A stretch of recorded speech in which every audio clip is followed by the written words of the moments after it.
Get an answer to the stupid question. Which American poet won a Grammy for writing a Johnny Cash song? 215-263 WMMR is the number, and we are going to go to the first Jim that called in, Jim H. Hey, Jim, good morning. Good morning, guys. All right, Jim, which American poet won a Grammy for writing a Johnny Cash song? Shel Sylvester. You know, Come on. Shel Sylvester. S-I-L. I can't get Jim, he wouldn't get it right on Jim. It's the wrong answer. I'm sorry, buddy. We got to let you go. I can't. No, we're going to go to Jeannie. Hi, Jeannie. Good morning. Good morning. All right, Jeannie, what's the actual answer? Shel Silverstein. Silverstein. Yeah. Legendary. Yeah, he did The Giving Tree and Where the sidewalk ends. Yeah. But he wrote A Boy Named Sue. Which is a great novelty song. Yeah, totally. And he won a Grammy for it. Much to Ma and me, just this old guitar and an empty bottle of booze.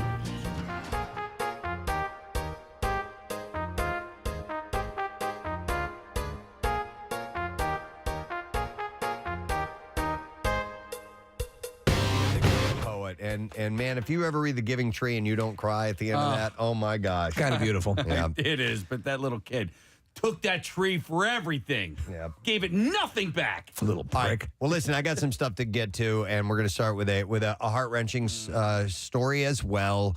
But what a full life he lived. Hollywood stars and filmmakers, including Al Pacino, Francis Ford Coppola, and Robert De Niro, have paid tribute to the late Godfather actor James Caan, who died on Wednesday. He was 82 years old. And of course, he played Sonny Corleone in Coppola's classic 1972 gangster movie.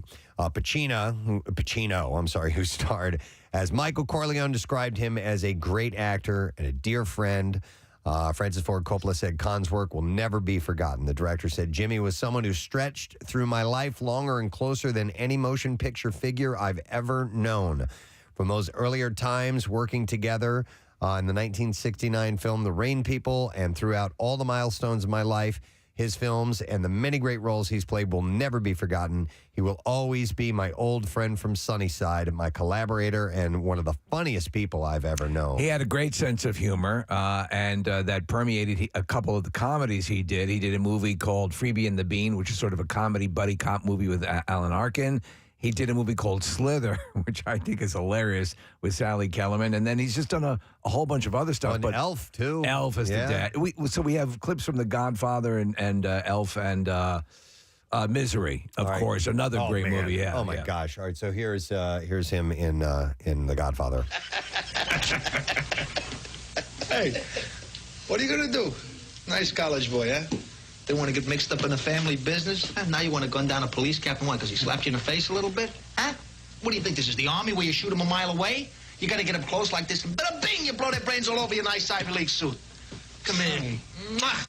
There's a screen test of De Niro reading that exact line for the role of Sonny. They all read for different parts, Yeah. and then at the end, because Coppola had directed The Rain People and worked with a lot of these actors and wanted to port them on over, and then he sort of Tetris them into other roles, and the rest is cinematic history. Yeah, it ended up being perfect casting. So I just got a text message from Craig Lagans, and he is a wealth of movie knowledge, and he said that James Caan turned down all sorts of roles. Oh, legendary roles that he passed on. Yeah, so he had turned down the lead role in Rocky, Superman, One Flew Over the Cuckoo's Nest, and the role of Han Solo. He turned down the King Kilgore role, which is played by Robert Duvall in Apocalypse Now, and he turned that down because he didn't want to miss the birth of his son. Yeah. Wow. Yeah. Wow. Who is also an actor. Yep. Steve, was he, I may be getting this wrong, there was a movie about, speaking of buddy cops, you had said earlier, about an alien. Yes. I love that Alienation. I love with that Mandy movie. Patinkin. Mandy Patinkin is and the he's alien. excellent. There's a great scene where he's sort of an alcoholic cop, and his daughter leaves a message on the answering machine when they had tapes. And he comes home and he's listening to it, and he's got a bottle of booze in his hand, and she goes, "I love you, Daddy." And she goes, "Oh no, now you're going to save the tape." And he takes it out and saves it. And it's just a great. He was an everyman. that made you connect to him, and you just instantly liked him. Pacino said it's hard to believe that he won't be in the world anymore because he was so alive and daring, a great actor, a brilliant director, and my dear friend. Do you know when He said, I'm going to miss him. He did Misery. That was sort of a crapshoot. They were like, Caan's career was not on fire at the time, and so it was kind of a let's go for this and see how he does. And of course, here's a clip from him in Misery. Paul, you're dripping with perspiration. Your color is very hectic. What have you been doing? You know damn well what I've been doing. I've been sitting here suffering. I need my pills. Poor dear. Let's get you back in bed and I'll get them. I want my pills now.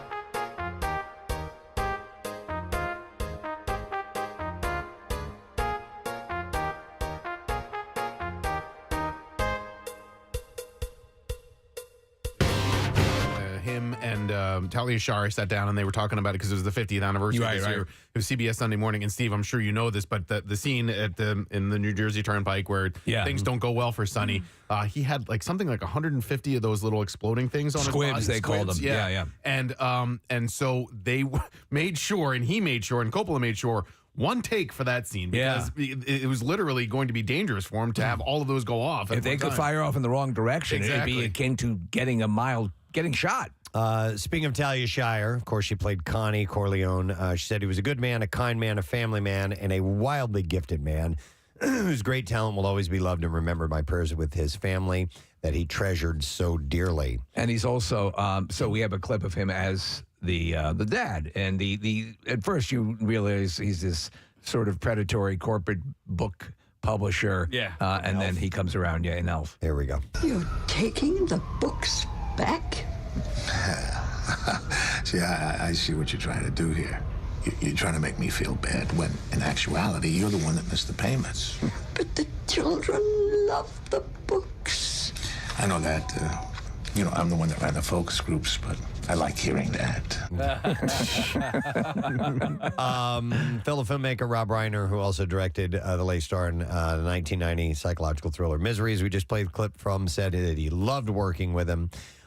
Billy D. Williams, who was Caan's Brian Song co-star, shared a picture on social media of the two of them together. Brian Song is it just transcends. It's such a beautiful film. Yeah, among the early tributes to him, fellow actor Gary Sinise wrote on Twitter that it had been wonderful to know him and to call him a pal. He is survived by his 5 children, including Hawaii Five-O star Scott Caan, who's in the Ocean's movies as well. He's actually been mentioned a couple times. He might be a little bit past it now, but he was one they were talking about to play Wolverine. Yeah. No kidding. Yeah, because he's shorter in stature. Sad news. Sad news. All right, well, I have some other things to get to, and this is a tragedy as well, but dropping the weight for the 2022 Met Gala caused Kim Kardashian to have some psoriasis. Oh, my God! Oh, my God. Wow. Flare up on her. Wow. Now, I'm a fellow sufferer. Yeah, so you must feel really bad for her. I feel horrible for her. No, it can get bad. It I don't just, think just it got totally over her. boots James Caan off the front page. Her psoriasis. She said that for Allure, the August 2022 cover story, that consuming meat as part of her diet is to blame. Piccolo has cancer and Kim has psoriasis. She said, psoriasis broke out all over my body. I got psoriatic arthritis, so I couldn't really move my hands. She has arthritis, too? Well, you can get it from psoríasis. Okay. It's called psoriatic arthritis. All right. So she said it was really painful. Unfortunately, the psoriasis I have is not connected to psoriatic arthritis, which is great. She said, I noticed that your lips occasionally puff up. She said it was really painful, and I had to go to a rheumatologist who put me on a steroid. I was freaking out. I cut out the meat again, and it calmed down. So she said that it was losing 15 pounds to get into Marilyn Monroe's dress that caused it. It's unbelievable. Yeah, so let's see. Armie Hammer's lawyer has confirmed that the Call Me By Your Name actor is not working as a concierge in Grand Cayman. On Wednesday, Muna Meyer, a producer of Showtime's Jesus and Miro, tweeted an image of a flyer featuring the social network stars star as at the Marriott Resort's personal concierge.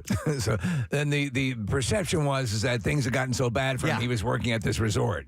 So she wrote, my friend's parents went on vacation in Cayman Islands and Armie Hammer was their concierge. Robert De Niro was their pool boy. Hammer's lawyer said that the flyer is fake. The actor is not working as a hotel concierge in the Caymans, where he had been living throughout the COVID-19 pandemic. An employee of Marriott's resort also confirmed the flyer was a prank, telling Variety that he is a guest of the hotel but does not work there. So his freaky thing was that there was a little sort of cannibalism S&M kind of thing going on, and then he carved his initials into the genital region of a former girlfriend. It was really weird, man. Yep.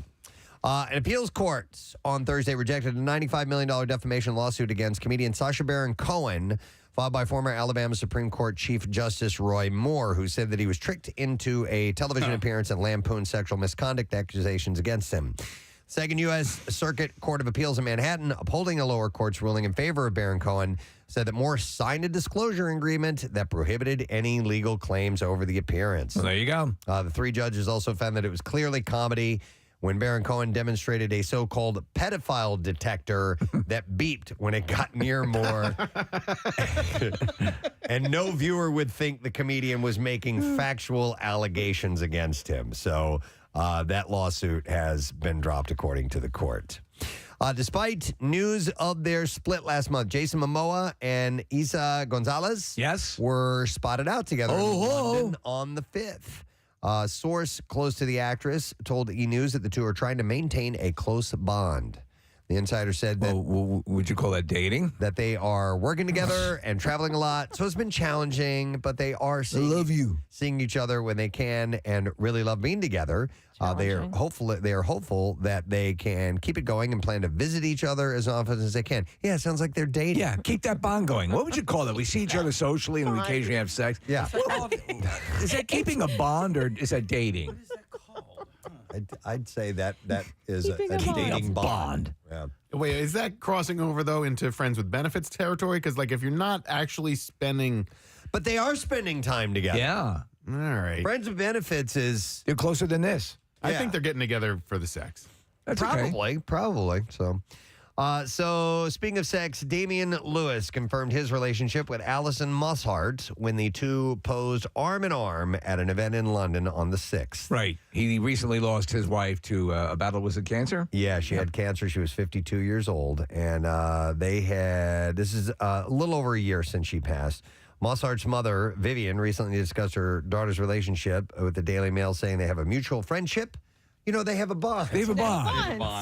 I don't know exactly how they met, but I'm fine with it. She said, if she's happy, we're happy. That kind of bond where you kiss each other's genitals. I'm yet to meet him, but certainly I'd like to, she said.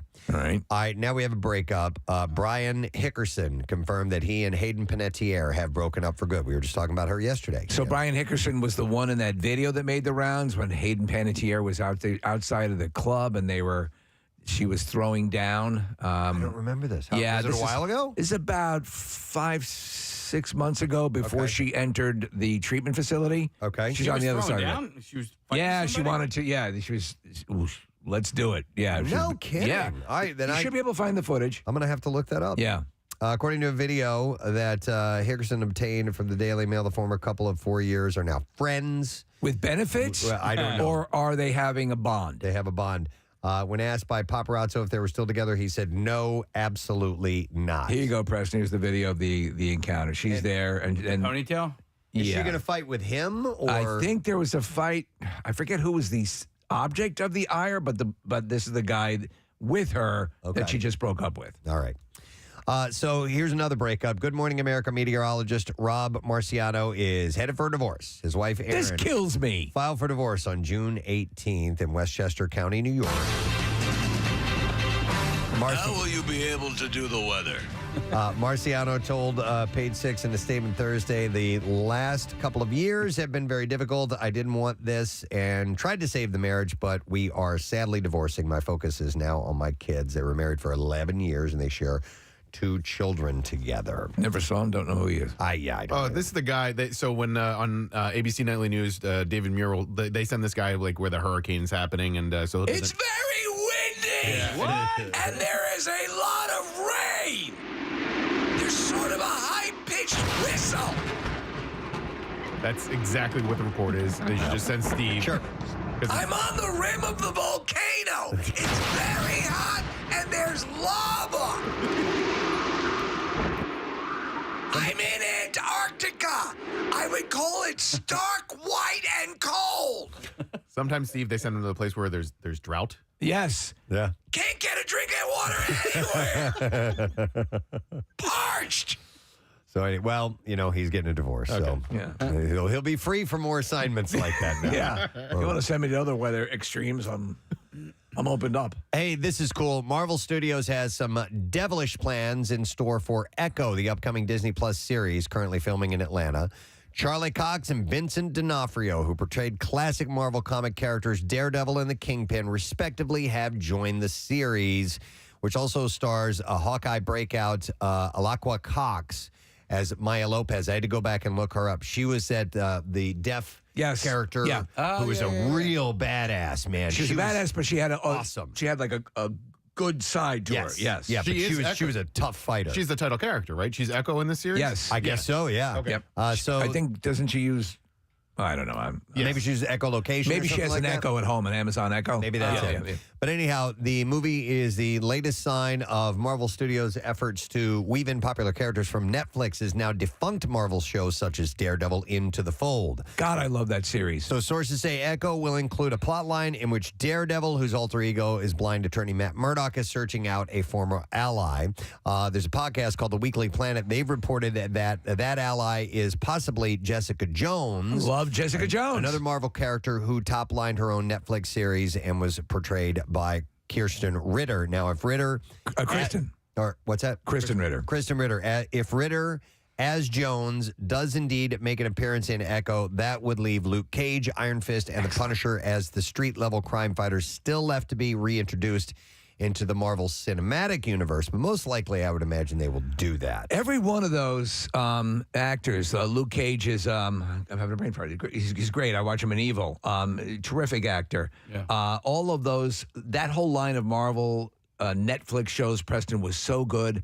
The Punisher and Jessica Jones, specifically in Daredevil, just tremendous. Mike Coulter, that's his name. So Cox starred as Matt Murdock Daredevil in 3 seasons from 2015 to 18, as well as the 2000 team-up series The Defenders, where D'Onofrio played archenemy Wilson Fisk Kingpin in Daredevil's first and third seasons. Did you watch? You watched a bit of, I know, season 1 of Daredevil. Did I you watched watch all anything? of season 1. I didn't go any further, but I would like to. Yeah. The duo became fan favorites and set a high bar for what a superhero villain conflict would look like on TV. Yeah, man, they really were really well written and very well done. Cox's time as Daredevil was cut short when Netflix, which had a pact with Disney to produce Marvel projects, canceled Daredevil in 2018 as Disney prepared to launch its own competitor streaming service, Disney Plus. So that's where it got kind of mucked up a little bit. It was wonderful to see him pop up in the Spider-Man movie. It was excellent. Yeah. That just, the fact that they were flirting with that was like, okay,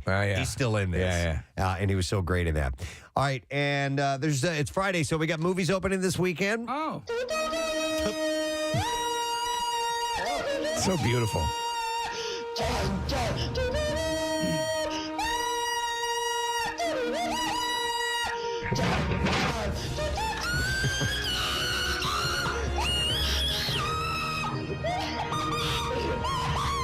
I got one movie to tell you about, and it's Thor, Love, and Thunder. Oh, man. That's the wrong song. That's the wrong song. It's a good one, though. I'll just do it. I mean, it's a great one, but that's okay. It's an action-adventure, of course. Stars Chris Hemsworth, Natalie Portman, Christian Bale. Thor is on a journey unlike anything he's ever faced, a quest for inner peace. But his retirement is interrupted by a galactic killer known as Gore the God Butcher, who seeks the extinction of the gods. To combat the threat, Thor enlists the help of King Valkyrie, Korg, and ex-girlfriend Jane Foster, who, to Thor's surprise, inexplicably wields his magic hammer, Mjolnir, as the mighty Thor. The running time, 2 hours, 5 minutes, rated PG-13, wide release. Rotten Tomato score is at a 69%. And I know Casey said you liked it. Yeah, 69% I think is fair. I had listen, it's fun. It's funny, and I think the main complaint would be that it's too funny. That's what Craig said. Craig from Comic Book Guru said that he liked it, but any chance to jam a joke in, they did. But there were moments for me that I'm like, this is so absurdly fun. Yeah, you know what I mean. Like they created a couple of characters. I'm like. And we'll have to talk about it after you see it. All right. And there were also some fun cameos. So excellent. Yeah, I'm definitely going to see it. Yep. All right, we are going to roll some clips now. Zoe Colletti plays Gia, the best friend of a ghost, in the new comedy limited series called Boo, Bitch. In this clip, she explains how the audience views her character's selflessness in maintaining a friendship with someone who no one else can see. I think that depends on, I think there could be different perspectives on that for maybe like the viewers as opposed to, I think, what Gia would feel about it. Because I think, she made that choice knowing, in a lot of ways how it would turn out. Shut up, dummy. Boo Bitch can be now streamed on Netflix. And here's the next clip. Natalie Portman returns to play Jane Foster in Thor: Love and Thunder. And in this clip, she explains what an honor it is to be a part of the Marvel Cinematic Universe. The most talented filmmakers in the world, the most talented actors in the world. And it's such a privilege to get to be among them. And I think you see, like, Marvel really treats creative collaborators with so much respect and, encourages and fosters all of this. Could you shut up? Thor: Love and Thunder can now be seen in theaters, of course. Yeah, this is the best shape you're ever going to see him in. I mean, he's just crazy huge and muscular in this one, and I think that was the mission. But apparently with her case in the movie, they CGI'd up her arms a bit. Did they? I was wondering how her arms look big, little buffer. Yeah, she's kind of a frail gal, always has been. Petite, I think, is the proper word for that. So they added some CGI. Okay, bones. Interesting. Yeah, interesting. All right, that's it for the entertainment report. But Casey just handed me something, then I can give away. We have pairs of them for the advanced virtual screening of the movie Don't Make Me Go, which will be next Thursday, the 14th at 7 p.m. and is available on Amazon Prime Video on Friday, July 15th. So we'll take 5 callers right now, 215-263-WMMR. It's a movie on us, so come and get it, 215-263-WMMR. And by the way, you can go to WMMR.com and click contest for another chance to win. All right. We're going to take a break. We'll be back. Don't forget Coheed and Cambria performing live in our studio around 9 o'clock this morning. Yes. Also, comedian Adrienne Iapolucci will be in the studio. She's going to be performing at Punchline tonight. We have this meet and eat with insanely decadent food coming by this morning. I'll tell you more about that when we get back. Stay with us.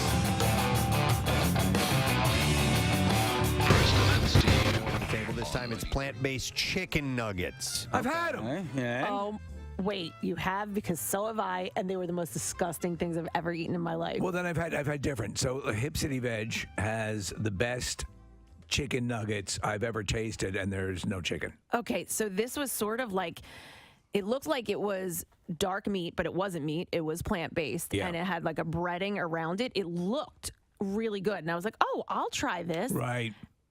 Not good. I was like, what is this? What is this texture? What am I eating? So they use plant or seitan. not? I guess it is seitan, right? The often used for chicken substitute. Yeah. Okay. Yes, and the Satan actually cooks them. Wait till you try this. But they're Casey. They're excellent. We actually put them out at a party. Yeah. And people had no idea. So we have a vegetarian living in my house. My oldest is now a vegetarian, more pescatarian, but we have a lot of Impossible meat in our house now. Right. And we do the Impossible ground beef a lot, and it's damn good. I love it. Yeah, my wife will make and Preston's right in the it's not exactly but the taste I like. Yeah, I it's like good. the Impossible taste. Yeah, it doesn't necessarily taste exactly like beef or pork or whatever it is they're trying to simulate, but whatever it tastes like tastes good to me. Yeah, and when you're making things like nachos, like my wife will make nachos for the household, and she'll crumple up the Impossible burger meat or whatever on there. You can't tell the difference. Dude. Not when it's got the cheese and the salsa and everything else with it. I'm telling you, that Impossible cheesesteak from Wilson's, Unbelievable, was fantastic. Unbelievable. I couldn't stop eating it. It was excellent. Get me the biggest cheesesteak fan in Philadelphia. Yeah. Sit them down and give them one of those. And don't say, all right, tell me if this tastes like meat. Right. Just say, eat this, and does it taste good? Yeah. That's the difference. So somebody who is a hardcore meat eater might say this ain't no meat or whatever. No, just set that aside. Does it taste good or not? Okay, and because that cheesesteak at Wilson's Secret Sauce is fantastic. And what was the ingredient? Loved it. Was it seitan? No, I don't know. Oh, okay. I don't think know. he uses Beyond or Impossible. I'm not sure exactly what he uses. I You'd think have it's to ask him. Impossible. Yeah. So I'm looking at what I had, and this restaurant changed, right? It was one healthier restaurant to the next, and they had chicken on it, and so they were called chicken. They were called chicken strips. Well, now they're just called strips, and so I ordered that thinking I was getting the chicken, and then realized, but it says plant-based, so it's a plant-based strip. It doesn't say exactly what's in it, but I'm assuming it's similar to what you're I talking want about. plant-based strips, Mommy. So Impossible Foods is describing this as having a golden, crispy breadcrumb. Oh my God! I can't believe I said that. That's all right. Yeah, I'm interested in your chicken strips. Stop it. What's that special ingredient again? It's a little salty. Breadcrumb. Do you guys buy that? Because I just made some. It's great. Here's audio of the chef, Preston.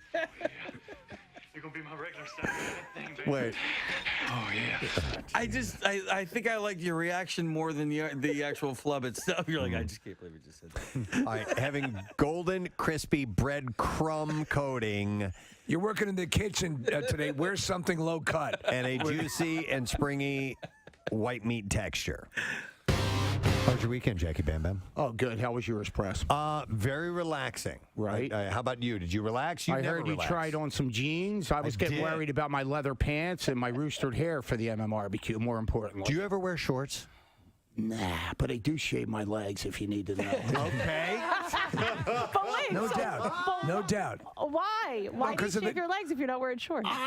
No offense to Steve, but I think the hair should be on the head, nowhere else. Okay. So you shave everywhere? Everywhere, yeah. Really? Armpits? I've been trying to do a contest or a little promo with Casey Boy, but it's just not happening. Sales department. I want to shave Casey Boy. I don't want to do that. Why? Because I don't want to You do should that. come get laser hair with me. Oh, you get your beef Remove it laser. permanently? Yeah. I follow you on social media. I'm like, where did she get this done at? I could do that. Oh, come with me. I will. All right. Do you shave your armpits? Cut that out, what she just said, Casey.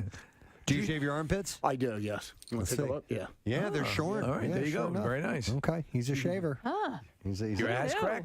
He's an O'Hare guy. You're one more step closer to Romano, man. Yeah, Romano. We have that in common. Wow. Okay, so this is interesting. Chrissy Teigen has admitted, listen to this, Her again. she underwent a cosmetic surgical procedure to have fat removed from her cheeks. Okay. Per a recent Instagram story she shared. Isn't that kind of her look? She has. She does have she's kind a very of roundish cheeks. she's Yeah. clearly a beautiful woman.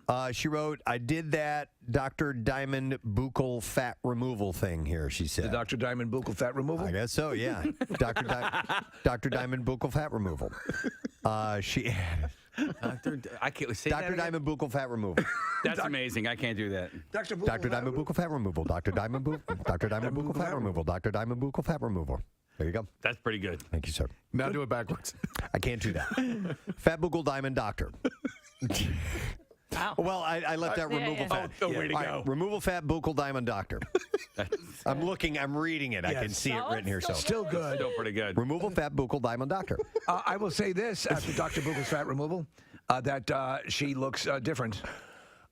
Yes. Well, it's sort of that what we were talking about. Who was it yesterday? Oh, yeah. It was Tori Spelling. Tori Spelling. It's Terrence and Phillip. Yes, it gives that Terrence and Phillip look. If you do too much, it looks like she got not like almost too much. It's, Right. she's Not as flirting much with as it. Tori. With Dr. Buchel's fat removal? Wait, what's buccal? Because his name's Diamond. What's the buccal? Dr. Diamond Buchel fat I assume the buccal is the kind Procedure? of fat. Oh. It is, or the buccal fat removal. So it's Dr. Diamond Buchel's fat removal. Dr. Diamond buccal fat removal. Okay, it's not plural. Maybe someday they'll have a Dr. Diamond buccal fat replacement. Yes, and fill those cheeks back up again. Exactly. Theater royalty in the form of Kristen Chenoweth, Julie Taymor, and Lin-Manuel Miranda welcomed back boisterous audiences to Wicked, The Lion King, and Hamilton for the first time since the start of the pandemic, making Tuesday as the unofficial return of Broadway. Chenoweth surprised the crowd at Wicked by appearing on stage for a speech at the same stage where she became a star years ago. And she said the fitting line, she said, "There's no place like home." Right. Coming back there. And the crowd hooted and hollered and gave her a standing ovation. You can hear him hoot. It's not a hoot. Several hoots and a couple of hollers.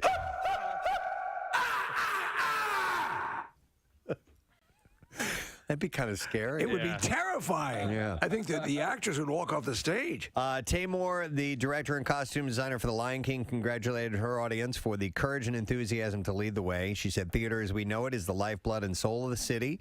It's time for us to live again." And Miranda at Hamilton summed up the feeling of a lot of people when he asked, "I don't ever want to take live theater for granted." And by the way, I did not write Hamilton. I have to know. Yeah. You know, Preston, I have a love-hate relationship with Broadway, and because there's wonderful things to see. Yeah. But those theaters are designed for people from the 1870s. Yeah, they're tiny. And unless you're a dwarf. But it is super exciting going It is to one amazing. of those shows. It is amazing. It is also super expensive to go. Oh, my to God. one of those $200 or shows. $300. It's That's insane. Yeah. The first time I went to Broadway, I'd gotten comp tickets, okay, because of my job. I was a music director, and it was for Rent, and Rent had a soundtrack and all this stuff. And so the record company got us tickets. I'm like, wow, man, that was a great time. We enjoyed the hell of the show. It was amazing. And I'm like, we should go back and see that again sometime. And then we went to go back and see it, and we paid for tickets. I'm like, oh my God. They offer packages though that are actually really good deals. That comes with dinner at you can choose from a number of restaurants and things like that. So at least it's hotels sometimes and an organ transplant. But just anything in New York. Anything in New York. You get a cheese sandwich, and they're like, that'll be $14. You're like, what? It's a cheese sandwich, though. Oh, man. Oh, that's right. We're in New York. One last story. John Mellencamp revealed to the Indianapolis Monthly that in addition to recently recording, he and Bruce Springsteen actually painted together. He said, "Bruce and I have done 2 paintings together." This is my house, and this is the smoke coming out of the chimney, and this is me and my family holding hands, and that's a daisy. He said, "We have a..." That's a turkey. I made it with my hands. He said, "We have a painting that we worked on for 2 days straight." Yeah. He said he painted one side, I painted the other. That's the whole. And he also said Bruce had never painted at all, and he was really good, really into it. Have you seen any of Mellencamp stuff? Yeah. Yeah, he's really good. He's accomplished. How come Now, my turkey looks better? I don't know if he does realistic stuff or Right. not, but he definitely does some cool Impressionistic? things. Yeah, it might be considered impressionistic. Lose excess paint, and it blends all this together. Yeah, this is it. There we go. We're painting mountains, as you know.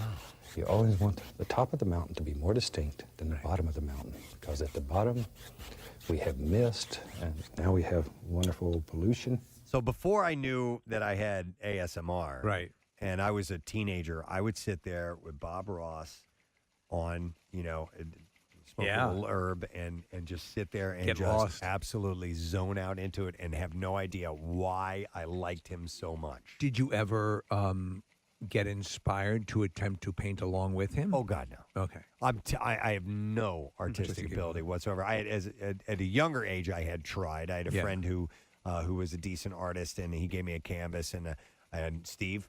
It was a house with chimney coming out of it, and a daisy and a family. I mean, it was just terrible. It was horrible. Curly smoke coming out. Yeah, just bad. The sun in the corner. Yeah, with the lines coming out. Yeah. with the rays Hey, coming out son, of you it. can't see the whole sun, but just a quarter. Anyhow, he said he said about Bruce. He said I was surprised at how hard he tried. He was like, "How do you do this, John? How do you make this This is work?" terrible. We're trying to. It stinks. I can't draw. Why'd you make me do this? I don't want to do it. This is stupid. Like a little kid. I can't draw. This is stupid. I tried to draw a cat. Why did you make me do this? God damn it. He just starts stamping in Don't want that. in one spot. Let's play with a ball. Stupid paint. He would say, Told you I don't want to do this. He would say, "Hey, John, how do you do this? How do I make this work?" Stupid. He said, "We're It trying." doesn't look like anything. I'm not good. No, you are. I'm not. No, you are. I don't like this. Trust me. It looks good. It's not that bad. He's throwing a tantrum. He'd rather go outside and play. Yeah. You've never done this before. Cut yourself some slack. I can't. I'm stupid. You're not stupid, Bruce. You just stupid. You just need to work a little harder. I want some milk. Okay, we'll go get some milk and then we'll try this again later. Okay. Bring it in the purple cup. John. Hey, that's important to a kid. Oh, of course. He said, we're trying to figure out how to sell it and give the money to charity. He said, but I was proud of him. He went after it. Do I get a gold star? Very proud of you. I know, but you don't like it because you didn't put it on the refrigerator. So you say things that are not true. Oh my God. If you liked it a lot, you put it on the refrigerator. They will send a handwritten letter, Yes. and I got one this morning. And sometimes they're a little odd, and a lot of times just sometimes it's like, hey, thank you for doing the show. You helped me getting through my sentence and so on. Right. And I don't know what these people are convicted of. I'd rather not know. I hope that you're being reformed, and I hope that you're turning your life around. I certainly wish good things if you're working on that. Absolutely. Hope it's like some sort of library issue or something. Right. So, but I read this one. I'm like, He didn't all return right. his books. I'm like, this is really funny. So it says, hey, Preston, Steve, hey, Money. As a federal inmate, I have not had sex in 15 years. Oh, my. If you could get the lady who voices the MMR Rock Shop promos that she works so hard on to say, yo, ever heard of Jerkmate? That would probably get me through the last 2.5 years of my sentence. Oh, my God. Ever heard of Jerkmate? And he says, thanks, peace, Jolly Roger. And then he adds a few PSs. So Yeah, he I like says, this. He says, PS, thanks for having Froggy on the show again and for getting them a slot at the MMRBQ. Wish I could have been there. Please send some hacksaw blades. And then he goes, PPS, all traffic reports should henceforth be done in Kathy's Yoda voice. Major delays on the blue there. And then he writes, okay, Santa's got to go. And then he adds PPPS, attention, prison mailroom. The hacksaw thing was a joke. And underlined it 3 times. Okay, So they read everything that goes out. Right, that was right? fun. Yes, yes. That's part of the process. Any correspondence in and out, they check. And you said he is in a federal prison? Yeah, he's at Fort Dix. Okay. Yeah, I get we at Fort Dix we get a decent amount of mail from. Well, believe it or not. I think because Yeah. they have a little bit more, I think, I'm just guessing here, but this is what I've heard, like as far as where they can watch TV, they can listen to radio as opposed Okay. to the state prisons and the Okay. county prisons. Yeah, you know what? A guy I went to high school with who spent some time behind bars, and he was held federally and state because of they were moving him around from place to place. He said federal prison, better place to Better be. yeah. Yep. Interesting. I You know. Johnny Cash. We were talking about Johnny Cash earlier, and he did that concert. Was it Folsom Prison? I think. Folsom Prison Blues. Yeah. We should go do a prison No, we're not doing live that. remote. Wouldn't We're that be not. great, Preston? No. Yes. Hello, I'm Preston Elliott. Maybe just send Kathy. Like we'll do She the could show just do from- live yeah. check-ins. Right, live check-ins. Like where is something super hot? Yeah. Oh my God. Wait, so he's been in for 15 years. He has 2 more years left? I don't know if that was a joke or not because that's what I was Okay. thinking. I'm like, okay, dude, you did something heavy. Yeah. If you're in there for 15, 17 years or whatever it is. Or maybe he's just So, naughty I don't know. in prison. They keep extending his sentence. I don't know. We'll have to see. But I could see Kathy doing check-ins from Phoenix State Correctional Institute. What if you did your Kathy's cuts from there? Kathy's cuts. We could. They probably have long There's a Mandatory. lot of Yeah. inmates with long hair. Man, you know, wanna Kathy's do cuts something? / and delousing. Right. Prison activities. Cell block activities. All right. No, outside of all that, I think before we head into the weekend, we should stop by the restaurant and check in with the connoisseur and share It's some. time for the weekend edition of the Connoisseur. They're wheeling a whole bunch of food in here right now, so it's never been more appropriate. Mr. Announcer, can I ask a favor of you? Lay it on me, mother. Can I borrow your bell? Yes. All right, because I would like to. I think I'd like. That's one of the things I miss about doing the connoisseur. And since I know when the story is officially over, Right, yeah. and my order is up, I can hit the bell. I have a second bell here, too. All right, so we're going to start with this. Listener sent me this. Hers, the potato chip. Love company. Hers. Yes, they asked fans to submit their favorite Philadelphia-inspired flavor idea and explain why it was worthy of being a Philly favorite. And they have announced their 3 flavored by Philly flavor finalists. Is it a flea flavored by the Philly flavor? It is. I mean, yeah. And they're asking the city of brotherly love to taste the new chips and vote on their favorite to determine a winner. So, So we're dealing in the potato chip realm. that is correct. All right. And the winner will then be put on the shelves, or You know what? There is a $10,000. Let's see. The winning flavor submitter will win a $10,000, a year's supply of Hers products, and a $10,000 donation to a Philadelphia-based nonprofit organization of their choice. And a conjugal visit with the prisoner in that letter. The runner-ups will receive $1,000 each and a year's supply of Hers products. So the flavors are as follows, and I like the name of this first one. It's called 215 Special Sauce. nice. 215 special sauce. Pretty cool. I like it. Yeah. This one sounds tasty. Long Hots and Sharp Provolone. Yeah. And the final one is Whiz Wit. I'm So- probably leaning more towards Whiz Wit, even though I do like a little bit of spice. What I don't, what I special sauce.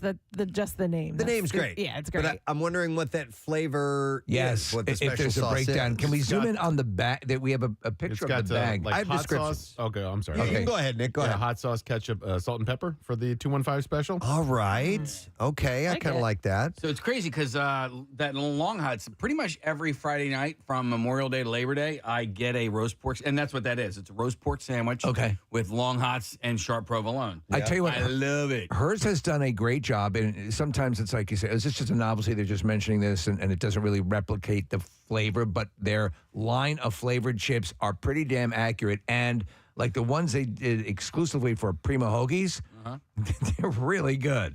By the way, Marissa just brought this in. Connor, our associate producer, has tried all 3 flavors. Has he? What? How Yes. do you get all 3 flavors? I do not know. They served him at the Met Gala. In here. He's got an in Connor did the Met Gala. I want to see if he. And by the way, is associate producer the proper Yes. Yeah, why title? not? Yes, Or- and, or is it assistant producer? He's our wartime consigliere. Ah, okay.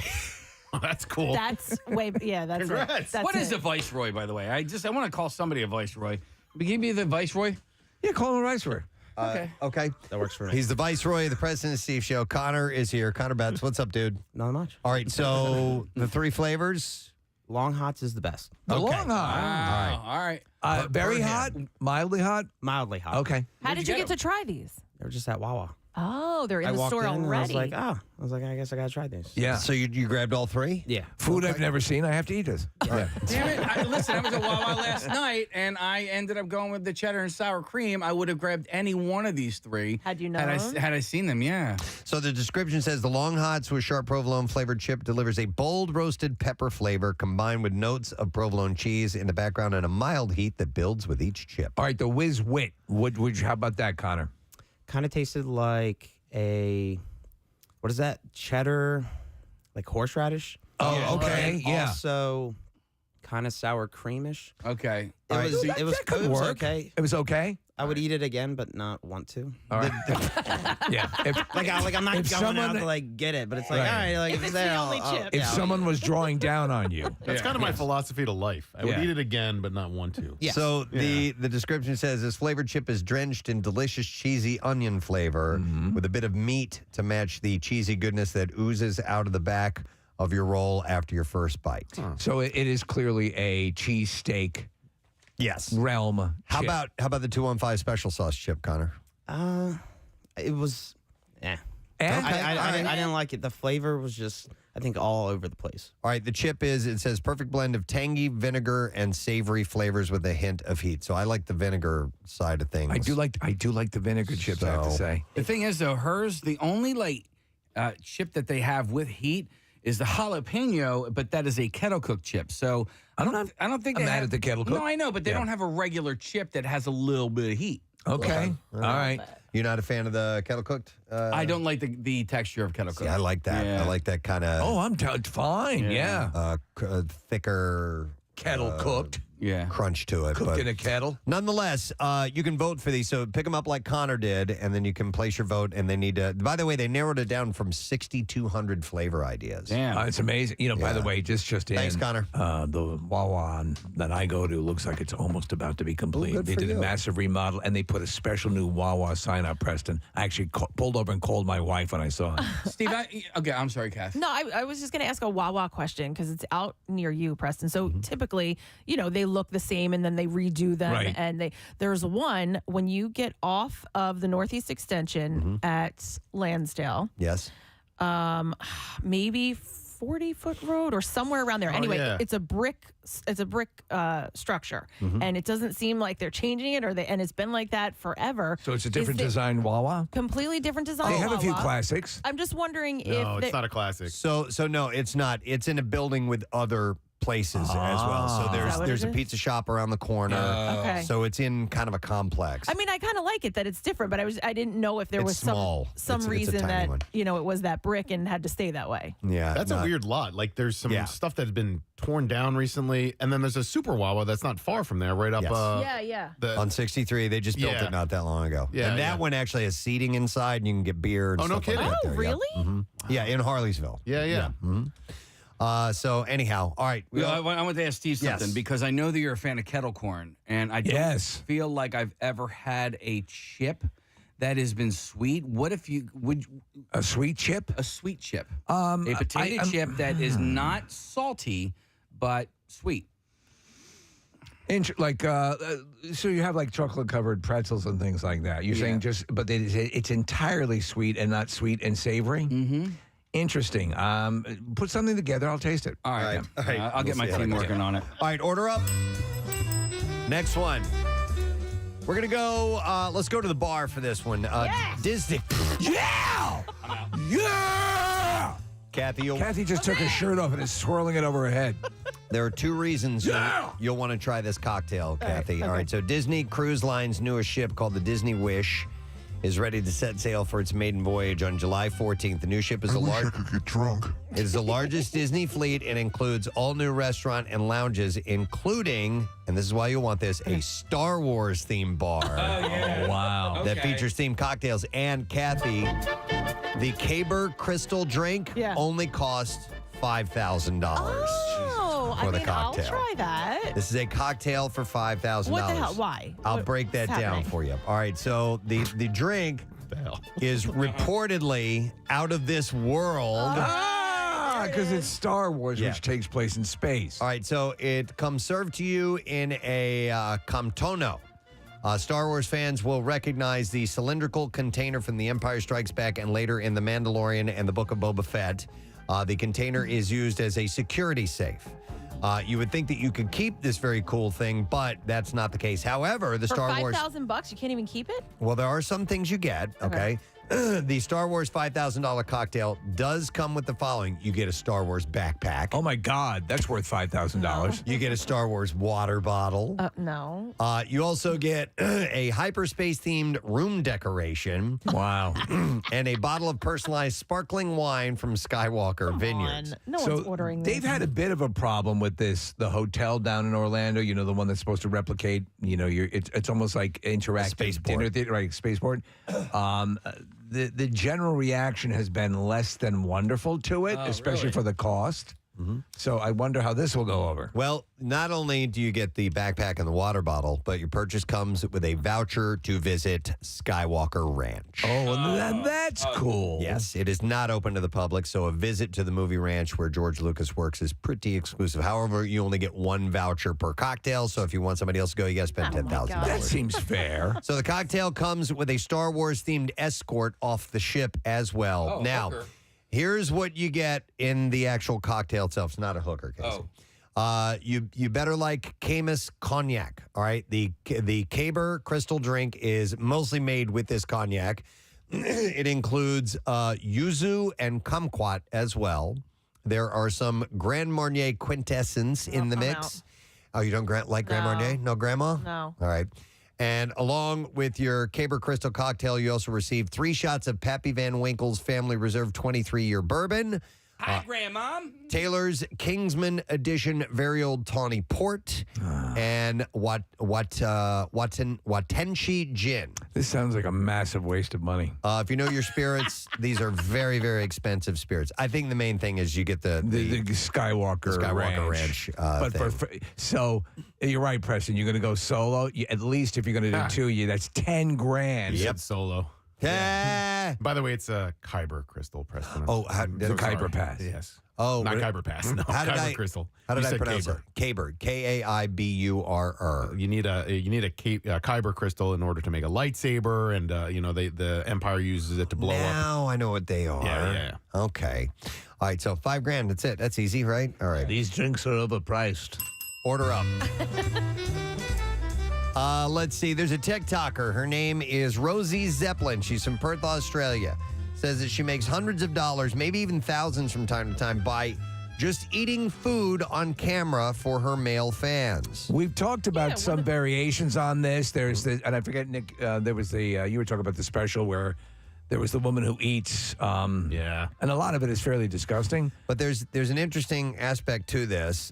So she's got 22,000 fans. She says that she can make nearly $1,000 for a single video on her just eating various types of food. Right. She doesn't mind taking requests for her content, and a common ask from her male fans, and this is weird, is to film herself getting lipstick all over her food and face. So she's eating the food. She's got like a very red lipstick on that gets onto the food and smears on her face. There's a picture of her like eating a burrito. She takes a bite of it. When she comes back, there's a a big red stain on the burrito. I think that's kind of gross. I think that's I don't get that. For some dudes, that's obviously a Kathy, thing. Can you taste lipstick if you accidentally get it on like food or something like It that? depends the type of lipstick. Sure, yeah, there are plenty. What that about have burrito flavored lipstick? flavor? Could I? Oh, this is burrito supreme. This lipstick tastes like burrito.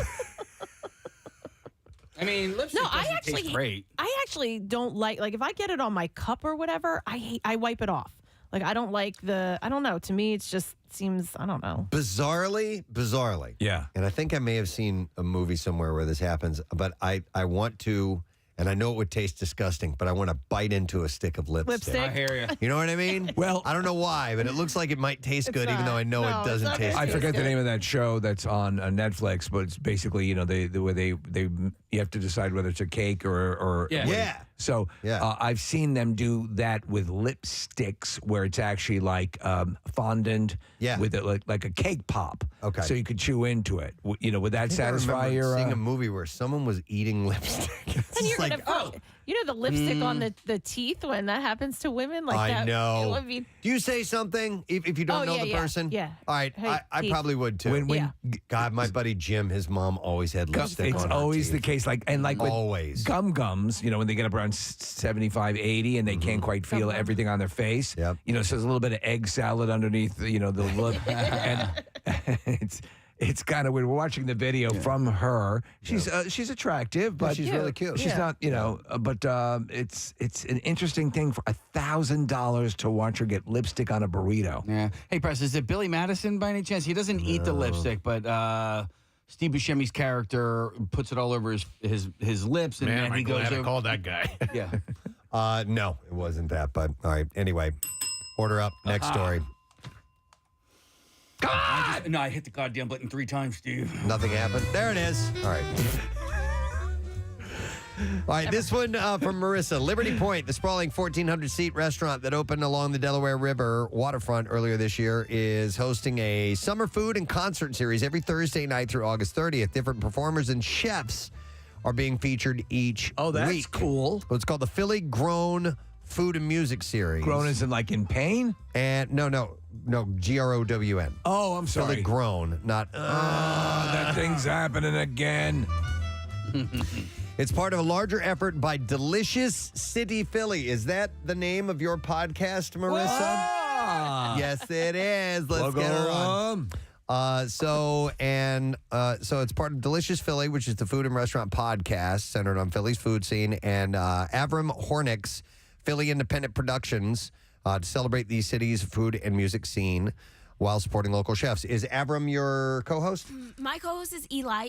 Avram is the guy who owns Liberty Point, which is that huge place on the Seaport Museum that we've been talking about. Yeah. He also owned Tradesman, who was in here a few weeks ago, and a bunch of places all over the city. Okay. I want to see a musician play a cello while eating potato chips. Oh, that'd be great. That'd be great. With lipstick on. Tell us what you know about this, Marissa. So it's every Tuesday night. It is going to be pretty much Eli, who is a chef in the city, pretty much asked all of his friends to come on out and make special dishes. So you have to order within 24 hours, I believe. You reserve your dish, and then there's bands playing. The bands line up, Preston. You have the name of the bands. There's some really funny ones on there. Some good ones. By the way, the tickets for the concert are $15, but it doesn't include the food and drink, so the food is on top of that. Yep. For $5,015, you get a tour of Skywalker Ranch. I'm sorry. How was your podcast involved? So we're hosting it. So Oh, it's kind that's of like awesome. Delicious City at Liberty Point. And like I said, Eli brought in all of these chefs. So Foxy Lady Chef is doing this coming Tuesday. And then Chad Rosenthal, who is Chef we had in a few years ago before COVID. And then there's all these other great chefs in the city. Randy Rucker. Rippy Roken. Can't remember anybody else I off love the Rippy top of my Roken. head. But what Eli said is special about this is that these chefs are going to have like fun and make dishes that you'll probably never eat in their restaurants. Okay. So like Foxy Lady Chef is making an adult happy meal. So these are specials that they have. I love that. Yeah. So here's the name of some of the bands, and Marissa's right. So Kensington Clearwater Revival. That's great. Oh, they already played on the 5th. Oh, they already played. damn it. Well, that one got rained out, so they might reschedule. I got to find out what they sound like. Kensington Clearwater They're a Revival. Clearwater Revival. Creedence Clearwater Revival. Oh, no kidding. Yes. All right, tribute band. Tribute band. Yeah. 16 Jackies. Pine Barrens is another one. Electric Candlelight, Bertie Bush, Britt Thomas Band, and the Squawk Brothers. Moblas. It's like the Oneaters, man. They're probably going to get that wrong every time. Lose. Anyway. Golden Apples and Slow-Mo Sapiens. Slow-Mo Sapiens? That's pretty great. Yeah. I love Slow-Mo Sapiens. All right, anyhow, thought I would mention that. So that's a new series to look forward. All right, what else we got here for you? Wait. Bell or what? Order up. How about we talk about this? So apparently there is a alcohol-free cocktail craze that's happening. It's called Kava. So this is something that seems to be really hot right now, right? Like mocktails. Oh, is that what we're talking? Yeah. But I'm talking about this one. Yeah. In particular, like Rochelle doesn't drink, so she drinks mocktails. Yes, so that'd be my thing. Which is essentially like fruit juice or something like that. Yeah. I mean, with some soda mixed in or whatever you want to do. Is this Kava, C-A-V-A? Kava? K-A-V-A. Okay, so it's not related to the champagne from Spain? No, but probably it's a Pacific Islands root, traditionally consumed as tea. Yeah, it's okay. I've heard about this. It's non-alcoholic, but it gives you a little bit of a buzz. Oh, what? It is a trendy ingredient featured in non-alcoholic cocktails this summer. The root is known to have pain-relieving and cognition-boosting effect. Yeah. We've mentioned this before. Isn't that defeating the purpose of a non-alcoholic drink? No, it's not going to make you drunk. No, it'll make you pass out and crap yourself. There's no hangover, Kath. So there's a little bit of you get a little bit of a buzz from it. You get a little bit of a lift from it. But you do not have any hangover effects. Yeah, but this makes no sense to me. Well, I would think that, people's reasons for not drinking may vary. So, you may not want to buzz. because sometimes some people turn into a different person when they drink. Right. Others may not want to drink because of the after effects of it the next day. So If it gives have to weigh this. if it gives you any sort of feeling towards that, any high, it shouldn't be used in a non-alcoholic Is it being described as a high? Not in this. No, Okay. that came from Nick. I don't know anything about it. It just says it says pain relieving and cognition boosting effects. I don't feel so. So it's like ginkgo biloba, right? Seahorses. It's not. I'm going to the seahorse party. But it's not a mocktail. It's a different style of drink. Yeah. Yeah. So this is an actual. All right, now I got it. I'm clear on it now. All right. And this is why it's become a thing. Yeah. And speaking of speaking of mock tales, have you guys ever had like bold ginger ale before? Yeah. Is it very gingery? I mean, well, it's not just very gingery; it's like spicy. Yes. Yeah. I love that stuff. Do you? Like, yeah, first couple times you drink it, you're like, whoa. To be honest, I found it a little too caustic. But if I were like drinking mocktails or something like that, I would go for something along those lines because it gives you some kind of a reaction as opposed to just having what I mean. With the spice in it. It's always going to undersell it for you because you're used to having hard spirits, the liquor that it has some impact to it. For me, it seemed to be a little bit too much. All right, somebody wants to rain on our parade. Dr. Mike Sirigliano, right. Fox 29, Penn Medicine. Please welcome Dr. Mike this morning. Hey, Dr. Mike. Listen, I've studied natural products for 30 years, and Kava it's a natural product that is, I think it's from the Fiji Islands, if I'm not mistaken. I think Nick was right. The bottom line is that it can cause some liver toxicity. And it's like alcohol. It's like booze. Well, yeah. I mean, if you're going to go with a mocktail, it kind of defeats the purpose. That's what I was saying. And lots of people used kava for anxiety in the past as an alternative to things like benzodiazepine, like Valium and stuff like that. But I'm not sure about kava, guys. Okay, Mike. What I read was that you would really have to drink a lot of kava every single day for it to cause, like you drinking a lot of booze every single day to cause serious liver damage. That people that drink kava don't drink it so much so that they're going to actually experience any health problems. However, you're much more of an expert on it than I am, so maybe I'm speaking out my ass. Well, no, I think dosage and length of time is always something to think about. And the famous thing, if I remember correctly, because we did, no one really. This is the first I've heard of kava in about 8-10 years. Wow. I think Bill Clinton, when he was president and traveled to the Fiji Islands, actually, the natives will sit around a campfire and drink. You can see their boobies. I knew you were going to say that. I knew it. Wow, I love this place. You can see their boobies. I mean, hey, he was the man. He played sax. And, Absolutely. Love their the movies. The bottom line is that all natural products. I mean, I did a thing on Fox the other day.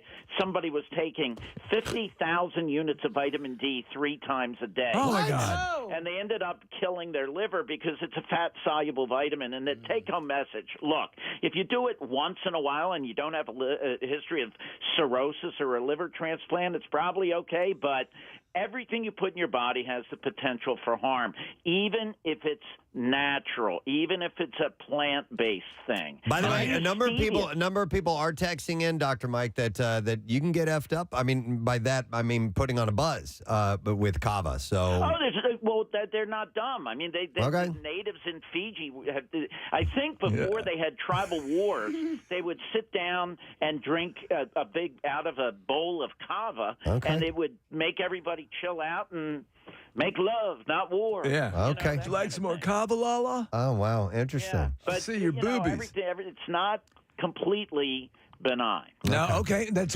good advice. I mean, but are you familiar, Mike, with the Dr. Mike, that the current thing is that this is now on the uptick and people are now rediscovering this? Well, see, I listen to Preston and Steve. Yeah, me too. And they keep me up on all the medical. There you literature go. Yes. I mean, look, people are doing stuff, that like Kraton. I mean, there's a lot of stuff that people are doing that hey, if you look at the data and you study the history and the research, there is some, I mean, they're all bioactive. All right. Bottom line, I'm not saying it's bad for everybody, but I'm just saying you have to be careful and check with your healthcare provider to make sure it's not going to interact with anything else that you're taking. That's good advice. All right, Dr. Mike, any last second random medical advice to the audience before you head off into the weekend? No, just we. No. Just don't. You're on your own. Drink and drive. That's all. Stay off Lincoln Drive. I think he said drink and Stay off Lincoln Drive. Oh wait. Did you say don't? No, he said you went assaulted drink and drive. Did you say drink and drive? Don't drink and drive. Don't drink and drive. And stay off Lincoln Drive. Said stay off Lincoln Drive. They're always repairing that damn road. That's good advice. It is, actually. Yes. Thanks, Dr. Mike. We love you, Dr. Mike. Love you. My medical Stay off advice, Lincoln stay Drive. off Lincoln Drive. Yeah, it's good advice. My doctor recommended I stay off Lincoln Drive. There was a fatal accident the other day on Lincoln. Yeah. So Dangerous. it actually is great advice, but nonetheless. All right. All right, there's your warning about Kava, but apparently, and a lot of people, Nick is right, there are a lot of people texting in that it can give you a type of buzz. So All right, so then it's... was not aware of that. Kind of weird, then. And then Marissa found out that eating lipstick, there's a Super Bowl commercial where Jennifer Coolidge eats lipstick, and that might be it. So, all right, we got to close up shop, gang. All right. That's it. Restaurant's closed. Check, Thank you for please. stopping by. Check, please. Yeah. All right, we need to take a break because we got a lot of stuff happening this morning. Bizarre File is up next. We have comedian Adrienne Iapalucci stopping by. Excellent. And Coheed and Cambria will be in our studio. Now, with all that food talk, let's give away this because it is time for Crave Montco Month. And we have here this morning Anne Marie's from Royersford. I'll take caller number 7 and give you a $50 gift card. Don't forget that Montgomery County is home to over 1,600 restaurants. Now it's the perfect time to explore with Crave Montco Month. It's like restaurant week, but throughout the entire month of July. Enjoy promotions ranging from discounts to free cocktails and special menus. So we'll set you up and give you that gift card. We'll be back in a moment. Stay with us. From the refrigerator to the trash can. What? Why is this in here? I was like, oh, that was a mistake. I don't know what happened. It must have come off with some of the other stuff. I'm so sorry. Oh, my God. I keep that stuff. Kathy throws it away. Jace, come over to my house. We'll appreciate it. Whenever you guys are ready, this is Froggy on MMR. Here we go.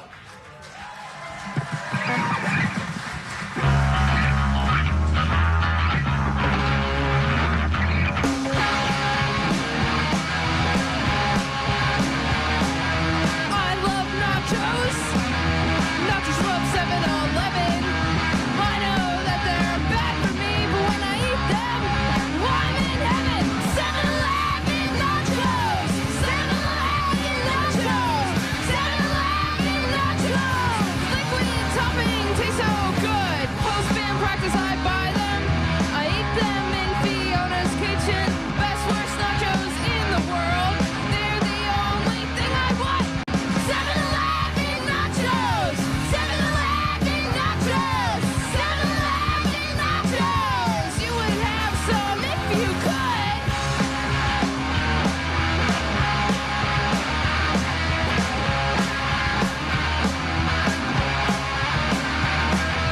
Seven-Eleven nachos! 7-Eleven nachos! 7-Eleven nachos! I think they taste pretty good.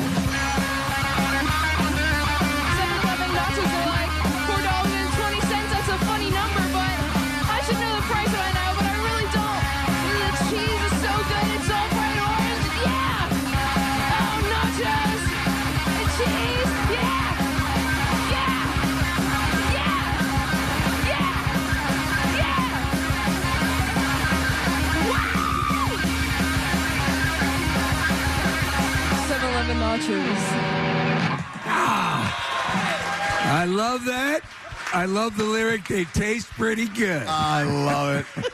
And the original recording, I couldn't hear everything where you go, I highly recommend it. I love that. And by the way, you know who's a fan of this band? Nikki freaking Sixx is a fan of Froggy. He's our best friend. I love that guy. He wanted a Froggy t-shirt, right? Isn't that the deal? Did you guys get him one? Oh yeah, we were like, he was like, how much? We were like, do not even worry about it. We're like, for you, it's free. Yeah, that's awesome. Oh, my God, that is the best. I love it. So I want to hear, so, you know, when we ask somebody to to do a song for us, to do a jingle or whatever. You never know if they'll go, yeah, right, whatever. But these guys were like, oh, of course, we'll totally do that. So we were totally psyched about that. Did it take a while to come up with something, or was it pretty easy to come to you immediately? It kind of came to us immediately. We kind of used the riff we had in store. We just didn't know what to put lyrics with it, and we're like, this is the perfect riff to do it with. And we had 2 drafts of the lyrics, but we came up with something good. Okay. And yeah, we're really excited. So the world debut. Yeah. And what is the title of the song? No title yet. No untitled. All right. Song. All right. So I'm excited for this, and I want to make sure we get a good recording of it. This might be our only chance to get it. Unless it ends up on an album. Sure, in the future we will record it. All right. yes. We appreciate that. November. I guess it's November now. It is. Soon. By the way, let's check this out, and then we'll find out where any gigs and things like that are coming up. So can we get the Preston and Steve song? Sure. All right, let's check this out. Froggy, I'm so excited they're here this morning. These guys, they got heart, man. I love it. Real All right, deal. Whenever you're ready.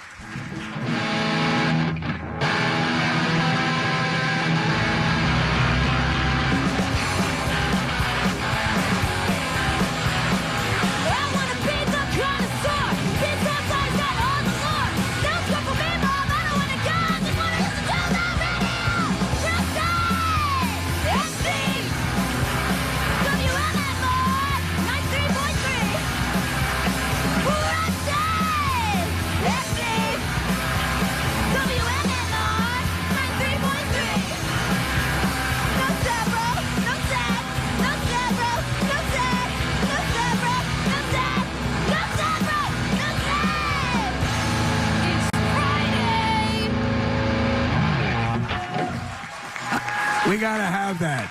It's Friday. Did you hear that at the end? Yeah. Oh, I think that's our new Friday anthem if I've ever heard one. Yeah. Oh, that was outstanding. I couldn't hear exactly what was being said in the middle there.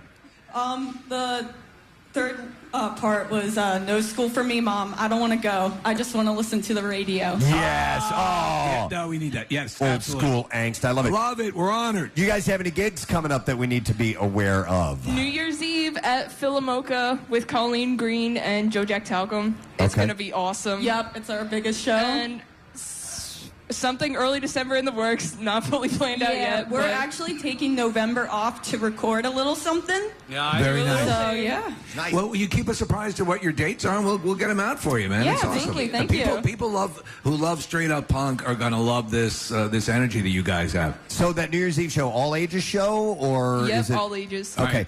Speaking of ages, how old are we all here? So Morgan, how old are you? 18. And Brooke? I'm 18. And how about you, Fiona? 17.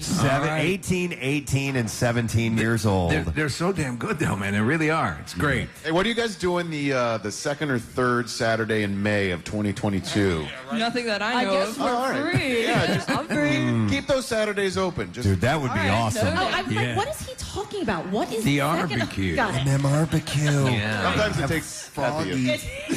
Well, this morning I quit my job, so I know I'll be over. Oh, my God. Wait, Brooke, did you quit your job to be here? Well, not exactly, but today was just the day where everybody was like, do it. Just do it. Really? Yeah. All right, Like that's an so hour ago. punk. That's so punk of you. I love it. And you're wearing a Ween shirt. That's really cool. Have those guys reached out to you at all? Or is it not a Ween shirt? We've been talking to Gene Ween's son about maybe collaborating on our album. That was a while ago, but I hope he's still interested. I love Ween so Ween's much. great, yeah. Remember there was Push Little Daisies. Yeah, was they're out of New Hope, I believe. Yeah. I'm a roses are free kind of guy. I'm a very chocolate and cheese and God Ween Satan girl. Those are my favorites. Excellent. All right, well, one of the songs we requested, I got a nice slice of pizza here ready for this, was Pizza Ball. Oh, yeah.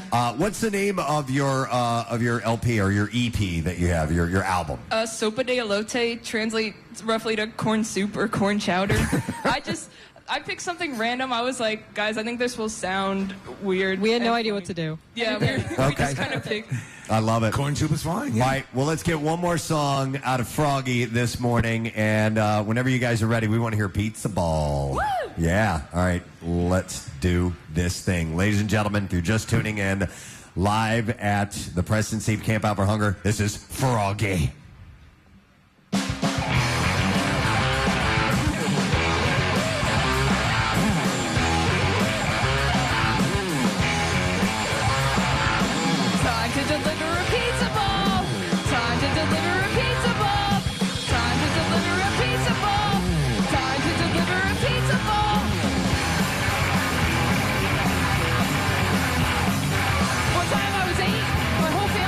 shore.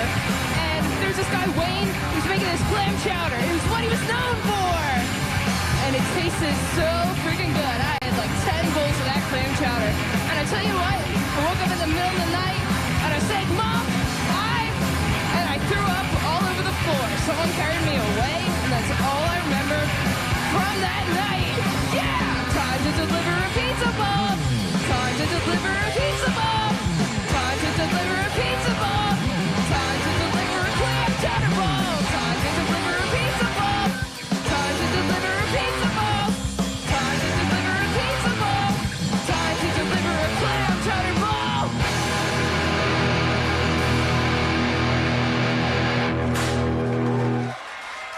Yes. That's awesome. That's so great. I had to shoot the confetti for Froggy in the end. They finally got pyro, man. I love it. You guys are the best. You are so much fun. We love that you're doing just straight up, just in your face punk. Yeah. It is the best. And thanks for writing a Preston and Steve Yeah, show of course. song. We'll make sure we have information on them on our social media accounts, and you can check them out. Let's hear it from Morgan and Brooke and Fiona. This is Froggy. Thank you, guys. Thank you so much for having us. You got it. We love you guys. We love you. Rats continue to run rampant in the neighborhood. It's happening in the 3600 block of Germantown Avenue. Residents say the rats are living in a vacant lot that's not being attended to by the owner. Right next to the lot is a barbershop that's owned by DJ DeSinga.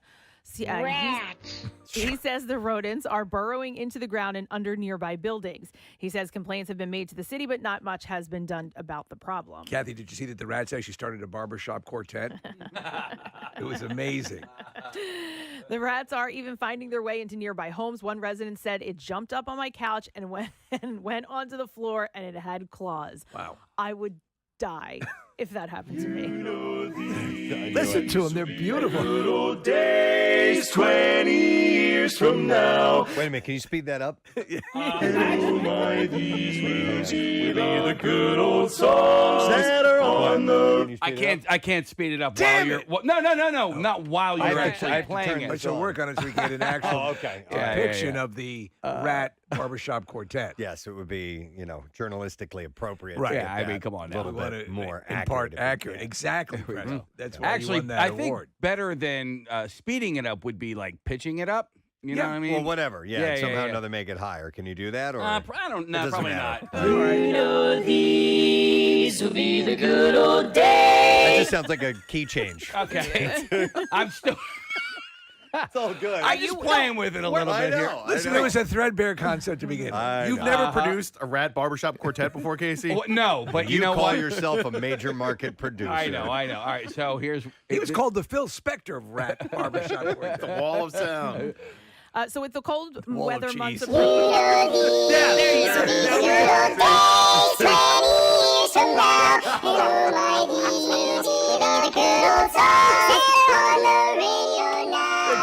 So good. There's a Grammy. You're getting a Grammy. That's perfect. Yeah, one more time.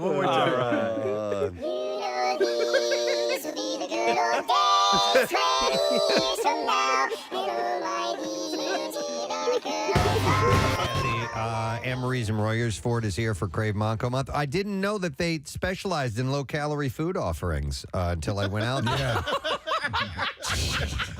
Dear God. It is some of the most decadent food I've ever seen here.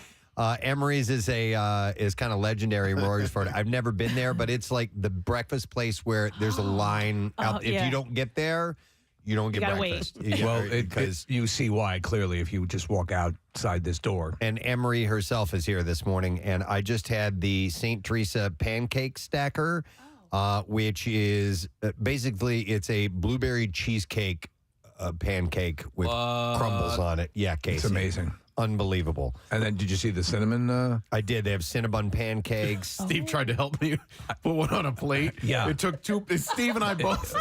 We could have executed a shuttle launch easier. Right? It was like birthing a horse. Did Anna Marie help or no? No, Steve and I were able to yeah. It was a two guys getting it done. But like Steve was like, Larry, let me help you serve this, and he couldn't do it on his own. I had to help him do it. Like a manhole size.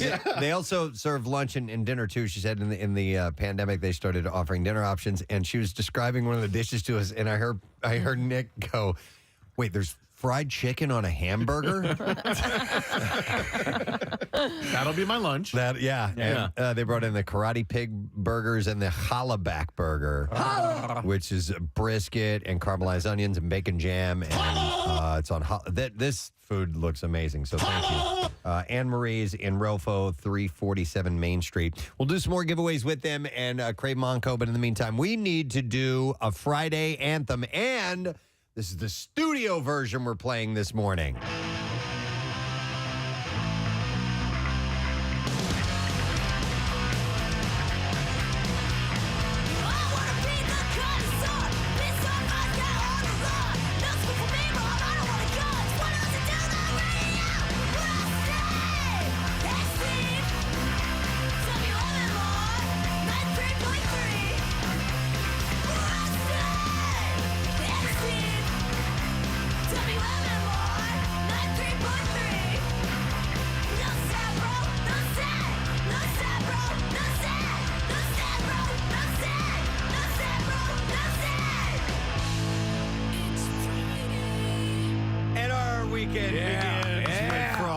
Thank you guys for that once again. All right, let's do the bizarre file. Yeah, here we go. WMMR presents Preston and Steve's Bizarre File. Brought in this morning by Horizon Services. You can buy a new cooling and heating system during Horizon Services Sizzling Summer Savings and save up to $1,200. Installed as soon as tomorrow, or it is free. Book in seconds at horizoneasybook.com.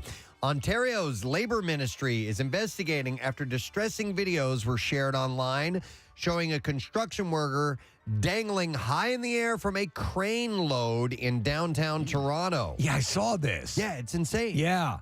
One 54-second snippet of video apparently recorded from the point of view of another worker was posted to Reddit on Wednesday morning.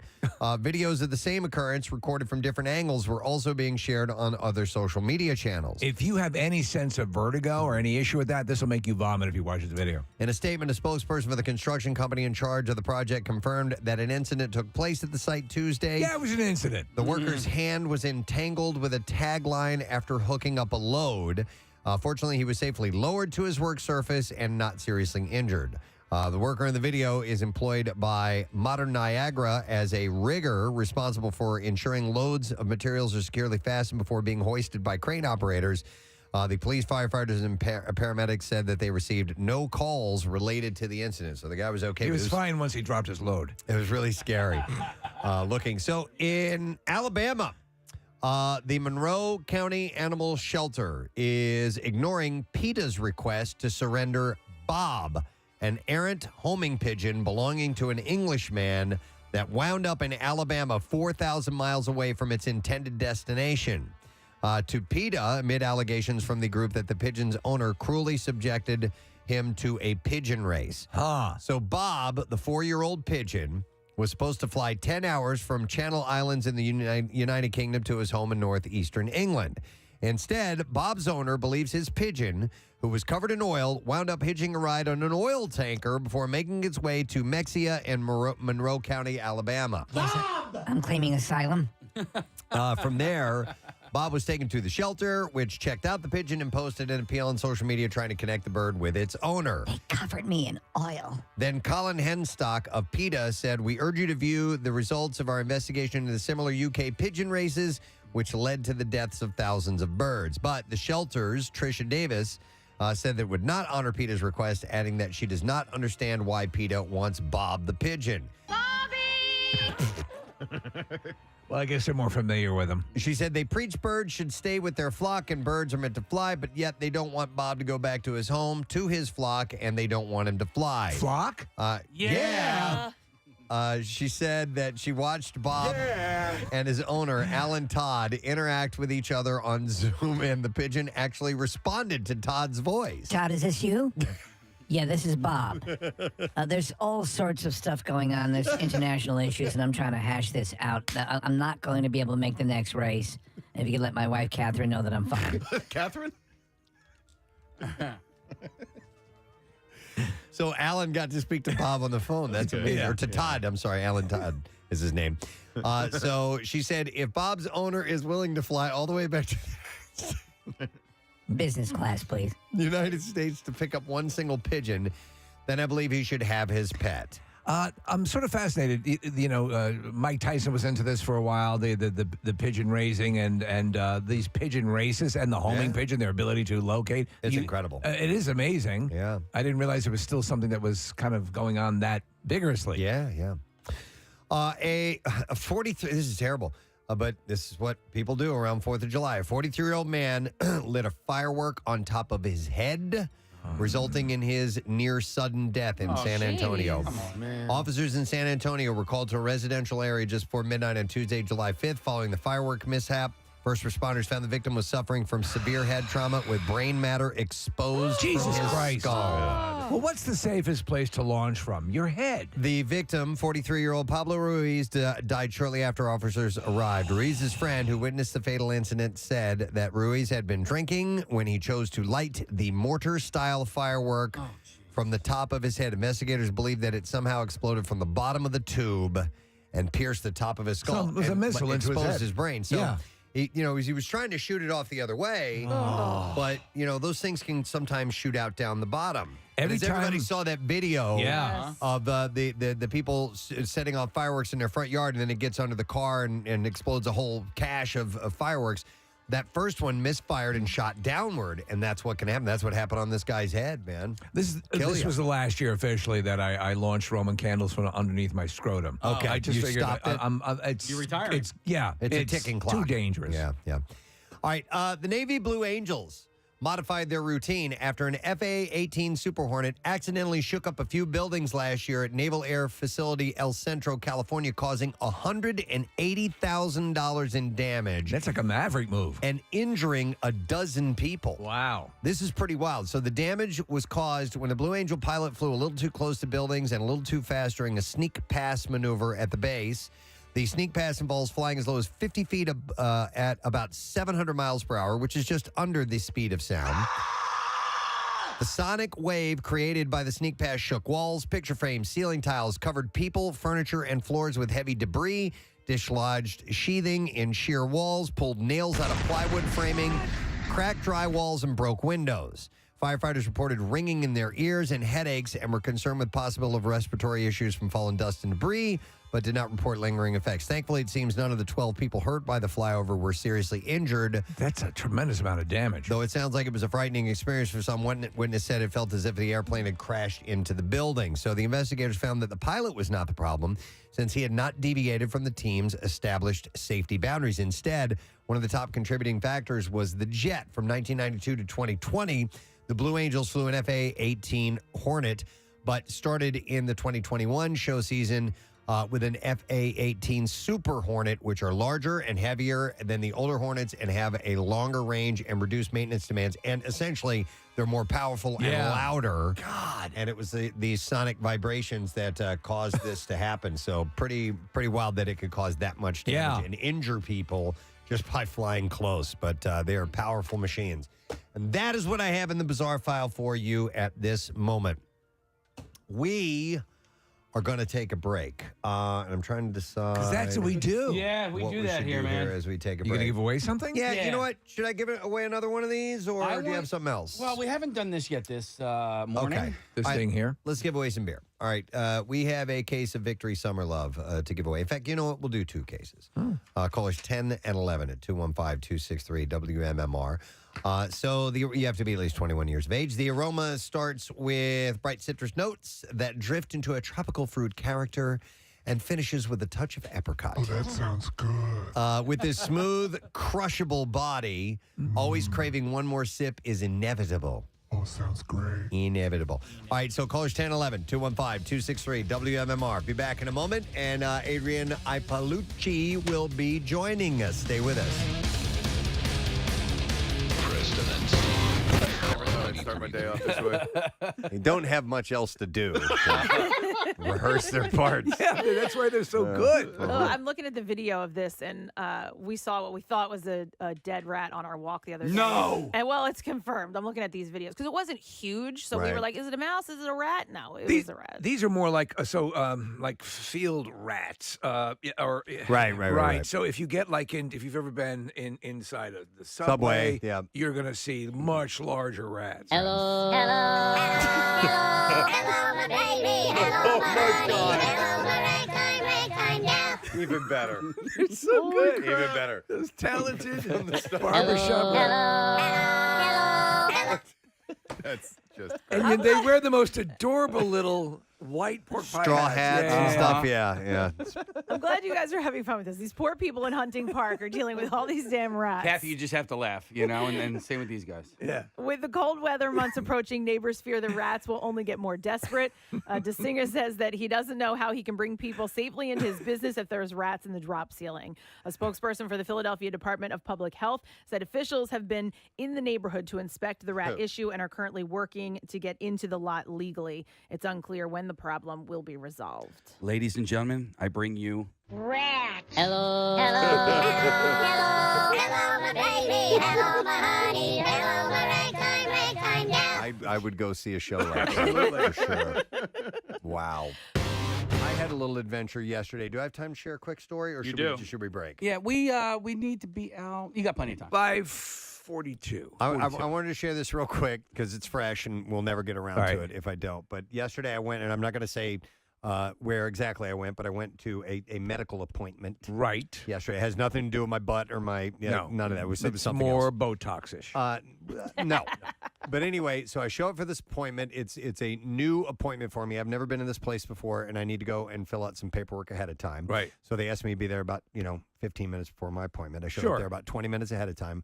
I walk into the reception area, and nobody's behind the reception desk. Huh. But I could get into that area. Right. It was a small little office that you come into, and there's a desk, and then the door that leads back to it was, like I said, it was a medical, so there's exam rooms back there. So I'm standing around, I'm waiting, and I wait about 5-10 minutes. Nobody's coming. And I'm like, okay. And I'm looking around, and I look behind the desk there, and I see a pair of glasses there. I see a glass with a straw in it. I see a pen with some notes written down next to it. I'm like, people have been here. This is not, I didn't show up to the wrong places. They have two offices. I'm like, okay, I came to the right office. I checked. I made sure. I checked my time. I actually spoke to them shortly before I got there. But yeah, you're going to be here. So I'm like, I know I'm on time. I'm like, what's going on? So I'm like, all right, well, I'll sit down, wait a few minutes, whatever. I'm waiting, and I'm waiting, and I'm waiting. And it's just getting closer and closer to my appointment time. And as I'm waiting, an older woman walks in to the same office. She walks up to the front desk, kind of looks over there. And I go, hey, I've been sitting here for 15 minutes, and nobody's back there. And she had a little bit of an accent. She's like, well, they told me to call ahead. Right. And I call, and it says they're closed. And I go, yeah, well, nobody's here. She had kind of like, I can't do a Russian accent, but it was kind of like I had the appointment. Well, not that bad. But anyway. I called on the phone for to be here to get teeth looked at, and I come and nothing. All right, so. Who are you? With your Mr. Lyle Lovett hairdo. So anyway, she's standing there. And on weekends, travel to capital city and watch your ladies while they make a toilet. So she's calling, and she's like, I'm going to call again. And she Is that calls, okay with you, pretty boy? While she's calling, the phone is ringing on the other side of the reception desk, and it goes to the voicemail, and it says they're closed. And so we're standing around. And I'm like, well, I don't know what to do. I'm like, I'm gonna wait around for a few more minutes, and if they're not here, I'm gonna leave. But you saw like a cup, like there were clearly signs. And the more I thought about it, I'm like, it looks like they left in a hurry. I'm like, because they left stuff laying out, and I'm like, did you start CSIing the site? Well, I said, I hope it wasn't an emergency or something like that. And she's like, I don't know. And I go, yeah. And I go, because look, and I started pointing out the evidence. The more I think about it, I'm like, well, maybe something did happen. Did you slide the pencil into the barrel of the gun? And the more I thought about it, I'm like, well, maybe something's going on back there. Oh, wow. Now you're like, so you do these escape rooms, so now you're doing something. I may need Mission Impossible, Casey, if you don't mind, because Says that, and then she goes, well, if I could, I would go back there. I would but go back can't." to the rooms. And I go, well, I could go back there. So we slid a chair over. You climbed through the window? And I climbed up over the top of the desk. Now, listen, they don't know this. Right, yeah. And they know who I am, and they're They hearing know this on now. the radio now. So I jump up on top of the desk. And if they have security camera footage, they'll see this. Oh, we want to see that. So I jump over the desk. Right. And as I'm going back into the offices, I swear to God, this is what I'm thinking, Steve. If I round the corner, Yeah. I might see dead bodies. It's, my yes. God, dude. You don't know. I might see, there may have been a crime committed here. Or I don't know. So you might see some whoopee. No. I wasn't expecting that. Or I'm going to be the hero Yeah. because somebody's being held hostage at gunpoint. Yeah. And I'm going to come in and I'm going to save Russian the lady, day. go take care of it. So I kid you not, I started thinking about my Krav Maga training. Oh, my God. You got ready. And I got ready and I jump over and I'm going, and I swear to God, I'm crouched down like this. God, I hope they had surveillance video. So that I would be able to move. Be safe, hero. Quickly if I needed to. And I'm like, I've got my back Yeah. against the wall, Yeah. and I'm turning and I'm peeking around corners. And I'm going, hello? Hello? You know, and I'm looking around and doing this whole thing. Now, where the big mistake in my training that I didn't do is I didn't grab some type of a weapon. Something? Yeah. Some type of thing that I might have Like needed. the But straw. I literally am looking and I'm like, okay, you know, like the FBI would, I would, you know, quickly look at it and just move over the other way. And I walk through. Morning there's show host, identify yourself. It's okay. I'm a broadcaster. This is the point in the horror movie where you're like, why would he do that? Why doesn't he just leave? Totally. Yeah. Yeah. I didn't even think of that, Kathy. You're right. There's a demon. Well, in you the want to try to hallway. save the hostages. So I'm picking it, and there's like seven. It's a lot bigger than I thought it was back there. There's all kinds of rooms that I'm going through, and I'm looking. The hell is this? And eventually I see the office is at the end of the hallway, and I'm like, anything's going on, it's down there. That's the room. That's where they've got him. There's a glow coming out from under the door. And I'm thinking, I literally am thinking there's going to be a guy with his arm around someone with his hand over their mouth and a gun to their head or a knife to their throat. And I circle around and I look and I see there's nobody there. And I'm like, you know, clear, you know. Yeah. So and right And was about, the Russian woman behind you? no, she stayed got- in the waiting room. she stayed in the Don't waiting worry, room. I have your 6. And so what I should have done is open the door so she should come in. She could come in and Thank you. and have my Well- 6. But anyway, so I finally there was one other area I didn't go to, which was like it was like a closet. These doors, and I'm like, man, the bodies are in there. And I open it up. No, it's a giant nitrous tank. Treasure. I couldn't find anything. You were back there for very long. What happened? Nothing. I was looking. It's a giant nitrous tank, and right then, yeah. I hear, come back, come back, come back. I hear the lady yelling for me. Oh, no! She's like, no. She's like, someone's coming. I'm like, I'm busted, man. She's like, because I thought they were gonna be in the room when I got out there. Right. She's like, no, I saw them go by the door because it had a glass, Yeah. a glass out into the hallway, and there was another entrance to the back of the office back that way. She's Okay. like, I saw them go by. Quickly. So I come running back, and as I step back, they're making their way back into behind the desk, and I look up on the desk. And there's a giant footprint from where I stepped. And I casually walk over, Kathy, and I put my hand. I'm like, "Hey, how you guys doing?" And I'm wiping it off. Clean it while off. I'm talking to him. Never said a word about it. And they saw you on the other side of the divider? It was like I was waiting in the room the whole time where I waiting was here. supposed to be. And they were just running late. They had another thing they had to go do. And so, What did the Russian lady say? I thought about telling them. I thought about saying, but I went creeping around in their office. Yeah, nah, just leave But it. it was the best intention. I thought I was You going were to be worried. saving the day. It is kind of weird to not unless, did they say it was an emergency of some sort? They knew they had an appointment. Why not leave a little sign back in 5 minutes? I don't know. Right. I Maybe it didn't was ask. lunch and they were. No, it wasn't lunch. No? They had to go to the hospital or something was going on. But anyhow, you should have seen me. I was crouched down. Oh, that's great. I was crouched down like this. I was in the mode, and it was very surreal. But That's amazing. that was a bit of an adventure yesterday. So that would have been great if they walked in. Oh my you come God. back. You've What got was I the gonna nitrous do, tank. man? You've got the nitrous tank on your arm. Yeah. You've got some of the tranquilizers and yeah. And you and the Russian lady are. I didn't see anything. Yeah. I didn't know how I was going to explain it Oh, if man, they that's came funny. walking in. But I had the best of Listen, intentions. there was the place was empty.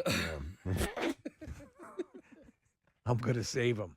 Yeah. All right. Well, anyhow, it was a great day. Bella Hadid is getting real about her mental health. The 25-year-old model shared a raw post Tuesday saying that her life isn't as picture perfect as it may seem. Who's this again, Preston? I'm sorry. This is Bella Hadid. Bella Hadid. Is that your favorite Hadid? I vastly like. Oh, come last on. week was a Gigi week. No way. I have to admit it. It's got to be. I know Yolanda. Yolanda Hadid. No, well, that's the mom, no, right? no, No. No? Now you're making fun of this legitimate thing here. Which one Where, lives? where do you stand? One lives in the area, right? Gigi's are I think two local, of them. right? I think the mom and the daughter live here. Well, Which I have daughter? nothing against Yolanda. Which daughter, Kat? Who's Bella? the- Or, It's Gigi. Bella or I know Gigi? Yolanda. Who just had the baby? Gigi. Gigi. So I'm she gonna say shared it one more time. Gigi. She shared a video of Willow Smith that resonated with her. In it, Smith talked about her insecurities and not feeling good enough. Hadid had also included a gallery of selfies of herself crying and a candid caption about her mental health. Listen, I'm so tired of on on TikTok and, Instagram, videos of people filming themselves crying. Oh, that's you know? not the first thing you think to do when you're the crying reaction. Yeah, no, I don't do that. Yeah, I like to keep that kind of person. Yeah, and remember the mom who was busted Oh, with the man. kid in the front seat? Trying to make her kid Trying to cry. make the kid cry?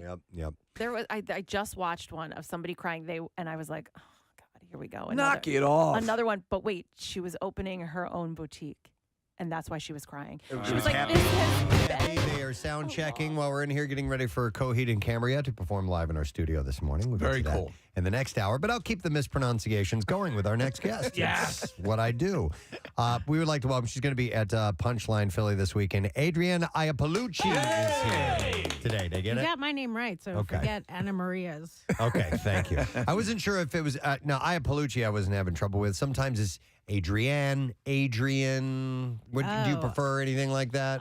Whatever, I don't care. Well, no, But the last you're in name- Philly, so Adrian is a beloved Rocky character. Yes. You might want to pander to that audience. Why not? No, I like walking people in the audience. I wouldn't do that. Okay. By the way, of your last name, Iapolucci, I would imagine you could probably tell what part of the country you're in by the certain mispronunciations that you get with your name. Like in the South, I would guess it would be Ipalucky or something like I don't that. really go to the South that often. Okay. But yeah, I'll look out for that. All right. Please do. I won't correct them either way, though. No, you don't. You don't care. No. Good for you. Since I'm in first grade, people have said my name wrong. I've just accepted it. Yeah. And you move on with your life. The thrill That's is what you gone. do. Yeah. Move on. You're a Yeah. professional, for Christ's sake. Can you tell us a little bit about you? This is our first time meeting you. I know. Well, I'm here on time, which is amazing. Punctuality is Good for wonderful. you. Yeah. Yeah. Where you I don't from? know. Like where you I'm from? very I never do radio well. I don't know why they booked me to do this. It's interesting that you led with "I'm here on time" when asking about you. Like, Yeah, I'm here on time. I was here early, actually. Oh. So that's a big deal. Well, I'm familiar with you, the Degenerates. Yes, You've done. on You're Netflix. friends with Big J. We love Yes, Big J Big J's because great. you've written with Big J, Mhm. and you have, as I don't know if you use the word, but skewed look on life. It is a different. I like that kind of comedy. Your kind of comedy. Like Artie Lang had, I was checking on your social media and stuff like that, and people have, spoken about your unique brand of comedy. Was your mother a comedian? My mother is a comedian, kind of. Kind of. Yeah. a Meaning little bit. what? So did she ever work professionally, or she's just funny?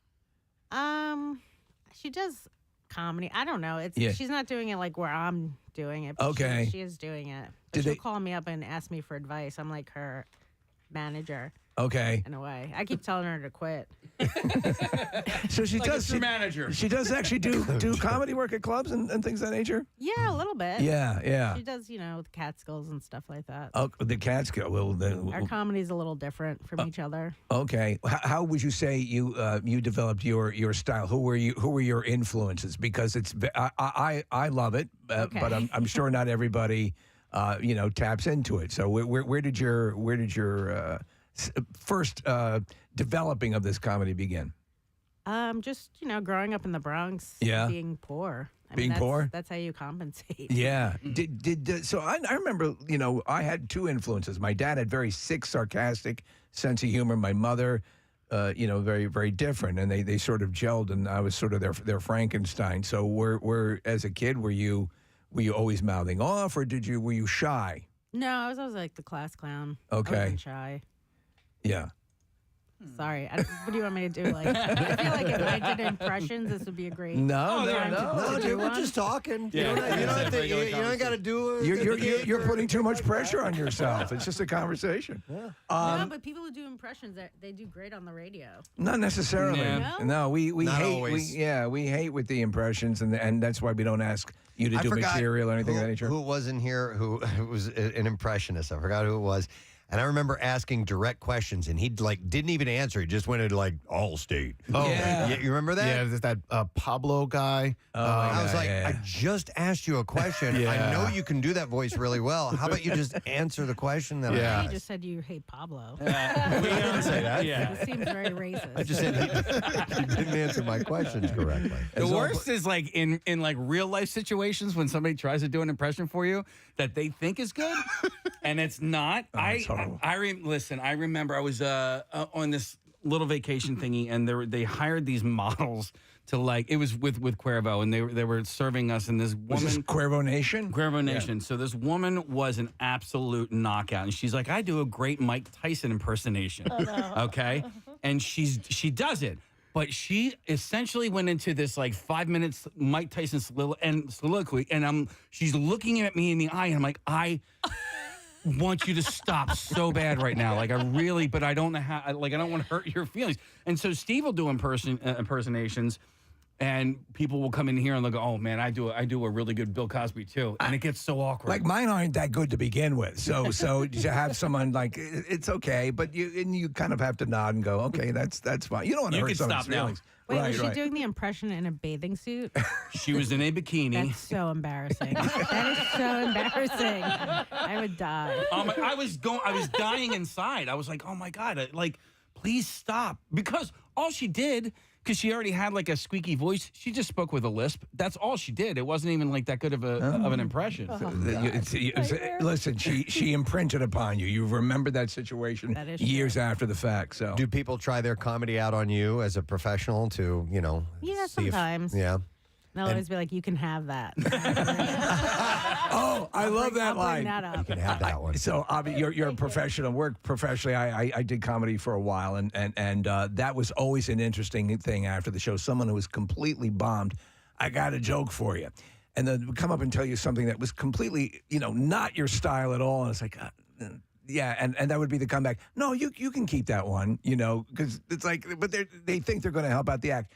How are you with hecklers? Is that a thing? There's a lot of people who fold that over into the act, and you always get that afterwards. I was trying to help you, man. I was trying to help the I've show. had people do that. Yeah. And when they're clearly just ruining the show. Yeah. And then they're like, I'll buy you a drink. That was great. I'm like, why? Why would you do that? Big J is good with that. great. Oh, my God. How did you meet him? Where did that? I guess just in New York City, working the clubs and stuff. That's Yeah. kind of how I met him.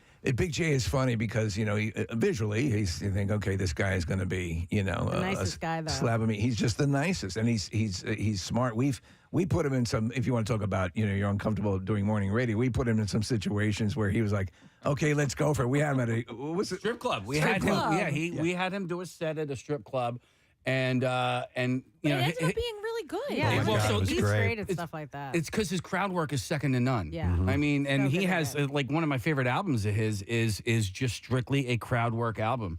And he had one I literally had to pull over because he was telling the story about the when he had lost his virginity.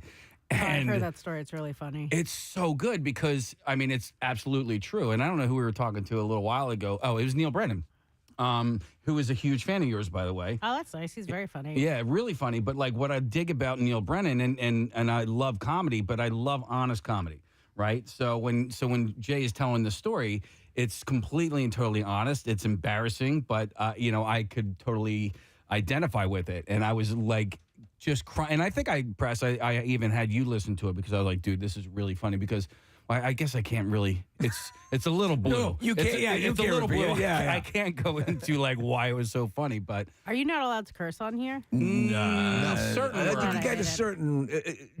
You like can the write C the word you're allowed to say. Oh, nice. That's not even that offensive. I call my mom that. Do you? Yeah. Is that when you were telling her to quit doing comedy? Yes. When she refuses to quit. Yeah. Why should she quit?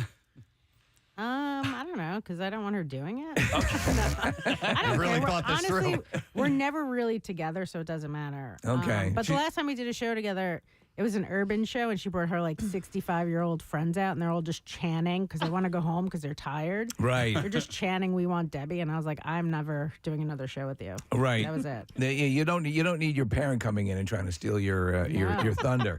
You do something on Instagram. It's okay, stupid, explain what that is because I think that's a brilliant concept. Just trolling guys on dating sites and trying to get them to stop talking to me, but guys don't care about red flags. So I was reading one from a guy who's basically asking if he could be your love slave, and you took the approach of like an abolitionist, like explaining why slavery is bad. I don't even remember that one, but there's so many. Yeah. So what is your dating? Are you involved now? Is it tough?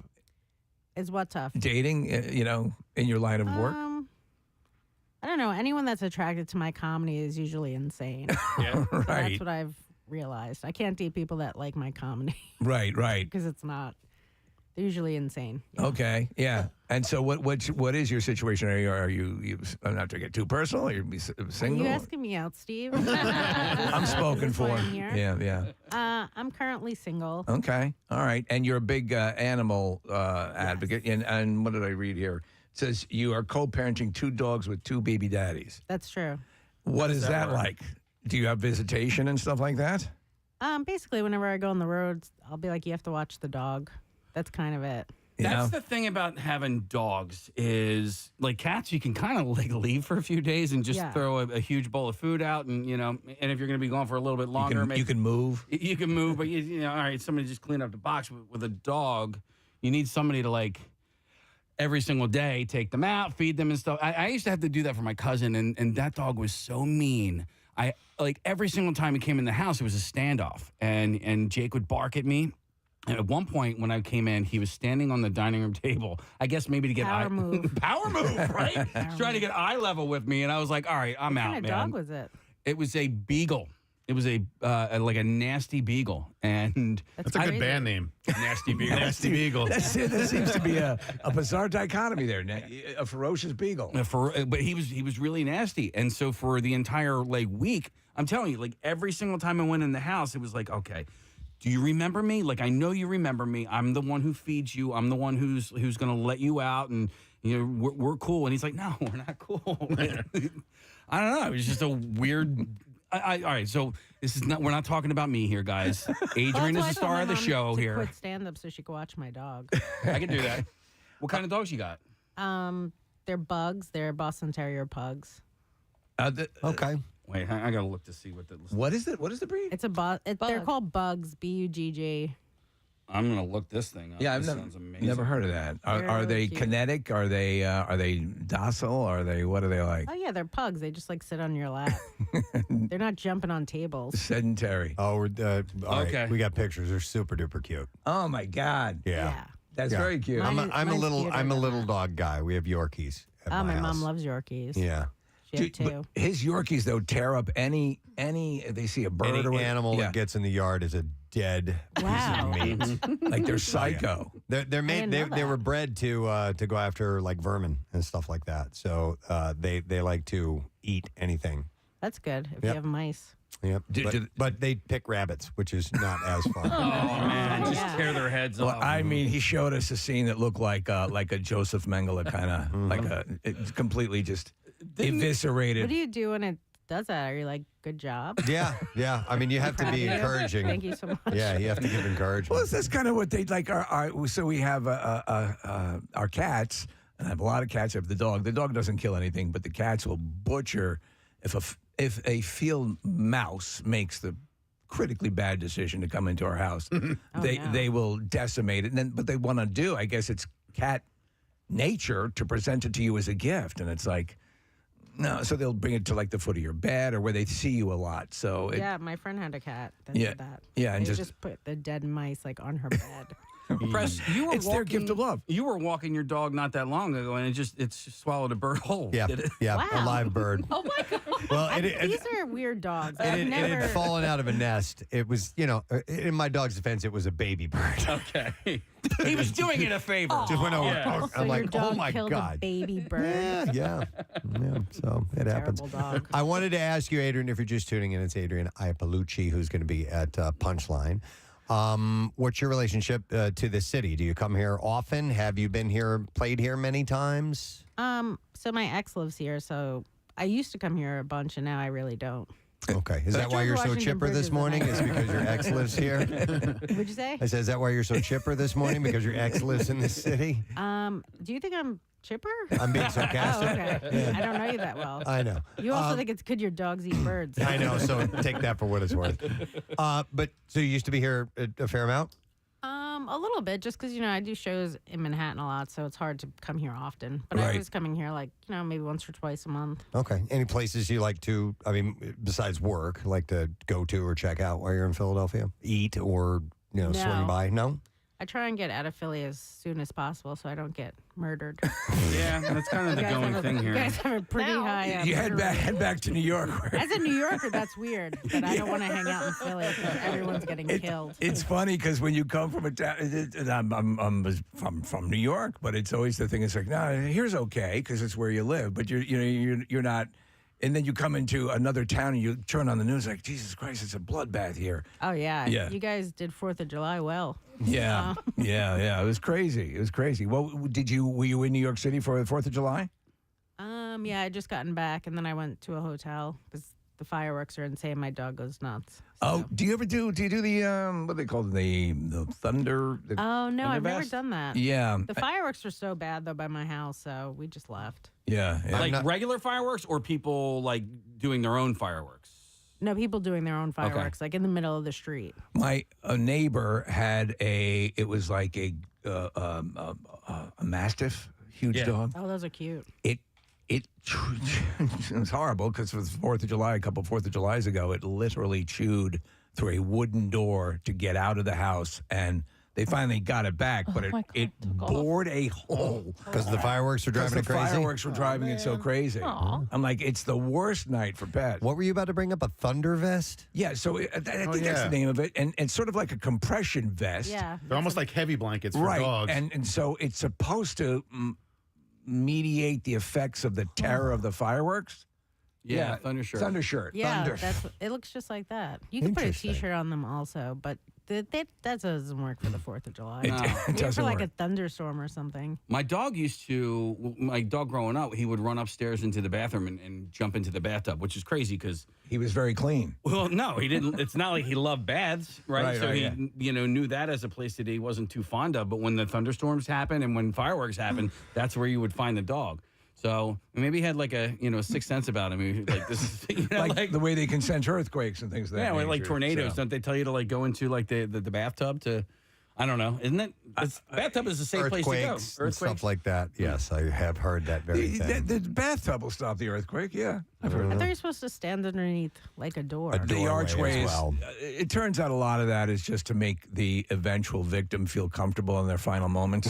Ah, nice. Well, I guess the bathtub makes more sense. Something like that. You can be more incumbent. So, all right. Well, you got your gig tonight. Is this the only evening that you're performing? And I was here last night. Okay. Was it fun? Yeah, it was fun. It was a small crowd, but it was fun. Okay. Well, maybe you get some more tonight. We're trying. Maybe, for you. yeah. Yeah. Come out to see my show. There's two of them, 7:30 and 9:45, and you can get tickets at punchlinephilly.com. And what's social media do you prefer to I guess Instagram. engage It's just my in? name. Just your name? All right. Adrian Appalucci. Adrian Appalucci? Yes. Appalucci. However you say it. It's spelled Iappalucci. I know it is. It is, but I've been told by real Italians that you don't say the I. Oh. It's like a Y. Okay. Like Yappalucci. All right. So, do you say gravy or sauce when describing what spaghetti is served? I always forget what you're supposed to say as an Italian. I guess it's gravy, I think. I don't That's know. what they say. Yeah, but I'm not sure. It's where about you're it. from. Yeah. All right, Adrian, have a good time in Philadelphia. Thanks for All right, coming by. thanks- We'll see thanks you. for having me. Adrian Appalucci. Yeah. When we return, Coheed and Cambria will be playing live in our studio. We're excited about that, so stay put. We'll be right back.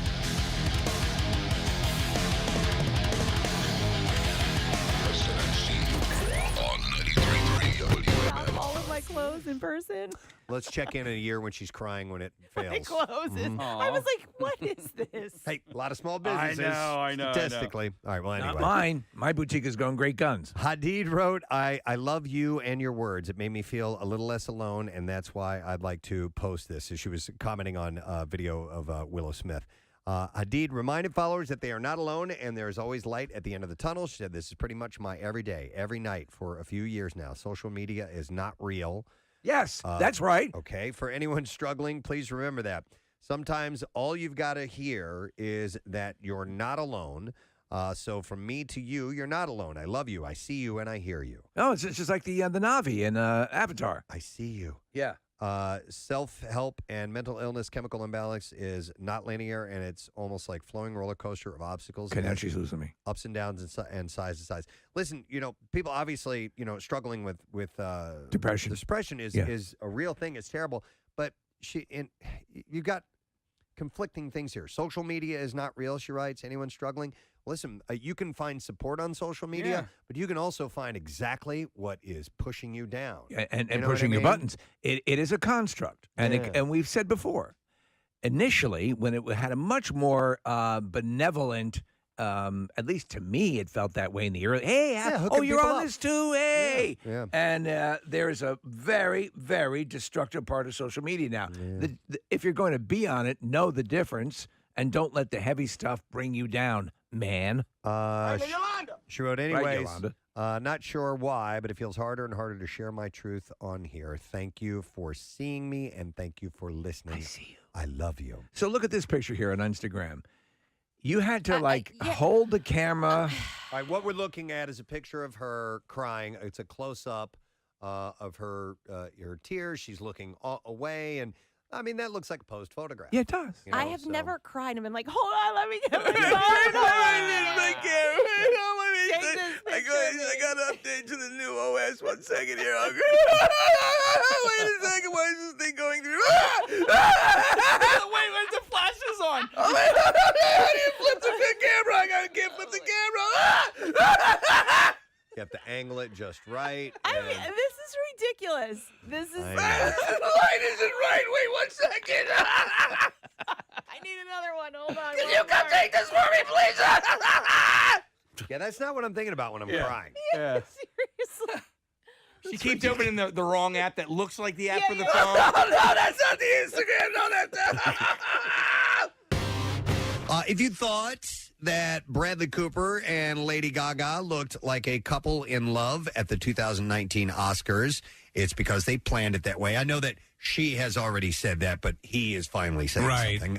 He was talking to the Hollywood Reporter on Wednesday, and he had said that he wanted the performance to mimic the scene in the movie in order to help him manage his own fears about singing live. So I get it. Yeah, absolutely. He's playing a role. And by the way, he is in front of a bunch of musicians. Because it was, I'm sorry, it was at the Oscars. At the Oscars, it's in front of the world, basically. Yeah, he's singing this song. They obviously have a very strong friendship. Yeah. I mean, it was So it's friends, lovingly, and they're performers. Yes, they're liars. They know they're playing a role. They're having fun with it. They're paid liars. So Cooper added, he said he shared just from a personal standpoint, it reduces the anxiety level. Well, listen, we're very good friends with Bradley Cooper. We are. And we know the way he is. Incredibly And we close. know how nervous he gets Yes. in situations like this. So if you knew him the way we knew him. Steve, I sometimes will just place my hand on his knee. Yeah. And just a little touch. Yeah. A little human touch. Makes a difference. Calms him down a bit. Yeah. I can't believe you guys haven't brought up the fact that, like, Steve and I look at each other like that when we sing the Safe Light song. Absolutely. We totally get that. So beautiful. That's right? true. Yeah. Every single time. I just thought I'd let you guys have that. I didn't want to bring it out into the open. I always say, find someone in your life who looks at me the way Casey looks at me during the Safe Light song. Yeah. Can we get that right now? Can you guys do that? Casey's so emotional. I just love him so much. Let's do it. We can do it. Ready? You're at the microphone for a turn away and then turn and look at each other. All right. Just give us a countdown. I got to get in the character. All right, hold it. Okay. Everybody. 3, 2, 1. Safe light repair. Safe light replace. Oh. my God. The lovely kiss was That blown. was- If we could get it, I don't know if it's possible to get a split screen on that or not. And see, there's no play that real love there. That's all acting. No. They lie. Well, you know what? You can't sing those words without being moved. They're not only repaired, but replaced. Yes. As if the repair wasn't enough. You fixed me, and then you made me all new again. Right. Right? Right. And they'll I'll come- repair they'll- you. I will I never come replace to where you. you are Yeah. if you're at your daughter's dance recital. That's right.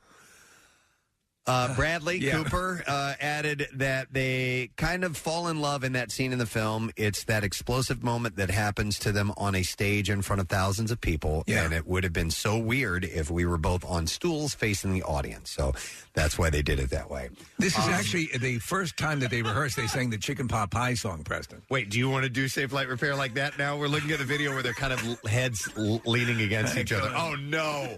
Oh, yes, we're going to get this now. Go on. Well, you got to come behind because you got to come behind me because you're taller. Like this? Yeah.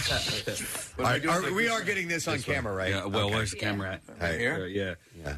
Can you count us off, Preston? 3, 2, 1. Safe light repair, safe light replace. Dear God in heaven. Wow. How was that? Was that good? Thank you. I was convinced. Bravo! Thank you.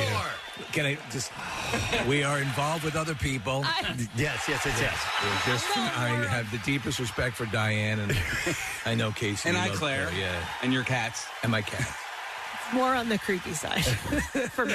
You don't know what that song means to us. I know, I guess. Sounds a little jealous, does she not? I'm getting that. We have I think to you look. guys. I don't think you were harmonizing though. I think you were in unison on that. Our hearts were harmonized.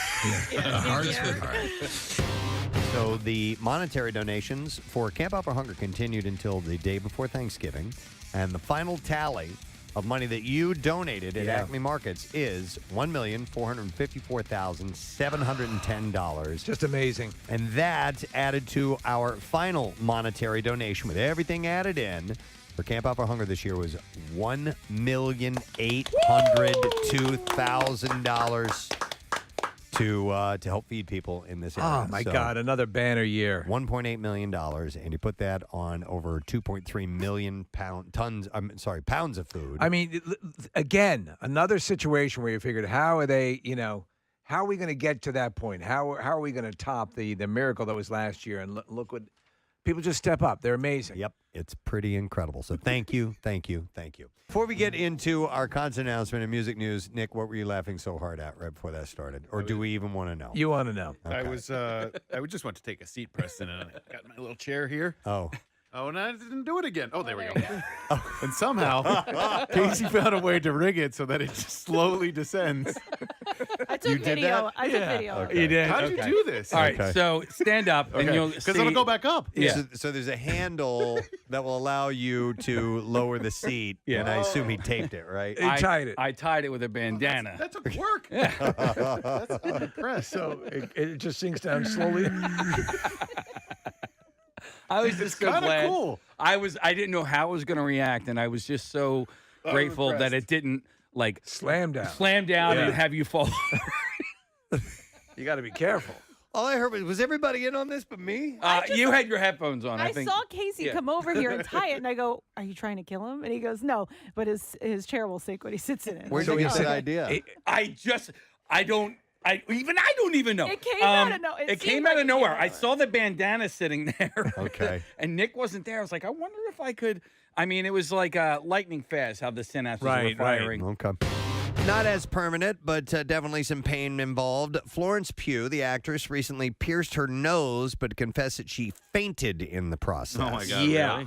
She captioned an Instagram photo that says, "When you want to be a cool grown-up and get a cool new piercing and you instantly fail, go green and then faint."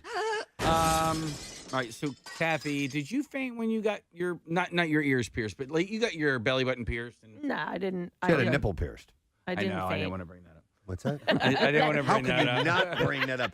You're obligated to bring that up. Are you kidding me? Case, my problem is looking at it. If I see it happen, I'm out like a light. Okay, so Florence went with the septum, the middle part. Okay. Okay. I dig. I like a nose piercing, like the off to the side. Yeah, the nostril. Yeah. What do they call it? That's usually a stud, is it not? Yeah. Stud. Yeah, the septum thing, sometimes it looks like you got boogers hanging out of your nose. It's just gross. I don't like that. Yeah, the But I booger do thing like- is real. I do like the stud. Yeah. I think that can be cute. It's good if you're a bull. I think it works quite nicely. My girlfriend has one. She has Wait, a the septum septum? piercing? Yeah. She does? I didn't know that. I never even noticed. Yep, she has it. She doesn't wear it all the time, and she removed it for several years, and then put it back in recently, and it never closed, which she was surprised by. Wow. I was. Yeah. Yeah, but looks good on her. What does she wear? Is it a hoop? Like a little hoop. Yeah, There it is. A little hoop. Yeah, I wasn't saying that I don't like that. I just prefer the stud. But so speaking of bull, Steve, when I was a kid, we had the shower curtain rings. Yes. I would take those off the shower curtain and put them in my nose like I was a bull. Startling revelation on the Preston and Steve show this morning. Okay. Casey Boy, producer, admitted he used shower rings to look like a bull.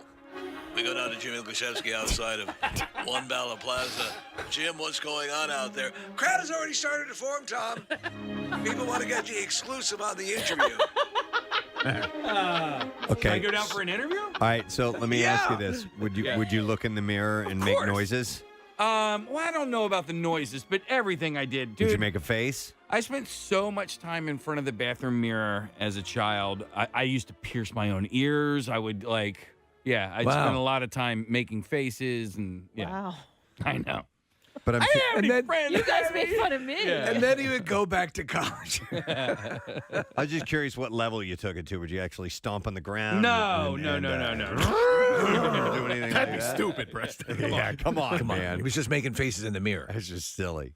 By the way, to make Casey feel better, if you've ever taken a shower ring and pretended to be a bull, text in and let us know. Please about let it. us know. And if you have one now and you could do a picture, we'd love to see Yeah, it. that'd be great. Without a doubt, I am not the only one to ever do that. No, listen, I'm sure. I'm Without sure a I've doubt. done it, for Yeah. Christ's sake. Somewhere in America Yeah. has done it. There's probably a commune of people who do nothing but that. Here's a supportive one. Is that a BR commune? Yeah, that's a bull ring Here, commune. this says, I used to pretend I was the bull in the Bugs Bunny cartoons. Yeah. So there you go. And this guy, he and his cousin used to put helmets on and use red tablecloths to charge at each other like bulls. But he One didn't was think- a bull and one was the matador. Yeah. He says, didn't think of the shower curtain ring, though. Yeah. Yeah. The accessory you never knew you needed. I know this is like Hollywood celebrity news, but why did they put the ring in the bull's nose? What was that all about? You know, I think that's how they would actually lead the bull. Yeah, I think they could connect. They could Yeah. connect a lead to it. Okay. And That makes or perfect or they could And most essentially leash them up somewhere, and, All right. and they're not going to go anywhere. and isn't the fact that most bulls are goth, sort of? They're Yeah, I with think so. cages and stuff. Yeah, they do the the ear piercing. stuff Body too. mod. Yeah. All right, let me see. Nick, anybody texting in? One person said they've done the shower curtain ring in the nose thing, but I don't know if they were pretending to be a bull or not. No, it could have That's been, something Well, entirely I different. don't necessarily. I wasn't. You guys said I was pretending to be a bull. Are you said saying no, you did. Well, I got the idea from the bull, right? Like I got the I idea never from made- the bull. I got the idea. I didn't. Why don't you pretend that you're me? Let the court records show that, Preston, you asked if I made noises like a bull, and I did not. I thought that was after I would you like to have intimated. audio from what we spoke about earlier, because you said I would look in the mirror and pretend to be a bull. All right, let's check it. We have have a way of finding We out. have to check the tape. You may be right. But Well, what did you do? I put a shower ring on my nose like an idiot. For what reason? I don't To look like a bull. To look like a bull, I guess. I don't know. That's what I think he said. All right. But we could be wrong. But I Maybe didn't we just pretend to assumed. be a bull. There's a difference. There's a difference between trying to look like a bull and pretending to be a bull. Yes. Pretending means you would adopt a lifestyle. And I would not do that. Right. Because, bulls are ornery creatures, man. I don't like the way they live. Her ornery creatures, man. Yeah, that was my Lebowski right there. That's what I thought you were doing like you almost Austin sounded Powers. like Austin Powers. No, that was more Lebowski than anything. They're else. ornery creatures, man. I'm a Brahma bull, baby. Kathy, I'm trying to reel this back. You are? Yeah, I'm trying. Started it. Jesus. Holy moly. Okay. All right. I'm going to move on to another story. Okay. We'll wait and find out that we'll find the tape. Don't here. worry, we'll go back to this. Yeah. I have a feeling it may run through the entire show this morning. We have a clip of you from earlier on the show, all right. so we'll see. Let's see what this is. This was Casey. Let's see if he says he would pretend to be a bull or not. Here we go. So speaking of bull, Steve, when I was a kid, we had the shower curtain rings. Yes. I would take those off the shower curtain and put them in my nose like I was a bull. Okay. Like I was a bull. I didn't For the say very first time. I think there's a difference between pretending to be a bull and Adopting the lifestyle. I didn't go. One could say that there's a point at which they sort of Venn diagram a little bit. So if you put on clown makeup, Right. like a full clown makeup, the wig and everything, And I didn't do the voice and all that stuff. you're not pretending to be I'm a just clown. at that dressed like point. a clown. Okay, so you Okay, were yeah. dressed like a bull. Yeah. You were just dressed like a bull. That's it. Where are you going out looking like a bull? Where are you going to tonight looking like a bull? Casey, you've been vindicated. Congratulations. Amber has an interesting tradition. I'm going to go to her. Amber, good morning. Hey, good morning, guys. Hey, what's up, Amber? Not much. I just the Christmas trees. The prices have been so crazy the last 10 years or so. Yeah. We kind of started a new tradition in our family. When we go out to get the Christmas tree, we go up to them. We just ask them for So the last time we had a chance to speak with members of this band, they were in transit. They were on a bus. We had this great conversation. And it was Fantastic. our first interaction with the band, and now we've got everybody who is in our studio here. Did everybody else get the emails about excited people that they were coming in today? I got an email from somebody who has rescheduled their vacation around their tour. Wow. That is how rabid their fans are. Please welcome Josh, Zach, Travis, and Claudio from Coheed and Cambria this morning. Gentlemen, good morning. Good to see you again. Good morning. Last time, all right, I'm not hearing them coming through here, Rodney. I want to make sure I have this. Hold on a second, Casey. We will not stand for anything that's inferior. Yeah, we already had that a few minutes ago. Yeah. So, no, the last time, Claudio, you were on a bus. We chatted with you. Are you guys, your tour doesn't start just yet, though, right?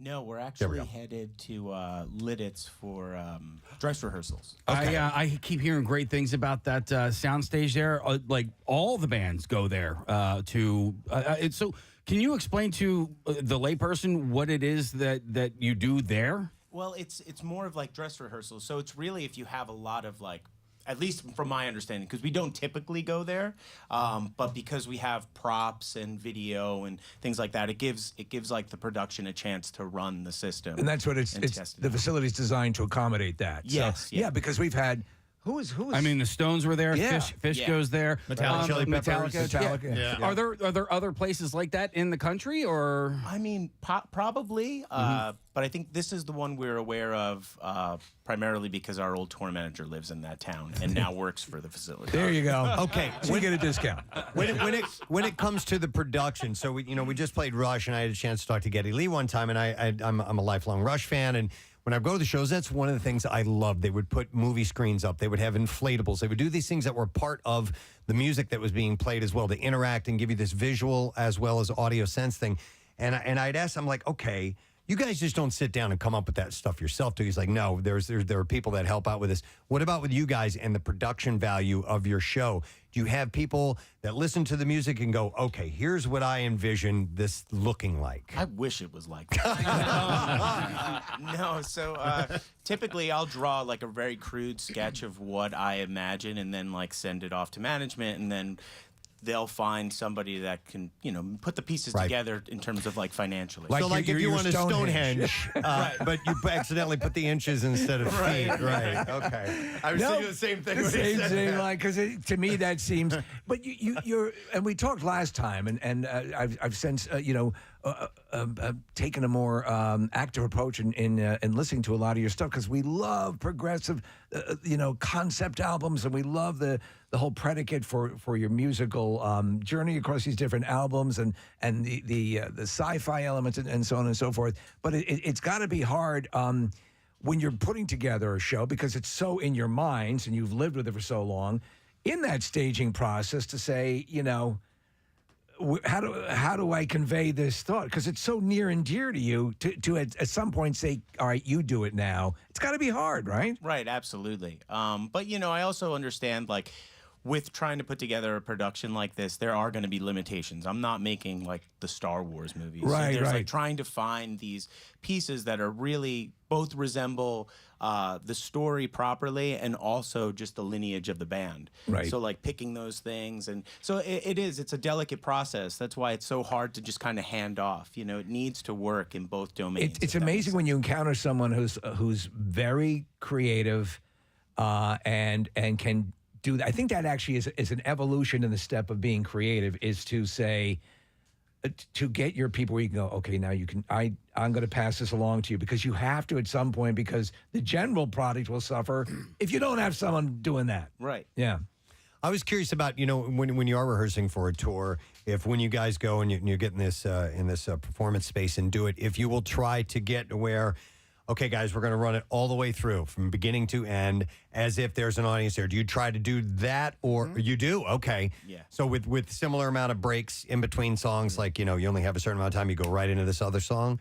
And then obviously you do that for a little while once you get out on the road and you've perfected it a few shows into that. Yeah. I mean, it's really... Because some people, I'm sorry to interrupt, but some No. people, I think, like Pearl Jam is kind of like, all right, here's the set list for tonight. Here's what we're going to do, You don't have kind of that luxury. No. Yeah.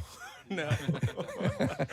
Yeah. So, but to that point, I mean, how long into a tour routinely does it take before you've got the product the way you want it? Oh, that's a good question. And I just reduced what you do to a product. right. With lights and programming and whatever that is, that usually takes a couple of weeks. But for us, it is. We got to understand our bodies, and there's a lot of movement. There's a lot of action. We don't just sort of rely on the visuals. Right. Coheed has been a very energetic band, the 20 years we've been one. So it's we need to take that into consideration. We don't, are just our health, Right. So that's why we run it front to back, is to make sure that we can breathe. Claudio, as an artist, I'm curious as to how do you know when something is finished? Be it a song or a stage production or whatever. Like, because so much artistic vision goes into it, and I think artists sometimes don't know, am I done with this? Did I do it the way that I wanted to do it? So how do you know, all right, I'm done now, and now I can move on to the next one? It's tough because you're never really done, right? Like I want to say it's safe to say with this last record, I feel pretty complete just because the music has been around for so long. But typically the music is alive for a moment. You record it, you put it out, and you can't help but like sit and sort of nitpick it and think about the things that you could have done better. That happens. So, but usually for me, when I know a song is done, is when I'm pretending I'm Josh. Yeah. And I'm like slamming air drums, and I'm like getting super You're emotional. hearing it as an audience member, basically. Right, right. Oh, okay. You mentioned Josh, your drummer, and when we spoke to you last, you said you made an interesting comment. And I wish I had the exact quote, but Steve, I think you had asked him, wish if there was something you wish people appreciated more about the band or something like that. And I think you said something along the line, I wish they knew even more so what a great drummer Josh is. So Yes. he gave you this big time love on our program, which was pretty cool. Yeah, I saw it. It was incredible. Oh, you did? Yeah. Nice. Yeah. You know, we've all been playing music together for a very long time and in different bands, you know, and, you know, when I first saw Josh play, he was playing in a band with his brother, and I just remember being like so fixed and fascinated on him. Yeah. And I'm like, wow, you know, it would just be incredible to one day play with him. And I think we had one night had a few beers together, and we were maybe taking a pee or on the side of the house, and I said to him, and mind you, Josh's brother and their band was like signed. They were off and going to do something, and I had said to him, you know, one day we're going to play in a band together. And he was probably like, "You're crazy." You were 15 years old. Yeah. You were 15? Hey, told me drunk on the porch we were going to play together. I was such a big fan of his. I wanted that to be true, but that felt crazy. But here we are, you know. That's great. Hey, I want to go back to the finished product. Have you guys changed anything that was quote unquote finished? Whether it be a lyric or chord progression, or have you, because you've been playing something or singing something for so long, and you go, you know what, man, this would have sounded, and you know what, you're the creator. You can do whatever the hell you want to it. Right. Do you know what I mean? Like, have you ever done anything that was kind of already in the books for years? Yeah, we have. We've added little things like injecting like a cover of The Trooper inside a Coheed song, things like that. That's cool to be able to do that. That's cool. Yeah, and you also, because when you make a record and you record the record, you only have this it feels like at least like this finite portion of time, and as you play it and perform it, you start to realize there are some things that you can do a little better, and you start to modify, and it happens. And I was curious about musicians, bands that have a body of work. If you can kind of fall in and out of love with certain songs that you've written through the years, does that happen? Oh yeah. Yeah. Like I know. What, if I may jump in here quickly, Preston, what song fell out of favor that is now back in favor? What has fallen? That's a tough one. Because you don't, just to revisit, like sometimes you need to rediscover why you wrote it and loved it in the first place, Right. There's one song we're performing on this tour that we haven't in a while, and I like the song, but it's just a difficult one, and it seems to be a fan favorite, and we haven't played it in a long time. But it's the one of the set list that I'm like I want to battle. I want right. to get it, because it's really tough on my throat, and it's like right in the middle of the set, but it's called The Running Free. Okay, so is it like in the show you're like, all right, 3 more till the running. 3 more, 2 more. All right. Exactly. I got to do it. Do you guys all feel the same about that song in particular? Is it sort of a group, or do you all have your own specific songs? No, I don't think that song. I mean, there's a song that we're playing from the new record, which is a big undertaking, and I think that every night when we get that done, for me in particular, I'll feel really good. Okay. Okay. All right. What about you, Zach? Anything? Or is it just all easy? No, it's definitely not all easy. No, actually, yeah. There's some stuff, from the new record where singing backup vocals is really difficult. So that kind of stuff will stress me out, because I can't really sing that good. So. And we know Josh is so good that there's no problem whatsoever. Well, your music has so many different textures, it has so many different places that it can go to, from tender ballad to in your face, that I would imagine the set list allows you time to take these breathers and flow, and you want the music to flow anyway when you're playing a show. Yeah. We also curate a lot of segues to allow us time to, Okay. Yeah. Keep vibe going and allow us time to just gather ourselves. Speaking of segues, I'll use this one to see if we can get some music. It's what I do, Josh. All right. See if you can get some music for us this morning. And what song you want to do here, Claudio? We're going to do the Liars Club. Excellent. All right, this is Coheed and Cambria on MMR. Liars, it's the fear that wakes us up. It's the truth that things are such a mess, far beyond repair.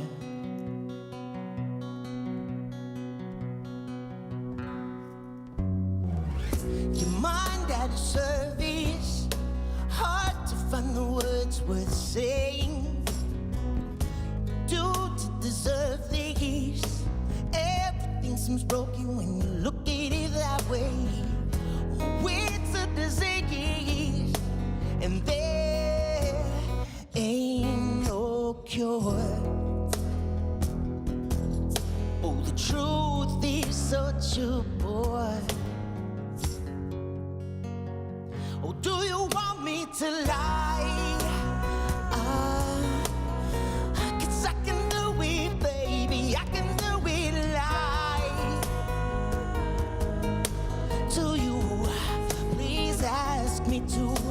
'Cause life would feel much better when we just avoid the truth. Baby, are you okay to lie with me?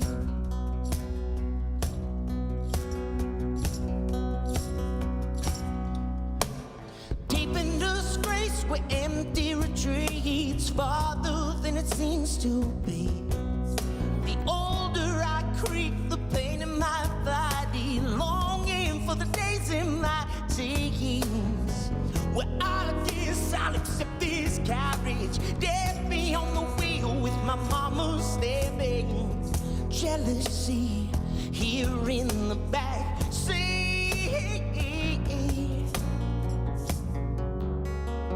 Or do you want me to lie? 'Cause I can do it, baby. I can do it lie. To you, please, I'm begging you. 'Cause life would feel much better if we just avoid the truth.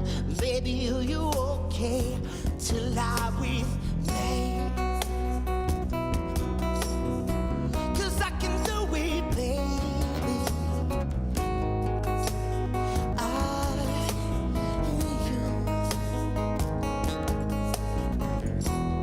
Baby, are you okay? Oh, are you okay with it? Baby, are you okay? Okay with it?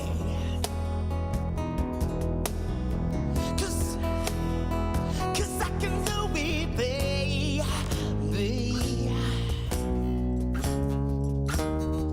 Or do you want me to lie? 'Cause I can do it, baby. I can do it lie. To you, please ask me to. 'Cause life would feel much better if we just avoid the truth. Baby, are you okay to lie with me? 'Cause I can do it, baby. I can do it lie. To you, please, I'm begging you. 'Cause life would feel much better if we just avoid the truth. Baby, are you okay to lie with me? Oh my goodness, yes. That's beautiful. That is just stunning. Coheed and Cambria, 93.3 WMMR. They've access to a window of the Waking Mind Tour. We'll be at the Leah Kors Center on July 27th. And they're rehearsing, and they were in the vague vicinity, so came by this morning. It was so glad you had you here. You know, Preston talked about getting emails and people being very excited, and that, you know, your fan base is so invested in what you do. And you mentioned Star Wars earlier. There was a point at which George Lucas became a pariah to his own fans. You know, how do you balance, because your fans have such ownership of your content, you know, they're so invested in it. Is that a fine line you have to walk? Yeah. I mean, I don't think about it too much, just because, you know, a lot of the story is so directly related to my experiences when I'm writing it. Right. It's hard. Like, you know, there are things conceptually that I'll inject that I'll know that, like, for example, this last record and its story component ends on this cliffhanger that I really knew, like when I came up with the idea, this is going to please the audience. Yeah. Like in such a fantastic way. And it has so far, like as people are starting to digest the record and read the story, I'm seeing a lot of comments about it and people trying not to spoil the end. But for the most part, I try not to think about it. But when I get a concept that I know is going to be a home run, it's like, oh, this is going to be great. That's excellent. That's a cool place to be at. Yeah. Speaking of concepts and genre stuff and so on, because we had a nice lengthy conversation with you last time. Did you watch Stranger Things? Oh, yeah. Oh, my God, right? Now, Nick has not finished it yet, so no spoilers. 2 episodes to go. I'm watching this weekend. Get on it. I know. He's right. It's funny because you're talking about spoilers, and in this day and age, information just gets out. You might just be scanning through Twitter about anything, and then all of a sudden you get some spoiler about Coheed, or you get some spoiler about Stranger Things, just because it's been out for a week or however long the record's been out. And so, as a consumer of the product, you're like, but I want to take that in. I want to be surprised by it. It makes it's a weird challenge to have to present to yourself, but it's a challenge nonetheless. Yeah. Especially now when there's just so many avenues to get things spoiled. I mean, it's tough. Like, if you're on social media, it's going to happen. But you might be your realm, the story you've been telling with these many albums over the course of this epic story. I think it's unless you actually sit down and listen, it's harder to get spoiled. You know what I'm saying? I mean, so you might be. In all the realms, you might be the most immune to spoilers, correct? Right.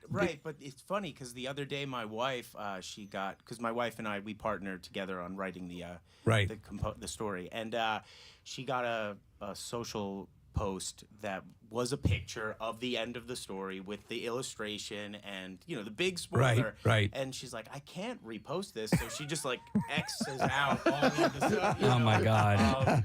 So it happens, but yeah, I think we're definitely in a safer zone. Is there any talk of this coming to the screen? We started to talk with our agent at William Morris about trying to make it happen. Meet with the Duffer Brothers. It's funny you say that. Yeah. I just saw that they put out. They have a subsidiary of Netflix that they're putting out, and I sent it to management. Like, we should send this to the Duffer Brothers. Yeah. Like, why not? Do you see it as an animated story or live action? I see it as all of them. I could see it as an animation. I could see it as a live action film or show. What do you think your fans would like to see it as?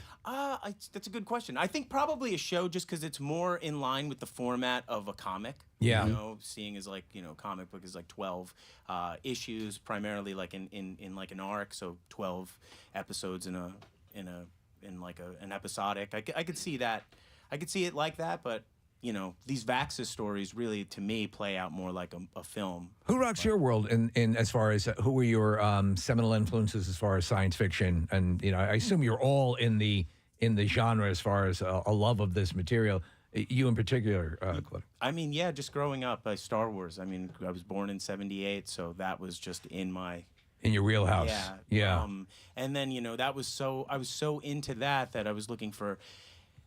Sitting up waiting for HBO to maybe get the license and play it. And find things like Krull, or I think we talked about Krull. Yeah. Krull was a favorite of mine. Like, Dune really. sits right in your wheelhouse, right? I forget if we asked you last time, but have you seen? Do you see the most recent? I mean, that's right in your pocket there. Absolutely. Yeah. Big sci-fi world building. It's become my thing. I think about it now. I'm like, wow, I've been doing it 20 years. It's actually over 20 years because the concept was born in '98, and I'm just like, wow, it's so bizarre when I see all of the characters and we do the comic conventions and even the crews, like when fans cosplay as like characters in the story that they seem to resonate with. It's like, wow, that's pretty powerful. Like, I've always wanted to have that. I've always wanted to do that. How many times have you seen a cosplayer come up and you think to yourself, wow, I envision that character more in shape? Yeah.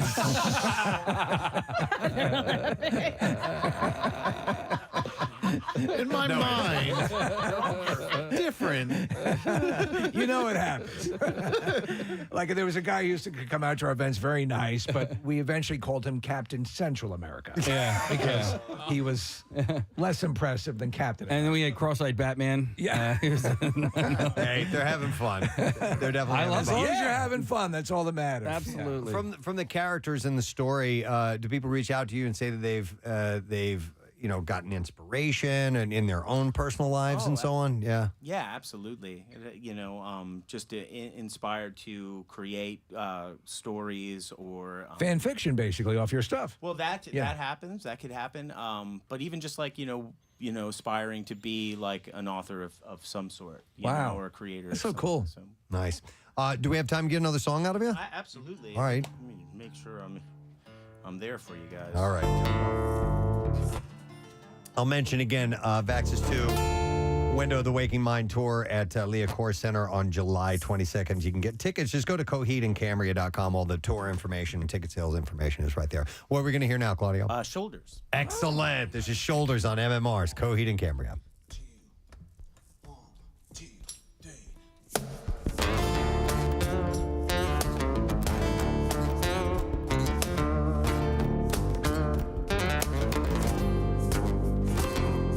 Listen now, think I've got your attention. Got to let you know. I hate to see you go now that you're gone. We can enjoy the show. We're fine laughing at you. That's no one saying, hey, hey. My wicked eyes do see that I'm the one in the world on my shoulders. You go going out of your way just to keep me down. Maybe we weren't made for each other, and I'm just the one can't keep around.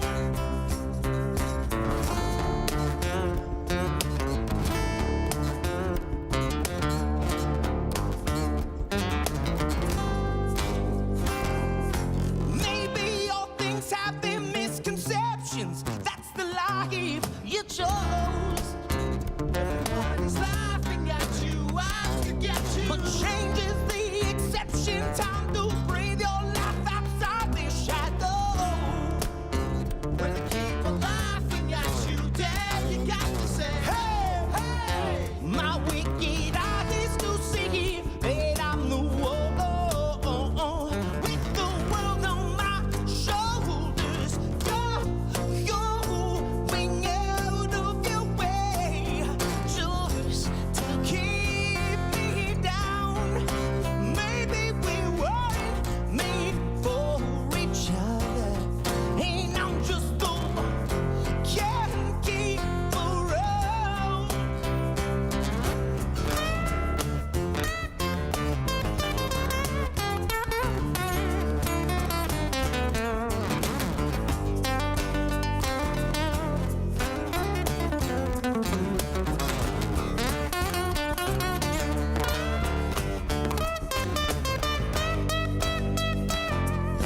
You're going out of your way just to keep me down. Maybe we weren't made for each other, and I'm just the one who can keep around. You're going out of your way. Yeah, you're kicking me down.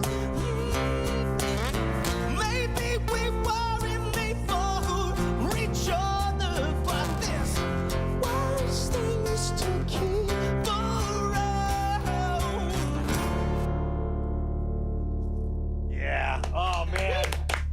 You guys sound so damn good. We gave each other the nod there, Yeah, we Preston. were like, Yeah. Coheed and Cambria, 93.3 WMMR. It's everything that rocks. It's Shoulders. That's just awesome, man. We love that song. Are a lot of these songs, now you're playing these acoustic today, obviously, are a lot of them born on the acoustic guitar or they start somewhere else? You know, Liars Club may have been born on acoustic guitar, but not in that fashion. Probably more like it is on the record. And I think Shoulders was just sort of right into like an amp. You know. Okay. So it was guitar driven, but not acoustic. Yeah, I guess everybody has their method of writing songs, or they might just be kind of scattershot, doing it here and there. How do you do it? That's kind of what I do. It's just it really all depends. Like I'll write something maybe on piano. I'll rock on acoustic guitar, synthesized program stuff. I'll do whatever like sort of inspires. We have a friend, and we're very lucky to have befriended this guy for a number of years now. His name is Michael Giacchino. He's a composer, and he has done everything from he wrote the music for The Incredibles. He just did Thor. He did the recent Thor film, and he did the Batman. And Right. he's like the guy. He's like the John Williams. Amazing. And a complete, you would pick up with him immediately, you guys, because he's a pop culture nerd to the 10th level. So he's from New Jersey, and we've been friends from him. We've been to his house in L.A. and all this stuff. But anyhow, I'm always fascinated with orchestration, how it can start here on the piano, but it ends up being multi-instrument on something completely different, samples and all these things. And does that... You don't hear that right away, do you? Or, when you're writing a song and maybe playing it on this instrument, but maybe hearing it on another one. Do you know what I mean? Yeah, absolutely. Okay. Like clarity definitely comes with like with the sound. I could absolutely play something here that I might not vibe with, and then go and play it on piano or program it, and all of a sudden it feels like a different world, and it works. So it's like this is the nucleus now of the song. I've always wondered that. The reason I brought that up, the reason I brought Michael up is because he has a whole orchestra to choose from and to pick, and I'm like, well, how do you know that's an oboe that's going to play that part? When you have all these things to choose from. And it might be an acoustic performance here this morning, but Josh is getting a workout in the back, and I am impressed by the tambourine on the left foot, Josh. I don't know if I've ever seen that before. I know. This is pretty cool, right? Yeah. I was thinking this is more confusing than playing the drums. I was watching him. I'm like, what's going on back there? I couldn't take my eyes off of Josh the whole performance. It was mesmerizing. We're connected. I can feel it. That's it. So he's sitting on an instrument that's called a cajon, and then he took a tambourine and just shoved his foot through it, through the hole, and he has an egg shaker. So I think it's the... He's got it all back there. He's like one of those guys with the cymbals between his knees and the air. That's where this all ends. I'm okay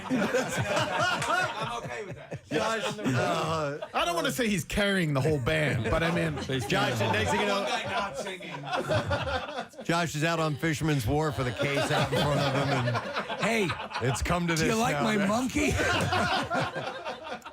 I wanted to ask, speaking of Josh and drumming, and I doing research, and I had not seen this, and I don't know this is even remotely true, but at one point was Taylor Hawkins, did he do any studio work for you guys? Yes, he did on the record No World for Tomorrow. Okay, what was that experience like? Oh, it was great. Yeah. I mean, at the time, we were kind of going through some turmoil, and Taylor just kind of brought an energy that I think we really needed to, pull Travis and myself out of the rut we were in. Right. But I don't get the impression that you employ a lot of hired guns when you're putting your music together, do you? Oh no, not really. I mean, usually when it's auxiliary situations, Okay. like maybe some like Latin percussions, or this last record we had a fellow by the name of Chris Jonke come in and help like with the orchestrations and things like that. But primarily like this is the performance. Yeah, it just sounds fantastic. It really is. Is it difficult because you're so firmly entrenched with your style? Again, many years. You're talking about how long you've been at it, and hopefully we're serving the purpose of bringing new people into the fold. Is that something that is in your mind, or if it happens, it happens? Like bringing extra people, new people to the cause.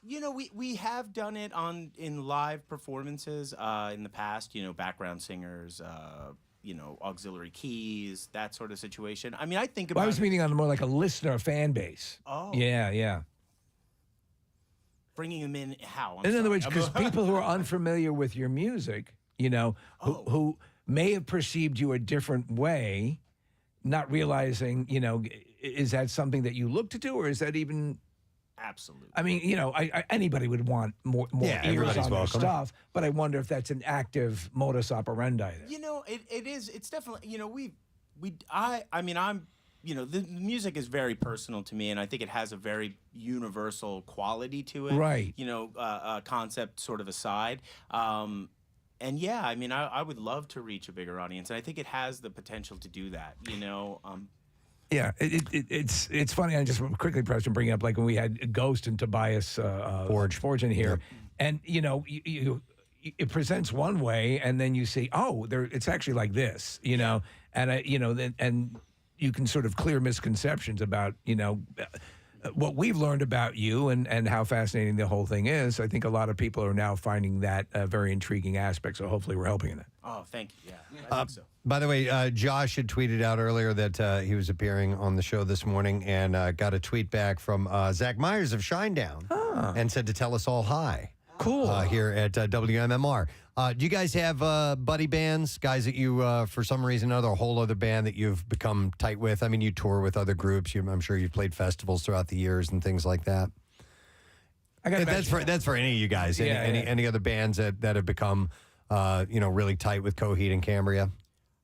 Well, I do. Yeah. Yeah. Yeah, for sure. There's numerous bands that I think we all have toured with throughout the years that we've gotten closer with relationship-wise in the past few years. For me personally, I have our friends from a band that we toured with early on called Thursday. Some friends from a band called Circus Survive that we toured with a lot. They're actually from Pennsylvania. Okay. How do your shows? How do they? I mean, obviously they differ in how long your set is, but when you do like a festival type of setting where you have to shrink everything down, how do you guys approach that?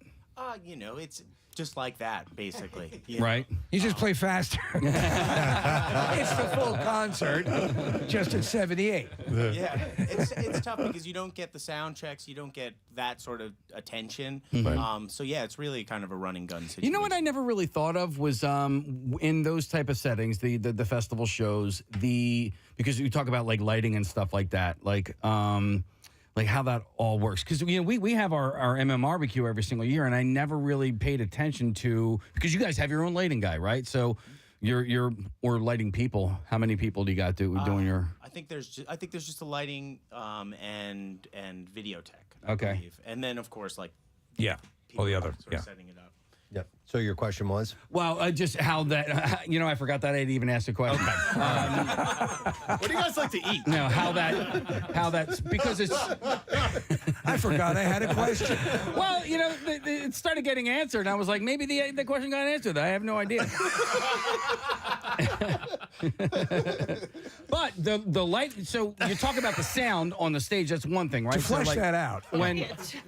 When one band ends and all their equipment and all that stuff goes to the back of the house, and then the new stuff comes out, but like the lights don't come down, right? So you have to work with the lights that are in house. Absolutely. Okay. Unless of course if you are headlining the set, then you can bring in your situation. But yeah, if you're just one of many, you're. I assume you put sanitizer on everything too, just to make sure you're not catching colds and stuff. So. Well, listen, Coheed and Cambria are getting ready for their own tour. Themselves putting on their own production, and it's getting underway. They're doing rehearsals right now. Kicks off, actually, this says on Tuesday in Miami. That's where you guys have your first show? Yes. Excellent. Well, good luck. And Alkaline Trio is going to be on that bill as well. But they'll be back here in our area on July 27th, the Leah Chorus Center, and tickets are available at coheedandcambria.com. And if you've been looking for a nice body of work and you've never dove into the Coheed and Cambria catalog, it's all there for you. Sitting right there, ready. Story waiting to be had. It's if you're a fan, be entertained. Just talking to John Anderson from Yes, we just had him on last talking week. about it's there. If you say they don't make it anymore, they do, and you, the guys that are doing it. So it's awesome. Yes. And Josh has removed his tambourine from his foot just now. It's hard to jog with that on. The gig's over, man. Taking it off. You guys are awesome. We love you. Thank you so much for coming by this morning. Wonderful to have you. Let's hear it for Coheed and Cambria, Josh, Zach, Travis, and Claudio. We will take a break, and we'll be right back. Make sure you stay with us. city we can make it. So And we usually just like give them to her. like Charlie Brown it up then? Yeah. I love it. As we can get it, and I tell my daughter every Christmas tree deserves, or every tree deserves a Christmas. That's a good. Yeah, I like that. No, that's cool. If you can do that, I'm down with that. So you take an Yeah. ugly tree and you try to make it a beautiful tree. Yeah, and you have no. I mean, like they come out awesome, but when we first bring them in the house, it's like, oh my god, they have like 3 needles on them. My wife tells the story of my father-in-law. They were 9 kids and a huge family, and they'd get like a lesser level tree, and my father-in-law would get a drill, very handy. He would remove branches from the back of the tree, drill holes, and put It's like a hair replacement for men. Basically, is what he was doing, and fill out the tree. All right. And so they would get the tree up to decorating I love level, it. and it looked great.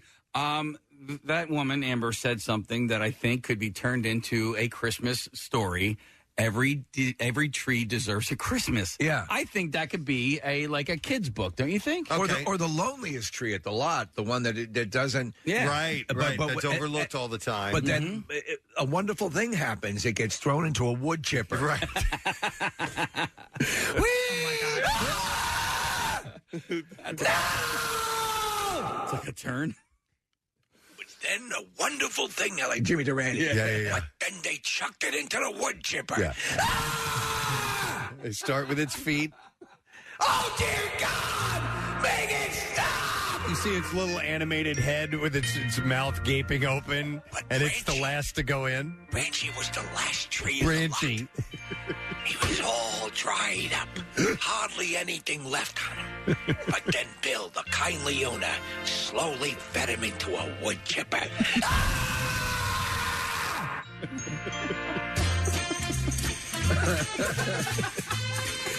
If someone has the animation capabilities to turn that last little segment into a animated short, I would greatly appreciate that. Because I don't know about you guys, but I had a vision in my head of what that looked like. Branchy. Does it look like your year this year, Branchy? And it happened on, Christmas Day. But I got you a surprise. A brand new Fuji wood chipper. Well, what am I going to do with this? Oh, my God. Just go to sleep. All right, so I have another. Would you guys?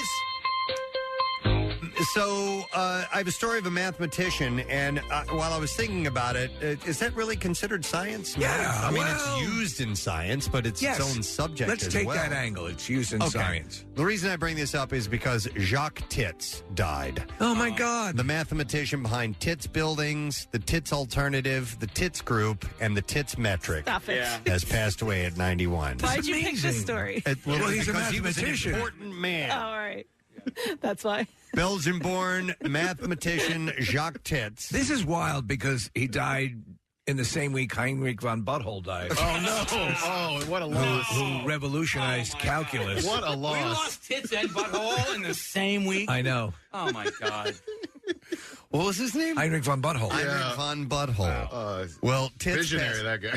Tits passed away on Sunday, leaving behind a legacy. He's left an opening.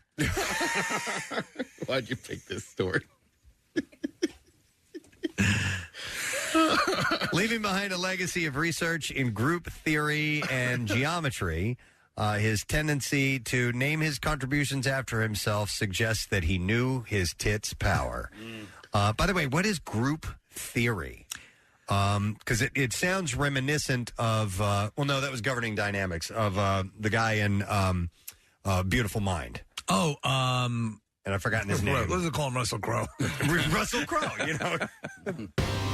Miranda Otto, who is in the Lord of the Rings realm. Preston, it's time to get up and to tell people of Philadelphia it's Miranda Otto's birthday today. Yes, I think it was in the third film. She plays a princess who disguises herself as So she can fight. Yes, as a soldier. Is she not the daughter of the king as well? I believe that is why she had to hide herself. I have to see that movie again. You do. They did really good. How with did you. I come out? You came up Was wonderful. I good and heroic? Of course you were. Good. You eventually you were Gandalf the Grey, and then you became Gandalf the White, and Then Gandalf the retired. everybody's And finally Gandalf the mobility scooter. She is 54 today. What? Okay. I'm just looking at a picture of her. I know her. Yeah, you know I her. love her. You know her, Casey? Yeah, personally. She used to clean my house. What the hell is happening? He's riffing. He's going. I'm not riffing. She really used to clean your house? Yeah. Damn. That's pretty awesome. That's pretty wild, man. You'd think she'd have some money from Lord of the Rings.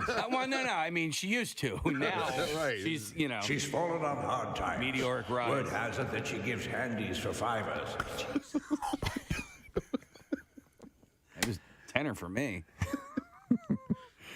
I wish She's very this would popular in the Shire. Well, the conversion from pounds to dollars. Okay. Miranda Otto is 54, and she gives handies for $5. Oh, man. Yep. Kristen Ritter has a birthday today. It's a big one for her. She's 40 years old, so a milestone birthday for When her. we laugh at stuff like that exchange that just occurred, is a good portion of that laugh the knowledge that we're in the Broadcasting Hall of Fame? Oh, yeah. That's the level that got us into the Hall of Fame. It is.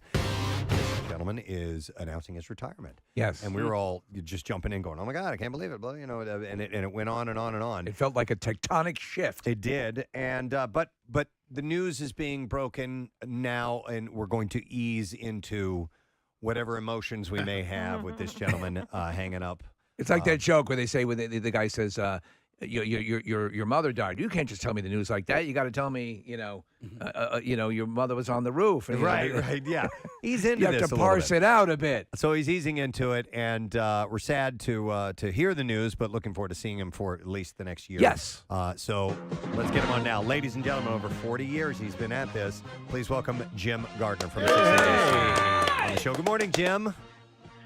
Good morning, guys.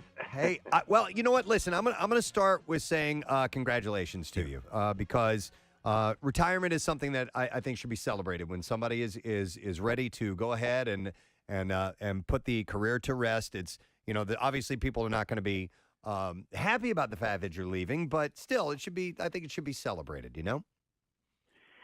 Well, yes, I absolutely agree, and yeah, I mean, I'm looking forward to a different life experience, but I've got another year or another 14 months at Channel 6, and I look forward to every day. So it's a bit of a strange experience because there was, a lot of talk yesterday and a lot of emotions yesterday, but meanwhile, I've got another year and right, yeah.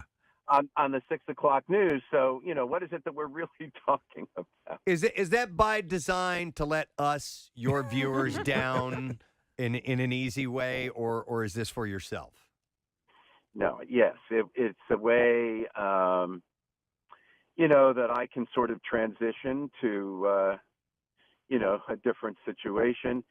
To tell you the truth, back in 2009, Dave Roberts retired from Channel 6, and this is how he did it. And I remember very clearly that he was working on the 6 o'clock news. He was taking the 11 o'clock news off.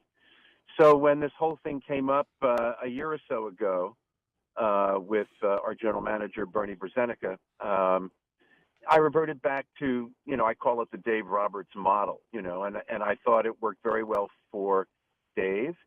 And I think it worked very well for Channel 6. And it was a sort of an easy or a graceful transition that I think benefited both the station and Dave.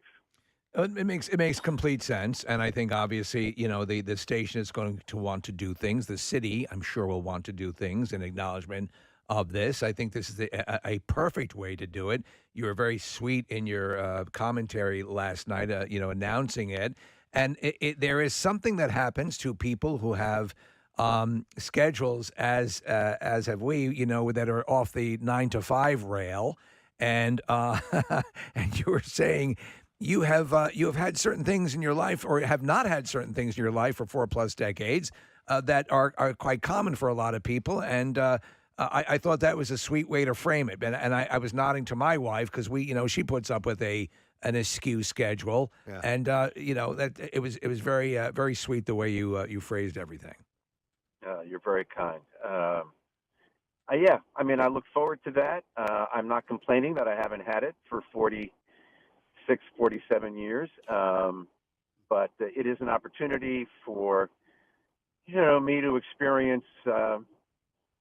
A more normal rhythm, a more normal rhythm of life, and to be able to linger over dinner with my wife, would be something I haven't really experienced in my lifetime. And it's something I look forward to. Jim, can I ask how you approached your team members, your 11 o'clock team members, Cecily and Deuces and the like, and did you call everybody together, or did you do an individual meeting with each? I didn't, although they've known about it for some time. Okay. We've had conversation about that, so it was no surprise to them. Okay. But I sent a memo to the staff yesterday, shortly before the station announced that there would be this pullback and a year from now a retirement. I wanted to be the one to just let the staff know that this was happening. Not that I felt that, it was such a big deal that I was leaving, but there was going to be a substantial change. And I thought that it was appropriate for everybody to hear it from me. And so I wrote this memo, and shortly thereafter, the station made the announcement. And, today we've got news to cover.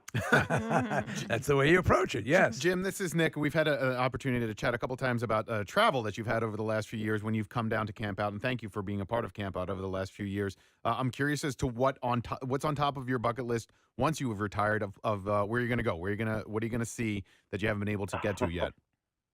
That's interesting. My wife and I were just talking about going on a tour of Scandinavia. My son is taking his second semester of his junior year in he's in college, and he's taking his second semester in Copenhagen.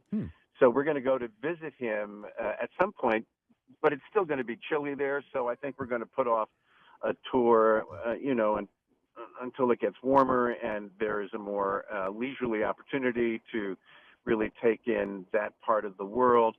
So that seems to be number one on our bucket list, and there'll be many more to follow, I believe.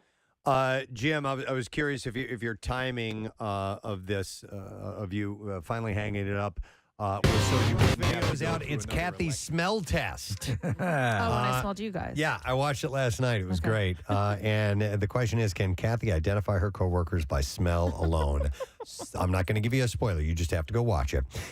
Be the first to see the newest Daily Rush video by subscribing to our YouTube channel. Subscribing. Sponsored by Xfinity's Gig Speed Internet. You can learn more at xfinity.com. And when you were describing my scent, Kathy, you know what I think it was? I think it's my hair product. I think that's maybe. what you're smelling. Maybe. Yeah. What are you using? I use Crew. I use classic. Crew forming cream. Yeah. Because if somebody is freshly showered, I can tell. Yes, I can too.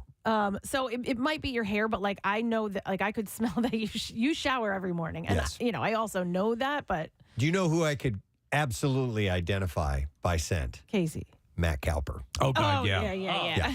Because on Wednesdays, after he goes to the gym, he goes into the bathroom sweaty. and he spruces up here. Spruce up after the sweat. And I can smell the whole bathroom smells like Crew. I think he uses one of the Crew products. Anyhow, I can identify it like that. You know who else I thought you could have thrown in there, and I probably would have gotten is Chuck D'Amico. He also has that fresh, clean smell. Okay. He's a fresh. Well, he showers every He's a morning, I fresh assume. clean guy. I think he does. It seems like he would. What's going on? What's the banter? You know what? The band is breaking down. There's a little bit of craziness going on outside. Did we just give something away? Yes, we gave away $50 Anna Marie's gift card. Lovely. And I forgot what number caller. We'll figure it out. Okay. I want to say it was 11. Was it 11? Thanks, Preston. Something like that. No problem. Yeah. Or no, it was. It wasn't. It was higher than that. Who cares? Are there numbers higher than 11? Yeah, there are. There's a handful of numbers. Really? That are higher than 11. What? Oh, man, there's numbers higher than 11. Yeah. No, there's like a billion apparently. Yeah. Okay, they'll figure it Don't out. worry. All they have to do is play back what we just recorded. Of course, we follow the international Geneva rules of radio broadcasting. Yes, it is it's kind of crazy when bands are breaking down and leaving. There's a lot of activity that happens right outside of the studio, which is where Marissa. I should have sent them in to look at the your tchotchkes in your office and the Batman. My Sharks and Crafts. The Sharks and Crafts. The Sharks and Crafts shelf. Yeah. Bizarre file? Sure. Yes. WMMR presents Preston and Steve's Bizarre File. All right, we'll begin with this. A circus acrobat has suffered potentially life-changing injuries after a missing safety net during a human cannonball stunt. He missed it, I guess. He missed the safety net. The 28-year-old man was taken to the hospital. Phone footage shows the performer dressed as Captain America crashing into a metal barrier. Uncle Sam's American Circus said that he would make a full recovery over time. Okay. Footage shows the man being shot out of a cannon, missing a safety net, and crashing into a metal rail on the perimeter. An audience member said he was out cold on the floor. There are a multitude of ways to die in that human cannonball stunt. Just the actual ejecting movement can kill you. Footage showed him lying motionless on the floor as circus colleagues ran over to help. They put the guy on the mat and carried him away behind the stage, and no signs of him awake. So when you go to see an event where they're working without a net, I find no extra thrill in that. It makes me too nervous to enjoy what I'm watching. I saw at Ringling Brothers one year when it was at it was Wells Fargo. No, it was at the Spectrum actually. And they did a human cannonball thing. Yeah. Wow. Yeah, it's amazing. I mean, it was way cooler than I thought it was going to be. They shot that dude across the whole arena. Yeah. And he was safe. I mean, he landed okay. But I'm it's okay. Yeah. All right, this is strange. A 21-year-old trainee pilot from the UK died after being bitten by a mosquito on her forehead. Oriana Pepper developed an infection that spread to her brain. Is that in the I don't know if it's in the triangle of death or not, Steve. I think it's from your nose to your chin. Yeah. But it's close enough to be in a bad zone. Pepper It's in the was Northwest Passage. well on her way to becoming a commercial airline pilot and had passed her theory exams on the EasyJet program in Oxford, England, and she had traveled to Belgium for her instrument ratings. How freaking bizarre. In Antwerp, Pepper was bitten by a mosquito on her forehead. She was hospitalized last year when the infection spread on the 7th of July. Doctors prescribed antibiotics, and it didn't help. 2 days later, she collapsed in front of her boyfriend, James Hall, who had rushed her to the hospital. And she died there from a mosquito. Like 2 weeks later. Isn't the mosquito the most deadly animal on the planet? The mosquito kills more people on Earth than any other type of living creature. By carrying things like malaria? Yes. Yeah. Okay. Yeah. And guns. And guns as well. Oh my God, yes. those Mosquito that totes a gun. The coroner said that the trainee pilot died as a result of serious infection caused by an insect bite to the forehead. And it said that he had never seen a case like that before. So it wasn't a disease, it was an infection. That's terrifying. A woman was arrested for slapping her husband at Disney's Animal Kingdom earlier this month. How could she slap? The reason they were fighting, the husband said, was from, listen to this is the reason, All right. the stress that their Disney World vacation caused on their marriage. I can believe it. Asia Curry was charged with domestic violence. The couple has been married 6 years and have 2 children together. Both stated there's never been previous incidents of domestic violence, and it happened just after 5 p.m. They got into a fight in the parking lot in front of Orange County Sheriff's deputy. The family had spent the day at the theme park, and the husband told authorities they began to argue verbally about marital issues related to the stress of their vacation. I never have an orgasm! A deputy wrote, Curry put the children in the car and then proceeded to curse and scream at him. Her husband walked away from Asia in an attempt to end the argument. Asia continued to follow him, spitting at him as he walked away in the direction of the patrol car. While walking up to the car, Asia then slapped him with an open hand on the back of his head, at which point the parties were separated and spoke with deputies. By the way, I got this story from one of the deputies. Yeah. I know. Oh my God. That was there. He sent it. He sent it and he wrote, I may or may not have witnessed this as a deputy on duty. Jeez. So I'll leave his name out of it. Steve, he also said that he wants us to come down and do our show from down there. Yes! Absolutely. Yeah. So Curry said she slapped her husband because, quote, he deserved it. I felt so bad though for the kids. Like the kids are supposed to be having. This is supposed to be fun. Yeah. Finish your juice box, sweetie. Mommy has to tell Daddy how he's a flaccid fool. The husband wasn't injured and didn't want to press charges against his wife, but Curry was still arrested and taken to jail. And she, Disney has trespassed her from all Walt Disney World properties. I think of things like that was such a magical day when you see parents brawling. For a kid, it's just like you've gone to the greatest thing you could possibly go to. Wow. And to mar it with something so stupid. It is funny that they call it the happiest place on earth because at any given time there are probably more people crying in Disney World than anywhere else on earth.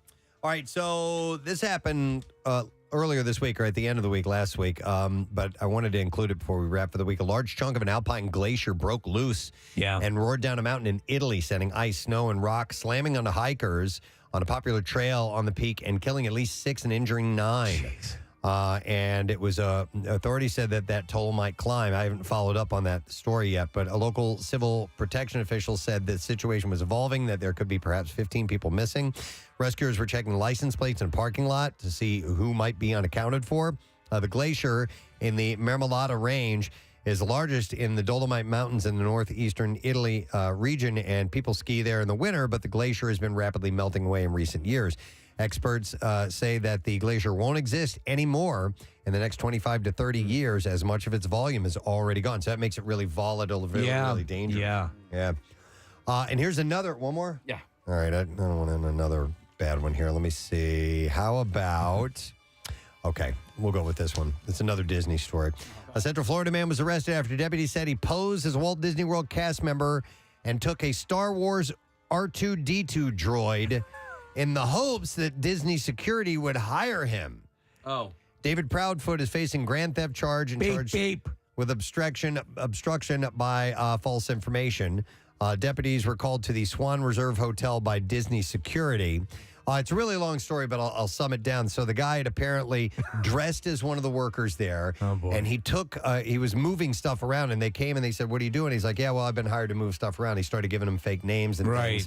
And he had eventually taken this really big, expensive R2-D2 and put it somewhere else. And he said that he was trying to show that there were cracks in their security. So he was helping them out. He was trying to impress them with this. I was sure you would give me a job once I highlighted the issues with your security. Yeah, but that didn't happen, and it was a pretty stupid thing to do.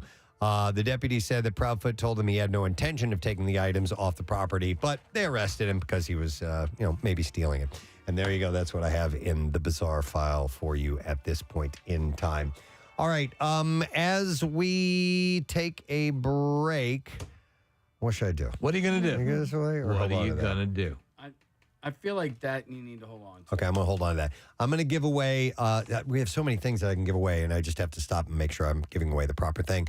Movie screening passes, or actually these are advanced virtual screening passes for this movie, Don't Make Me Go. John chose in this. Looks like a cute father-daughter thing. Yeah. It's not a rom-com, but it's a family comedy. It's rated R. So Yeah, there's brutal murders. Yes, but I mean, to keep that in mind, it's as far as family comedies go. And it's on Thursday, July 14th, 7 p.m., available on Amazon Prime Video, on Friday, July 15th. So it's an advanced virtual screening. It looks good. Check this out, and we can take the next 5 callers at 215-263-WMMR and give those to you. So come and get them. We'll take a break, come back in a second. The lesson question, the trash, the music news, those things are up next, and we will be back in a moment with them. Well, it's funny you say that because this was supposed to end a number of years ago, actually. And there were 2 extensions. I asked Bernie if it would be all right if I could extend a couple of times, and not the last time, but the time before that was so that I could be here for the last election cycle. Mm-hmm. And I wanted to very much be present during the Trump phenomenon. I just thought it was an extraordinarily compelling political story, and I am something of a politics nerd.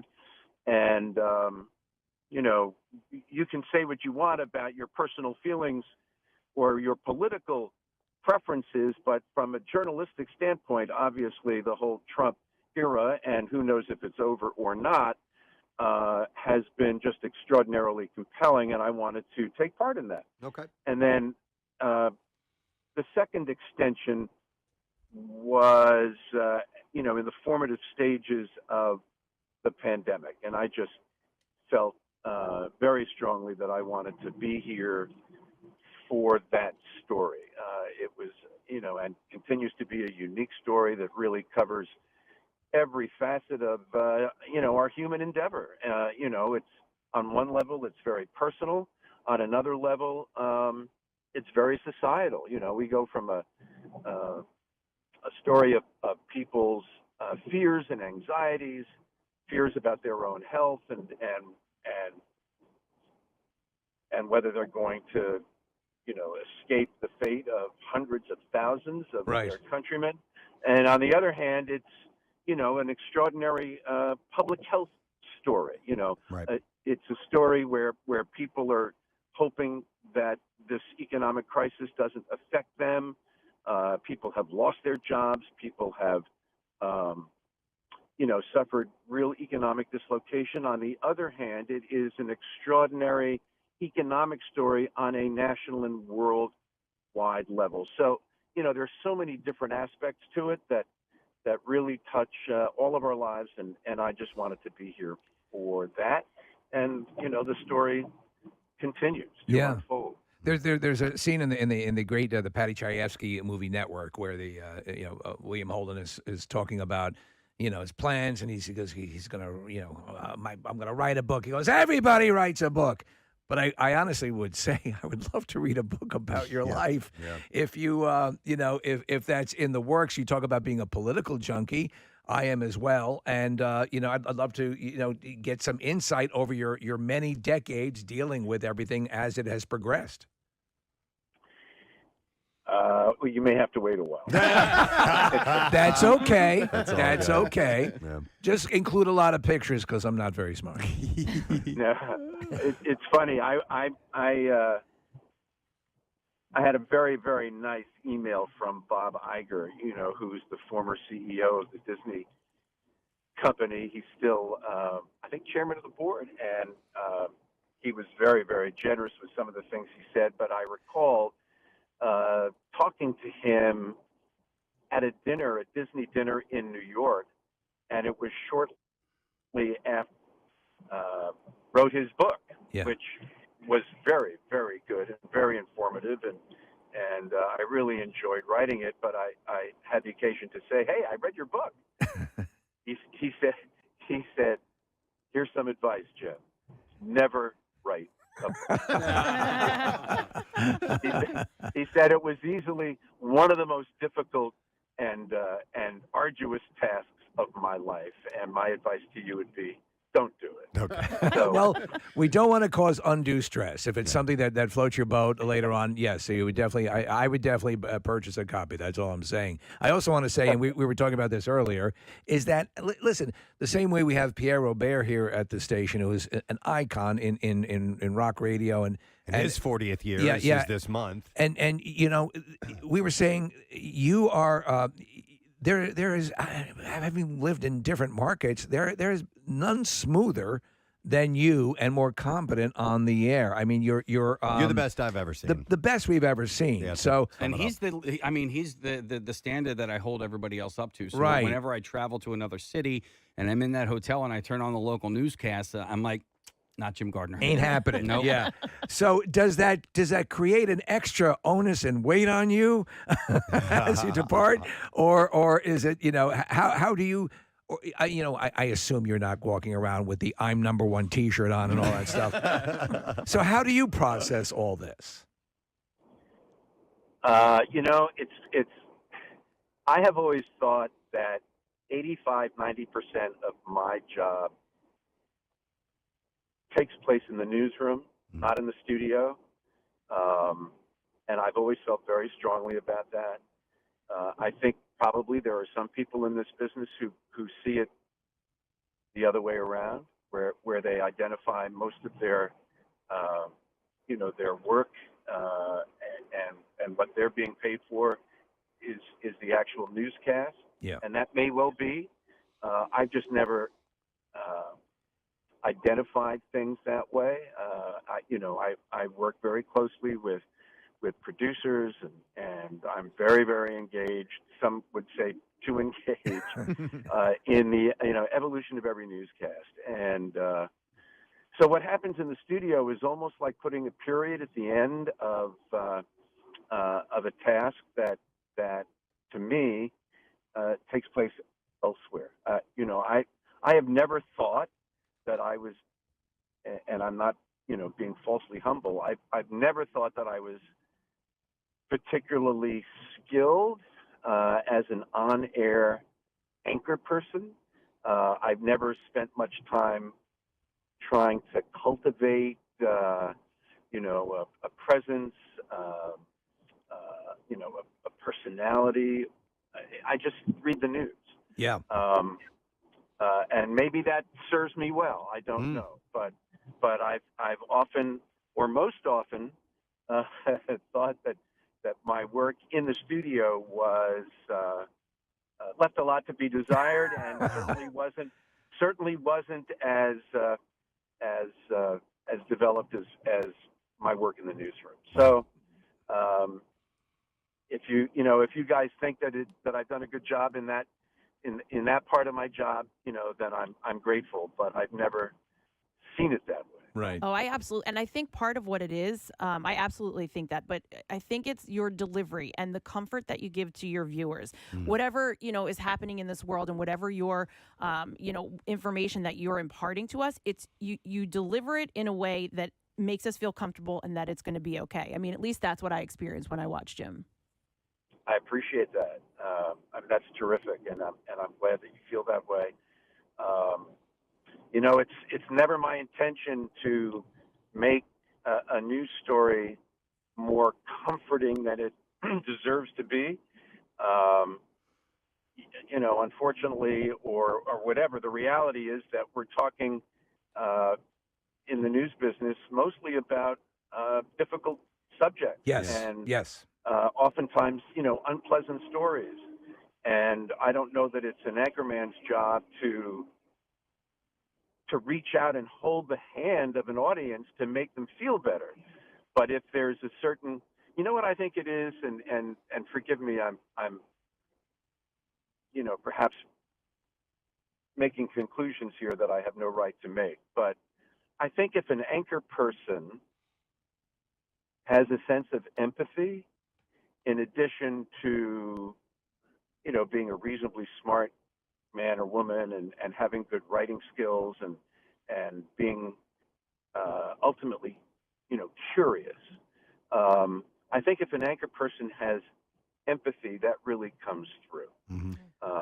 Yes. And I think I do. I think I'm an empathic person. I think my friends and my family would say I'm an empathic person. So if that comes through, I'm really glad about that. And if it brings some people comfort, that's terrific. Well, it's not even up for debate. It obviously has all of the things that you might not see, we see, and that's what's made it work for so long. And you talk about something, you're bringing up something. There was a book from an author, Cheryl Atkinson, who used to be a CBS reporter and investigative reporter, and she writes a lot about the news industry. And she's sort of echoing what you said, that the sort of inclination now to make the news giver the news and the star and personality is not what people really want. It might be here's a gimmick, but she recounted a story of, I forget what station she was at, and the lead anchor, his wife had twins, and the news director said, if I hear anything about this on the air, I will go out of my mind. We're not the story. The news is the story. And I think your reticence to as you said, not over to be a Pollyanna with the news, but also not to falsely terrify the viewers is what served you so well, and it's why you are so revered in this industry.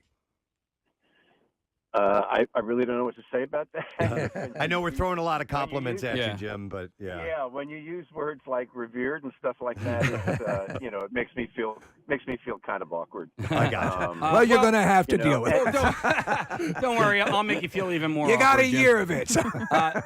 Jim, this is Casey here, and so if I can just offer you a little bit of advice over the next year and month or so, if you could just, on a personal level, move closer to the world, my friend, and just take a little bit of time. If you move closer to the world, my friend, you'll see. Do you know what I'm saying? Let me say one thing, by the way. I think this is very important. Casey. Okay. Yeah. The man who hired me at Channel 6 said the smartest thing someone can do in this industry who is looking, to get a good start in their profession is to work for a good television station and to work for a successful television station. I have been blessed to have had the opportunity to work for, as far as I'm concerned, the best television station in America, to work with colleagues. Question I think I want to go with is, what is Bob the Pigeon's wife's name? 215-263-WMMR. You had to have heard that and kind of made a mental note as to what Bob the Pigeon's wife's name is. 215-263-WMMR. Let's see if you know that answer. Call. While you're calling, we'll do this. The trash business is a gold mine. 93.3 WMMR with Preston and Steve's Hollywood Trash. Brought to you this morning by Jersey Mike's. The only way to top a sub is with real red wine vinegar made with real grapes. And the only way to get it is at Jersey Mike's because authentic ingredients make a sub above. What's going on this morning, Steve? Well, the family of one of the victims of Travis Scott's Astro World concert saying the fact that he stopped a July 4th concert because of a rowdy crowd shows he picks and chooses when to be safe. Scott's lawyer issued a response saying if the family didn't shut up, he was going to kill them. Oh, wow. That doesn't seem a wise move. And I don't know if you guys saw this, but Boris Johnson resigned yesterday as the Prime Minister of the United Kingdom. The 58-year-old politician says he plans to return to the private sector and work as a dust mop. Oh, my God. And finally, for the first time ever, all three Law and Order shows will participate in a crossover story arc. Fans can expect the event this fall, which will be titled Law and Order and SUV and Organized Crime and this sort of thing. And that's your Hollywood show. Thank you, Steve. We'll see if someone does indeed know the answer to the question. What is Bob the Pigeon's wife's name? And it is Ellen who is in first. So we'll go to her. Ellen, good morning. Good morning. All right, Ellen, Bob the Pigeon's wife's name. Is it Catherine? Catherine. Yeah! You are correct, Ellen. Hang on. Got yourself tickets to go to a show. Don Myrera. He's going to be playing Friday, July 22nd, Live Casino and Hotel Philadelphia.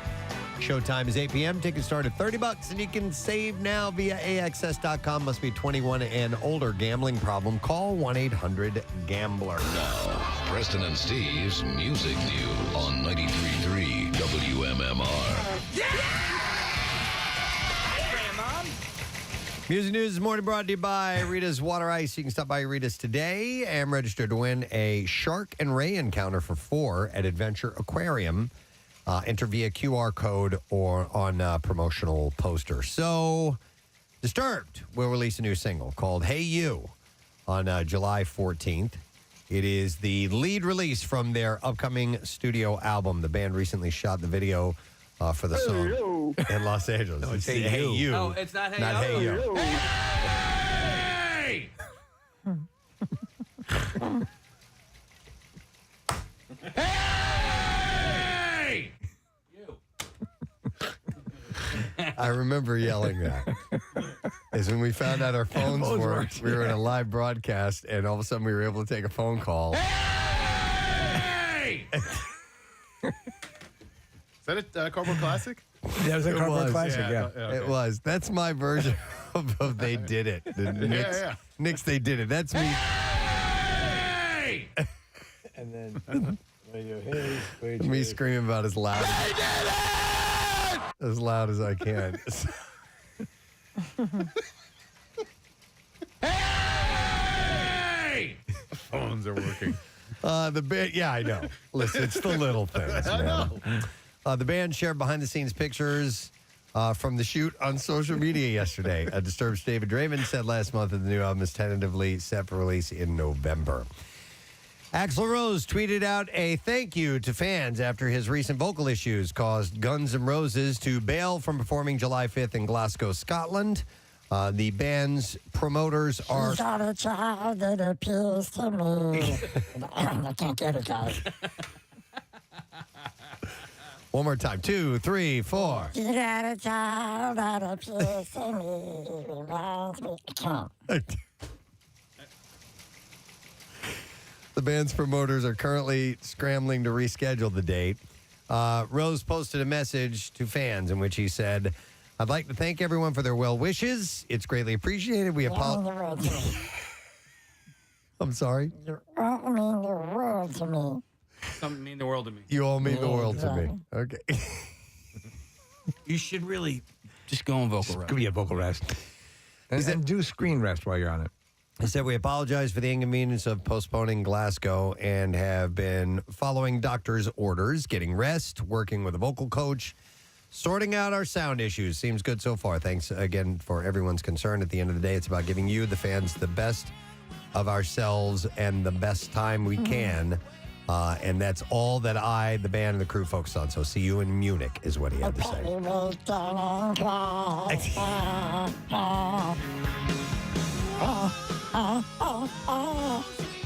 No, it's just not there. It's not working. No.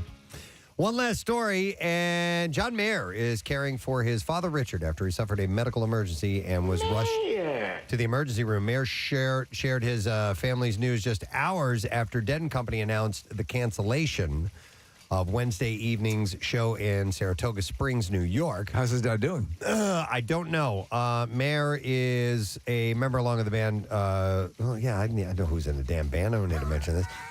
He posted that his 94-year-old father is fairly stable. Oh, good. But will continue to undergo some procedures. Mayer is staying in New York City with him, by the way. They're scheduled to play here on Sunday. So I hope that hopefully he'll be.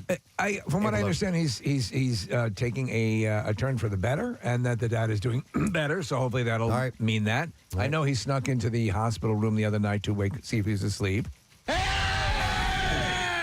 Scared the hell out of him. He's leaning over him just gently, and then. Hey! So anyhow, we'll find out if that show is indeed going to be underway or not, because our Word of the Week prize is tickets to this event. Yes, so we'll get to that in a moment. That's it. That's all I have in music news. We're going to take a break and come back. What, is this? It's not tonight, but not tonight. Okay. I'm sorry, that's not Philly. This is a release. We're looking at a tweet. Okay, I wanted to make sure that wasn't for the Philly show. So as of now, it's on. All right? All right. But before we take a break, I want to mention that I just had only half of the Holla Back Burger from Anna Marie's in Royersford. And it was the point, Kathy, where Casey said something like, you enjoying that over there, Press? Because I was just all over the place. Oh, you were? Yeah. Like, Three mms? It's definitely 3 ums. Okay. Wow. 3 ums out of 3. Whoa. They should put that on the menu. Brisket. It's a brisket burger. All right, you already had me there. Yeah. Caramelized onions, bacon jam, and manchego stuffed in between 2 pieces of grilled challah bread. What's manchego?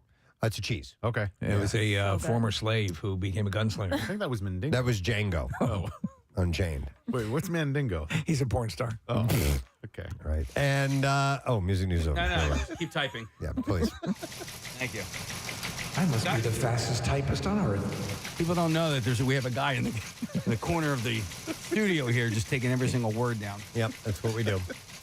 All right, on that note, let me give away another $50 gift card from Anna Marie's. This is in conjunction with Crave Montco Month. We'll take caller number 7 at 215-263-WMMR. What'd you do that for? That's 7.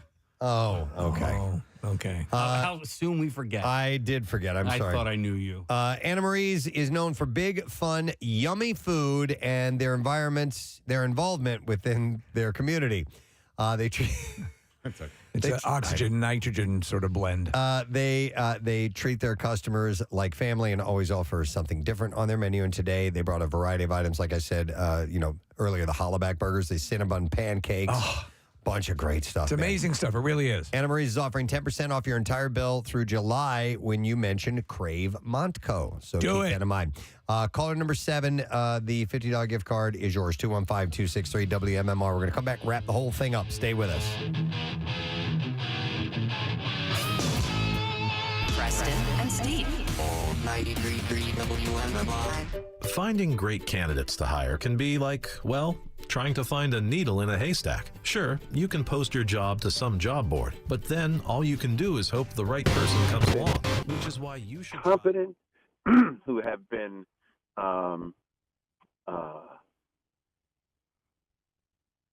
insistent on, being fair, being right, who have really paid so much attention to the little things that become enormously important. They have made me much better, seem much better than I am over the years. I have been the luckiest guy in this industry. People, focus on the man or woman who is sitting at the anchor desk reading the news, and the fact is that our most important job is to represent the hundreds of people whose work and toil and devotion go into every newscast. I've had, even right now, my 6 o'clock producer, Jamie Shore, my 11 o'clock producer, Laura Mamarella, our executive producers, Matt Dennis, people like this who the public never gets to know. They're brilliant. They are they're devoted. They are devoted not just to the task, but to the industry and to the constant effort to make Channel 6 not just a good news station, but a good member of this community, a good citizen. And we're very proud of that. And I am not just proud of my work, and I am, but I am proud to have been a member of an effort on the part of hundreds of people over the course of the decades. And I've heard from a lot of these my former colleagues over the last 24 hours. It has been great to touch base with people whom I haven't talked to or had communications with for a number of years, and it just brings to my mind that if a television station is successful, it's because it has had great leadership over the course of time, and it has had people of great character and people of great motivation, in addition to the fact that they're really good at their jobs. And, I've been the beneficiary of all of that. And I'm sure they would say the same of the you. luckiest guy. Yeah. I'm the luckiest guy in this business. I really am. I feel that way, and it's absolutely true. Well, we can relate. I'm sorry to jump in. No, Steve, absolutely. Go ahead. But as you were describing that about 6ABC, WPVI, that's how we feel about WMMR. It's the same thing. It's a wonderful environment and a blessing to be able to say that. You guys would understand better than anyone else I could be talking to. Absolutely. You know what, Jim? I'll say this, and I look forward to that in your time after the news desk, where I can finally see you at a Sixers game being ejected for overly razzing the opposing team.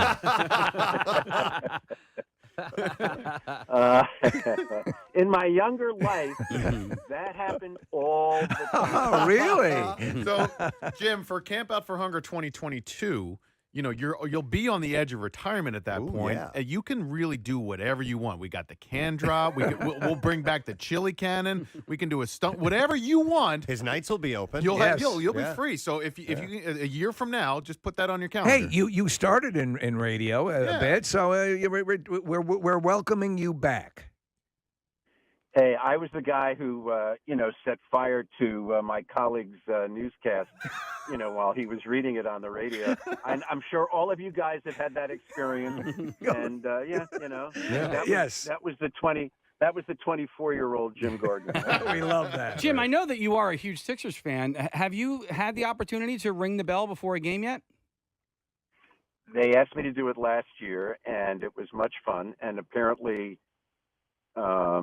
this whole situation over the last day or so has prompted them to think that maybe it would be a good idea to do it again. Hell, I'd put you on the team. I'm looking forward to it. It was so much fun, and if it happens again this year, that'll be great.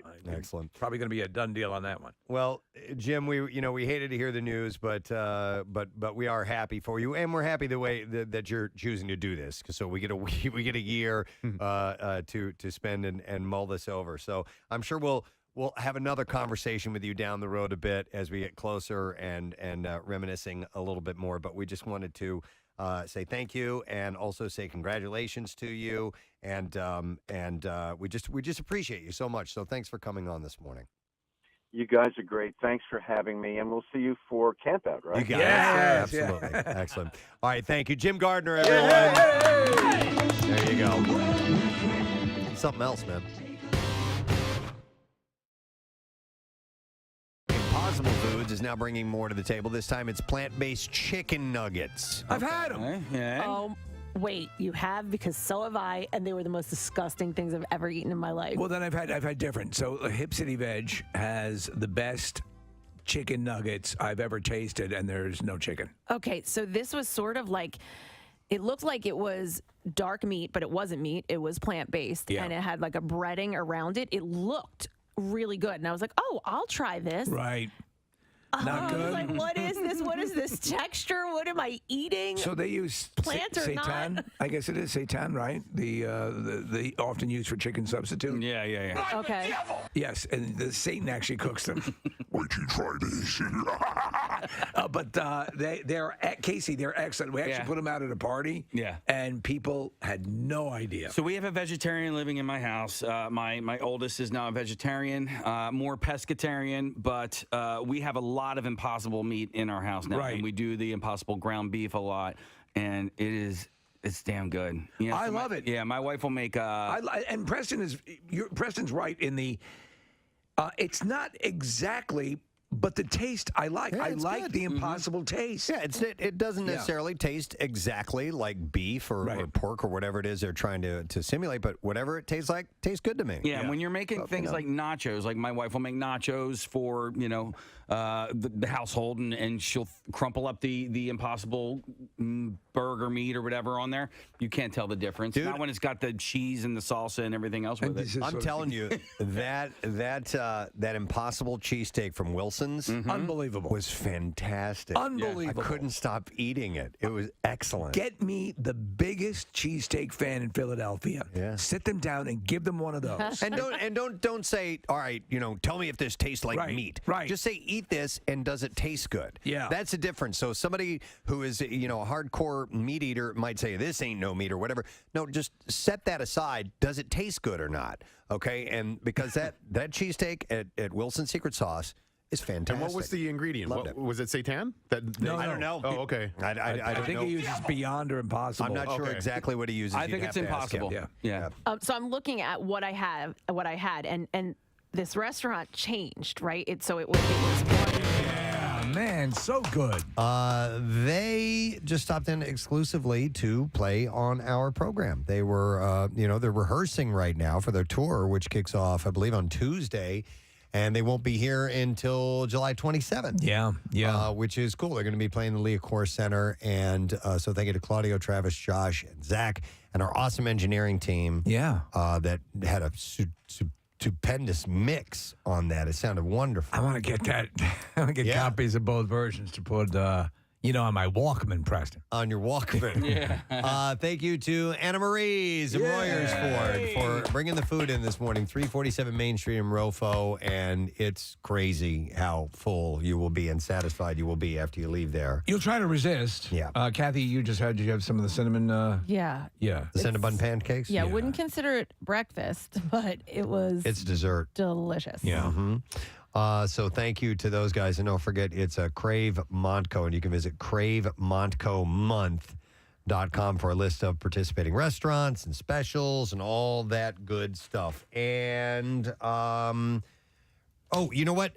Before we get the letter of the day and all that stuff, we got to say goodbye. I know. One of them is leaving the nest. Again, we're back to saying goodbye to our interns again. How we played the right one this morning. The lovely intern, Aaron, is leaving us. Hello, everyone. Hi, Aaron. We're going to miss you. I'm going to miss you guys, too. I loved getting up in the morning and just talking to you guys and hearing and learning a lot, too. So I remember meeting you at the Camp Out for Hunger. Yeah, so me, my mom, and my two sisters always love going to the Camp Out for Hunger, especially when the Flyers go on there because we're huge Flyers fans in our house. So we just watch like every game. And of course, the draft just happened, and we have a great new player on our squad. So right. So you live and breathe it. You were happy to be a part of it now, and you were working for us then. At that point, life could not be better, right? Exactly. It's basically like a dream come true. By the way, Erin couldn't possibly be any more Irish than she is. She is fair skin, long, gorgeous red hair. And what sport do you play? Okay, so I play two Irish sports. So I play Gaelic football for the Notre Dame's ladies Gaelic football team. Yeah. And I also play camogie for the Shamrocks Camogie Club. Camogie? Yeah. The Shamrocks Camogie Club. What is camogie? So I am very bad at this sport. Like, I really do try. I just run around the field. I have no idea what I'm doing. But it's like hurling. I remember you told me about that. Yes, So okay. hurling is the male version of the sport. And okay. Gurning is the camogie female. Yep. So are you doing the same thing, basically, as the standard hurling? Basically the same thing. Yeah, okay. Except, it's all females on the field. Okay. Hurling's pretty cool. It's kind of like lacrosse, only you use your stick as kind of as a carry-all and a bat too. And it's Yes. it seems dangerous to me does. personally. Oh, yeah. So actually, the first week I came back to school for Temple, we had our USGAA finals, which is like our national tournament. Right. And I went and played, and as you know, I cannot play this sport. So I came back to school with all these bruises on my leg, and people looked at me like I had 5 heads and were like, what is wrong She must with be in you? an abusive relationship. And then I'm like, don't worry about it. You should look at the other person. Yeah, that's good. Nice. That's good. So Temple, how long until you're done? Or I actually am done. I graduated okay. in May with a media studies and production degree. Oh, So, congratulations. yeah, it was a lot of fun there. I got a lot of great experiences, especially behind television and radio. And Any ideas to where you'd like to move into and specify or radio, television, or anything that comes along you're good for? I'm up for anything, Okay. just still looking out there, looking for the best opportunities. But I'm hoping to actually still be here with you guys because I met some awesome listeners helping you guys out. Cool. So I might be doing some stuff with the Army. So that's some really of our great. listeners might be able to meet me in person. You will fit in great. She's such a great personality. She is, A lot, yes. just one of those positive people that's Love it. nice to have around. So cool. Excellent. Well, thank you for being a part of the family, Oh, thank you so much for having me on today, you guys. and we wish you well. All right. Thank you. Intern Aaron. You know, they grow up so quickly. Right before your eyes. And then they go, and then they're on their way.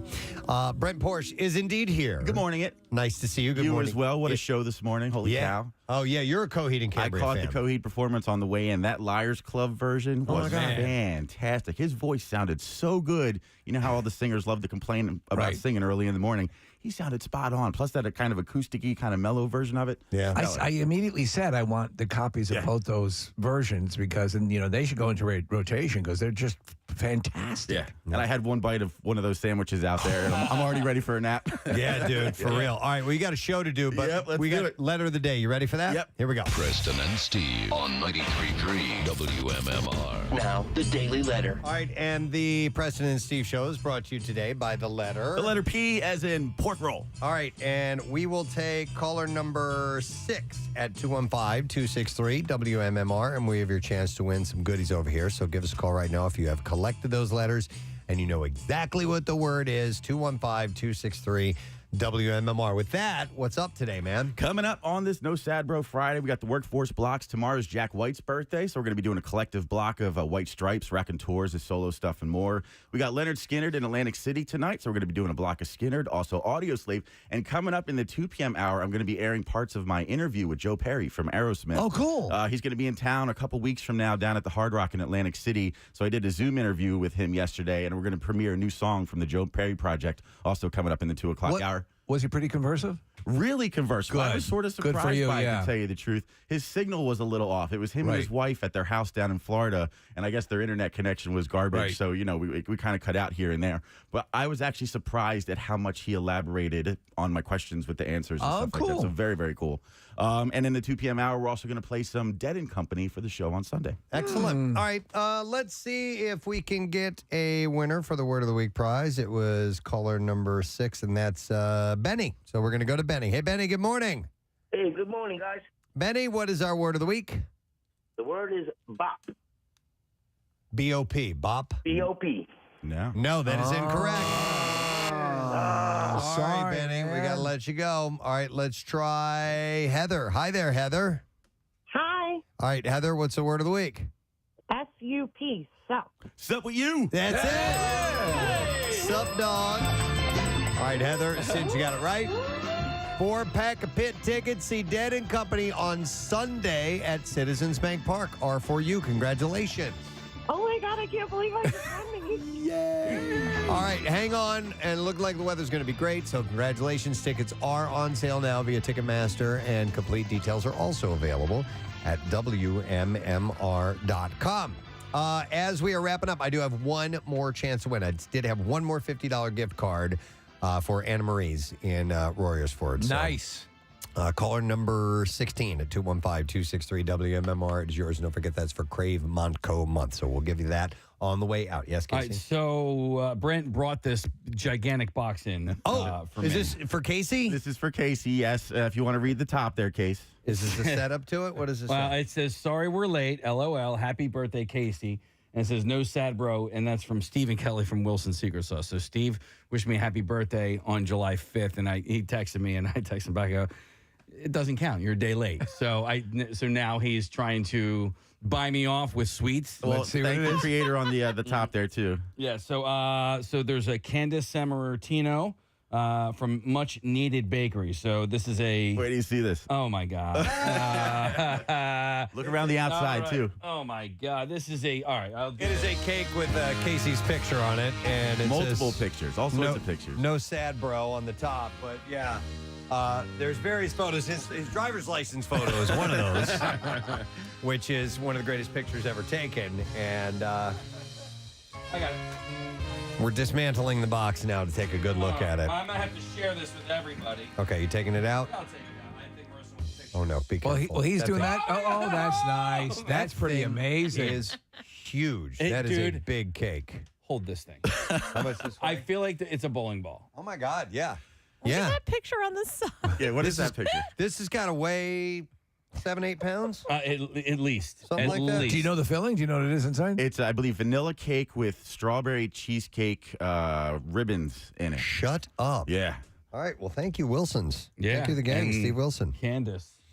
Candace Sammartino. Julie Jerkoff. She is a pastry chef. And thank you to Julie Jerkoff.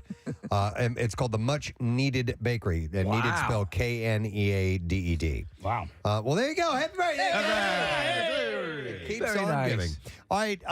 With that, I think we are done. And I will thank our sponsors. Preston and Steve Show is brought to you today by Acme Markets, fresh foods, local flavors. Acme, official grocery store of the Preston and Steve Show. Also brought to you by Trinity Rehab.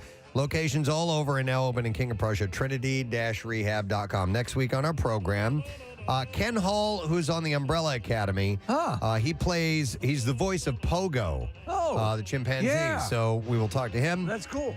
Comedian Kyle Kinane, Don McCloskey, musician, will be here performing live, and the very lovely Jenny Slate will be joining us. That's a good lineup. Yeah, we got some good Down stuff. with that. We'll add to more of that as well next week. That is it. We're done. Rage on. Have yourself a great weekend. We'll see you later, gang. Bye-bye.